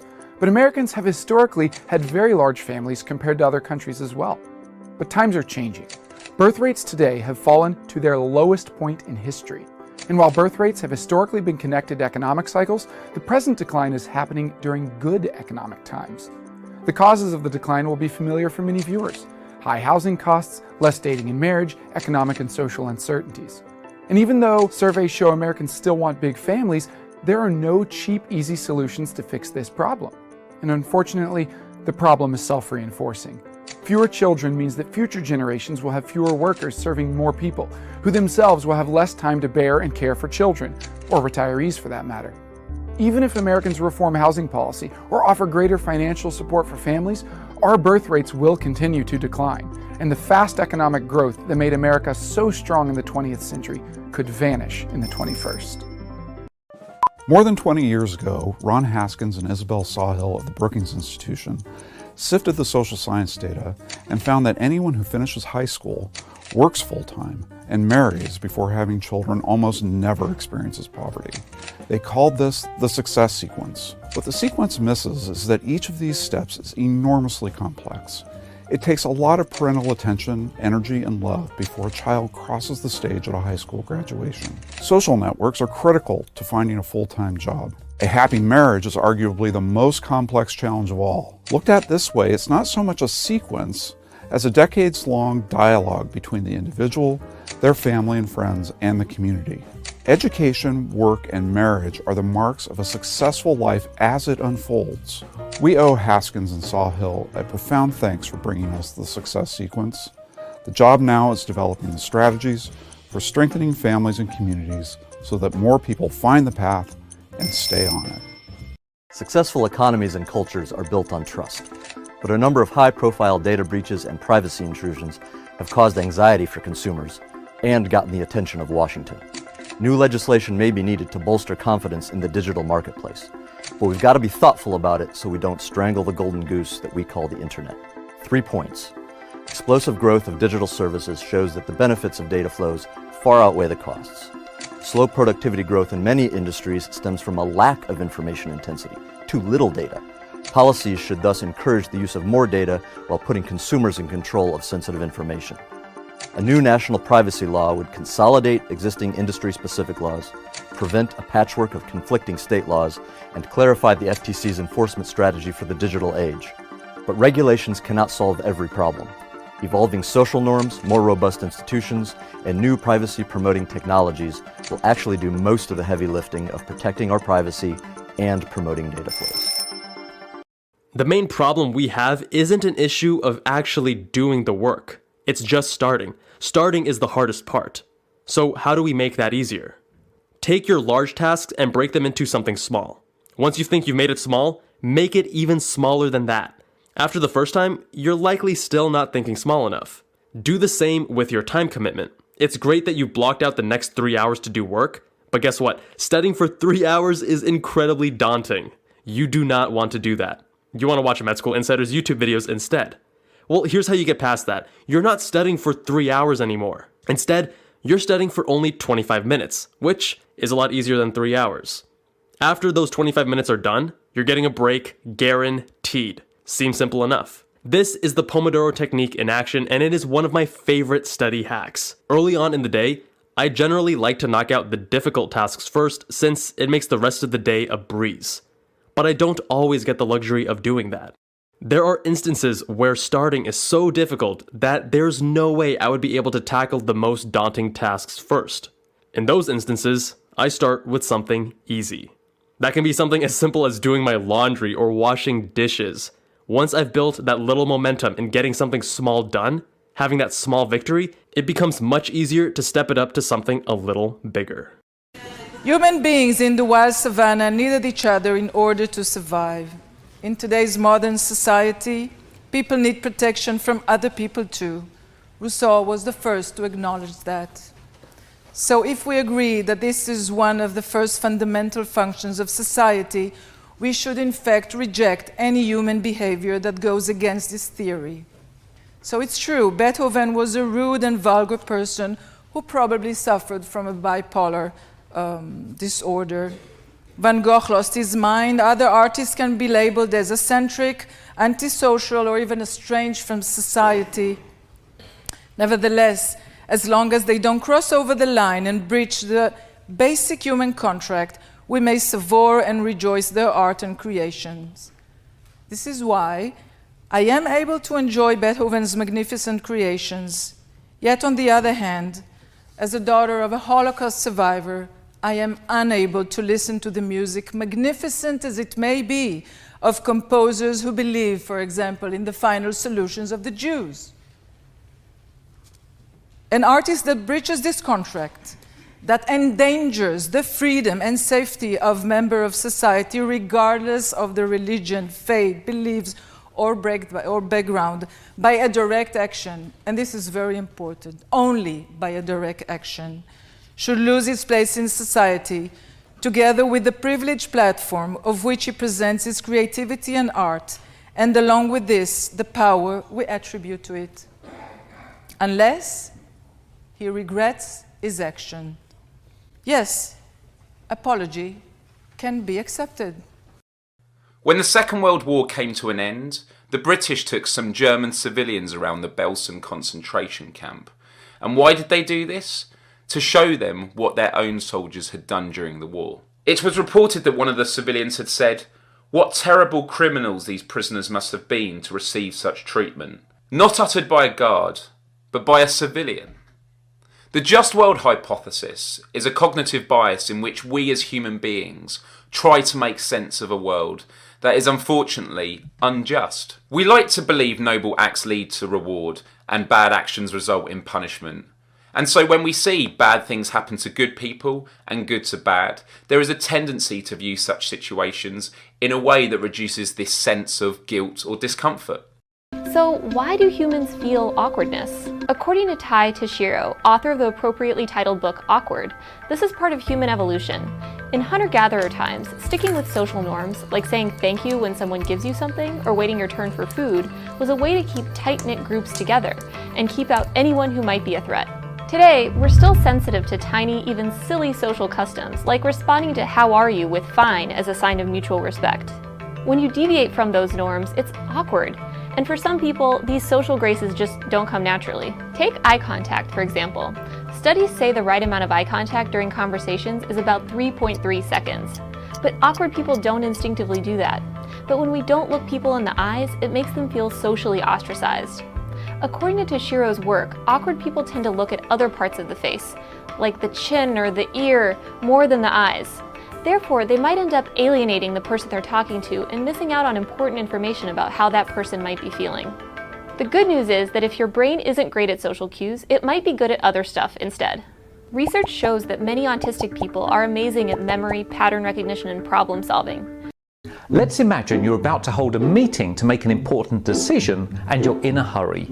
Is it better to hold the meeting standing up or sitting down? Researchers from the University of Missouri asked groups of people to imagine that they'd crashed on the moon and that only a few pieces of equipment had survived the crash. The groups were asked to identify which bits of equipment were most important, and their decisions were compared to the correct answers supplied by NASA.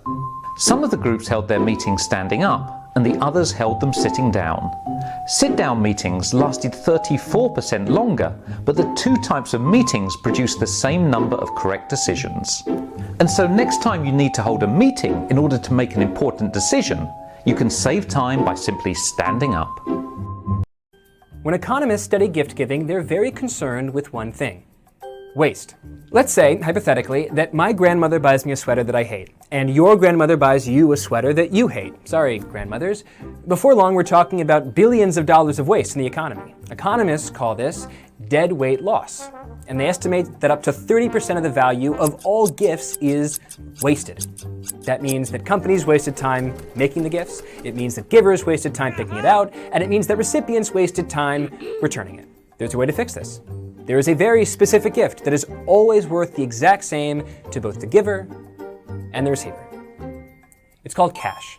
The good thing about cash is that the receiver can always make use of 100% of its value. The bad thing about cold hard cash is that it's cold.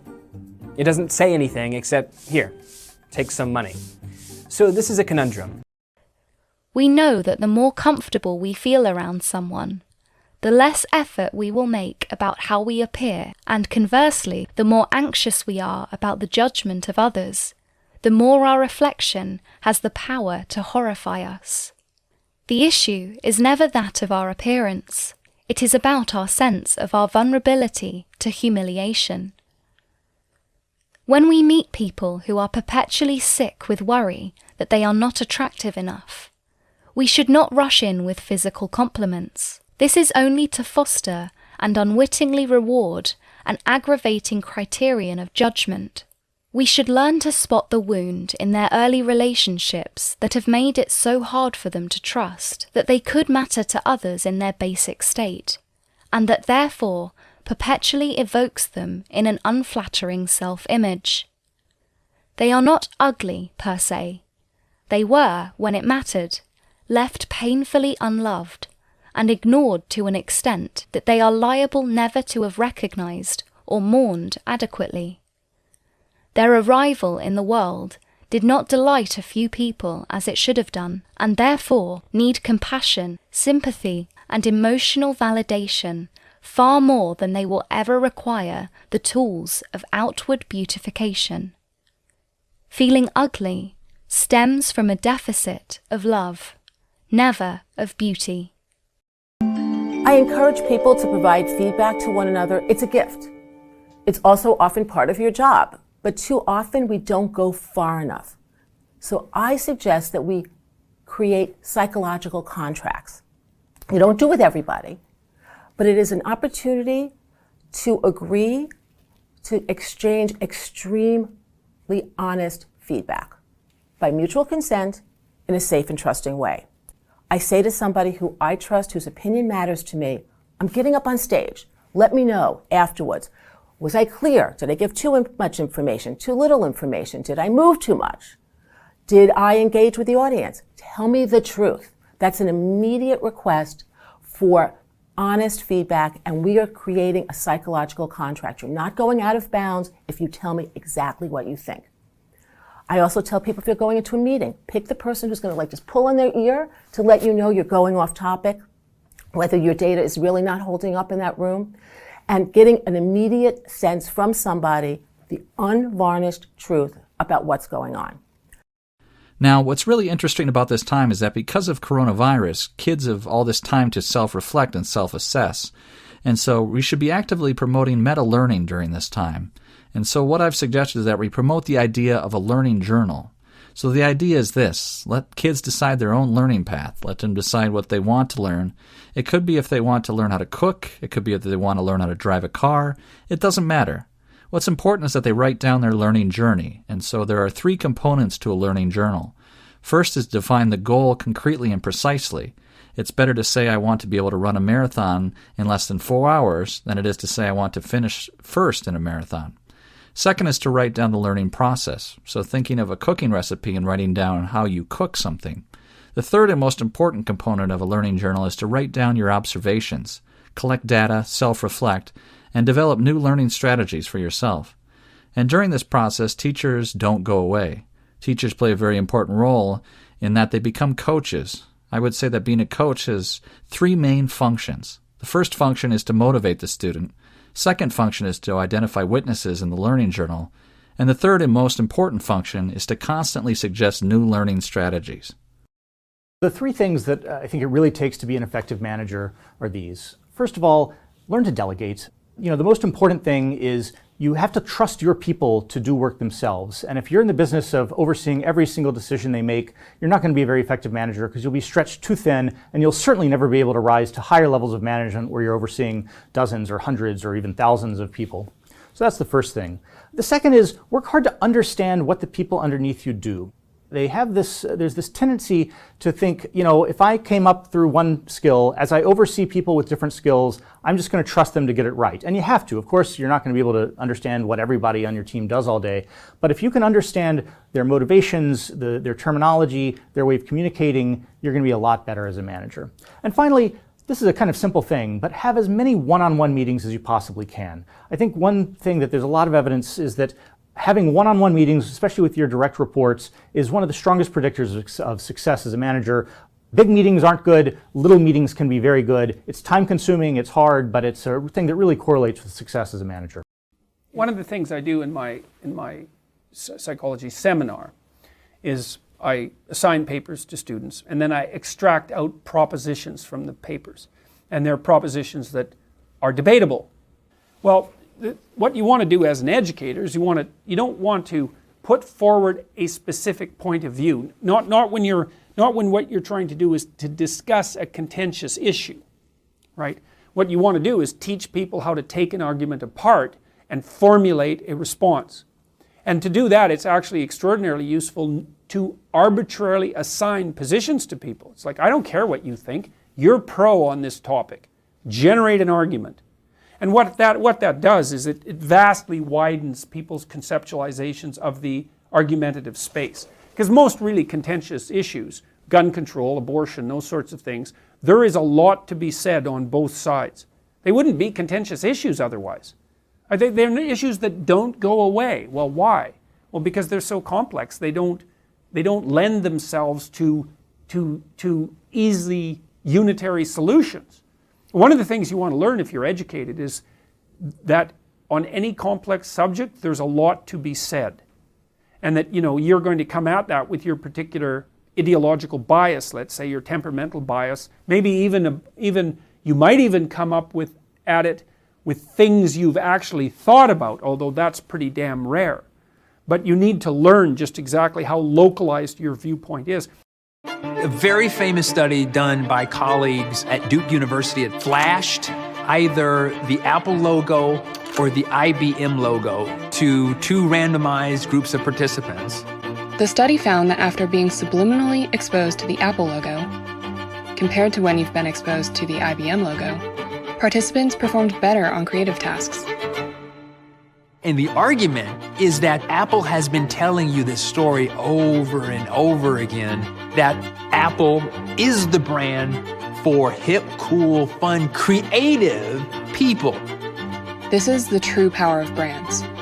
They can influence our behavior in ways that extend way beyond the point of sale. So, to what degree can the influence of brands wreak havoc on our ability to make rational spending decisions? This is Americus Reed. He studies identity and marketing at the University of Pennsylvania. When I make choices about different brands, I'm choosing to create an identity. When I put that shirt on, when I put those shoes on, those jeans, that hat, someone is going to form an impression about what I'm about.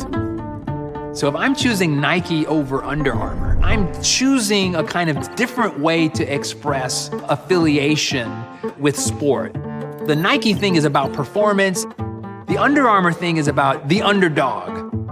I have to choose which of these different conceptual pathways is most consistent with where I am in my life.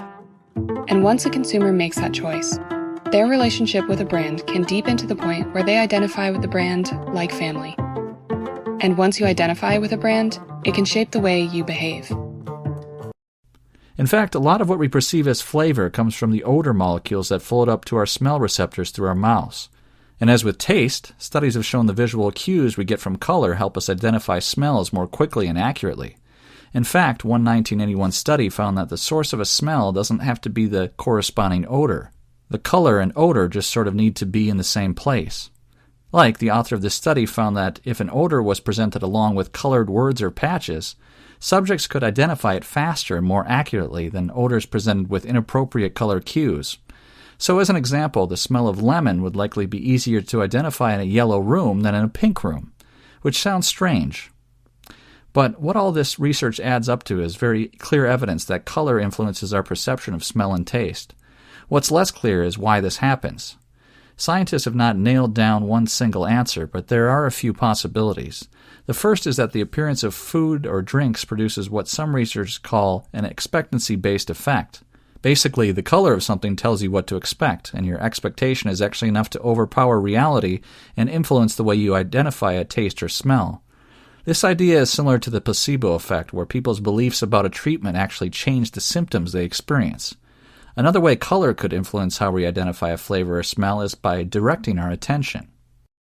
So some scientists wondered how much these chemo signals might play a role in emotional contagion among humans. In a 2012 study, one team of researchers designed an experiment to find out. In it, one set of participants watched videos that would provoke either fear or disgust while wearing sweat pads in their armpits. Afterward, a second set of participants were asked to smell those sweat pads, and the experimenters recorded their emotional state. Conveniently, the emotions of fear and disgust tend to provoke opposite physical responses. When you're scared, your body will typically try to take in more sensory information, so your face will open up as you breathe more deeply and scan the environment with your eyes. On the other hand, when you are disgusted, you'll generally reject sensory information. Like, you'll walk past a row of porta potties and you'll scrunch up your face and take really shallow breaths and look around less. Now, these reactions aren't always super visible to the eye, but by monitoring their eyes and facial movements, the researchers could tell which facial muscles were activated in each person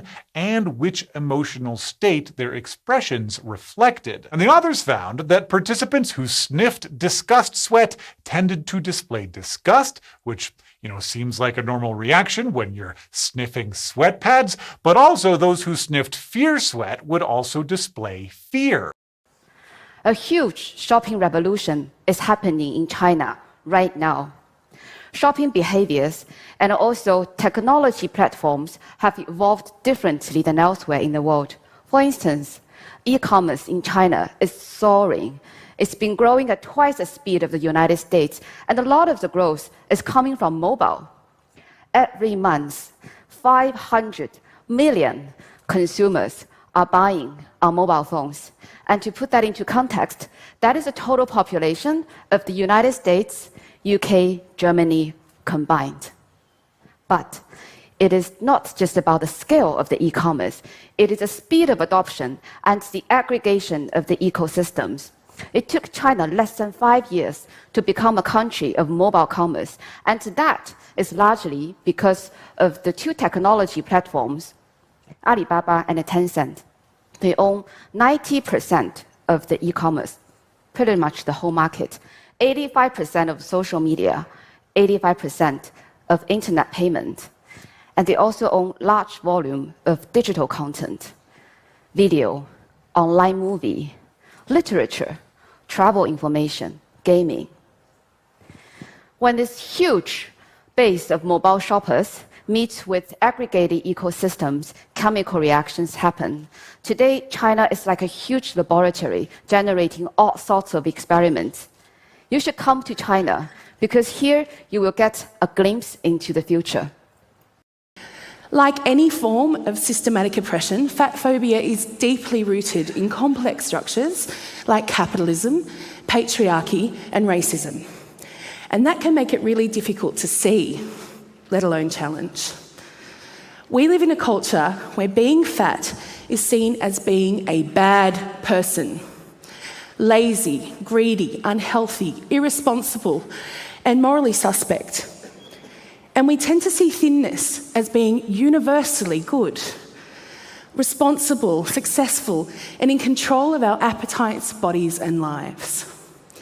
We see these ideas again and again in the media, in public health policy, doctors' offices, in everyday conversations, and in our own attitudes.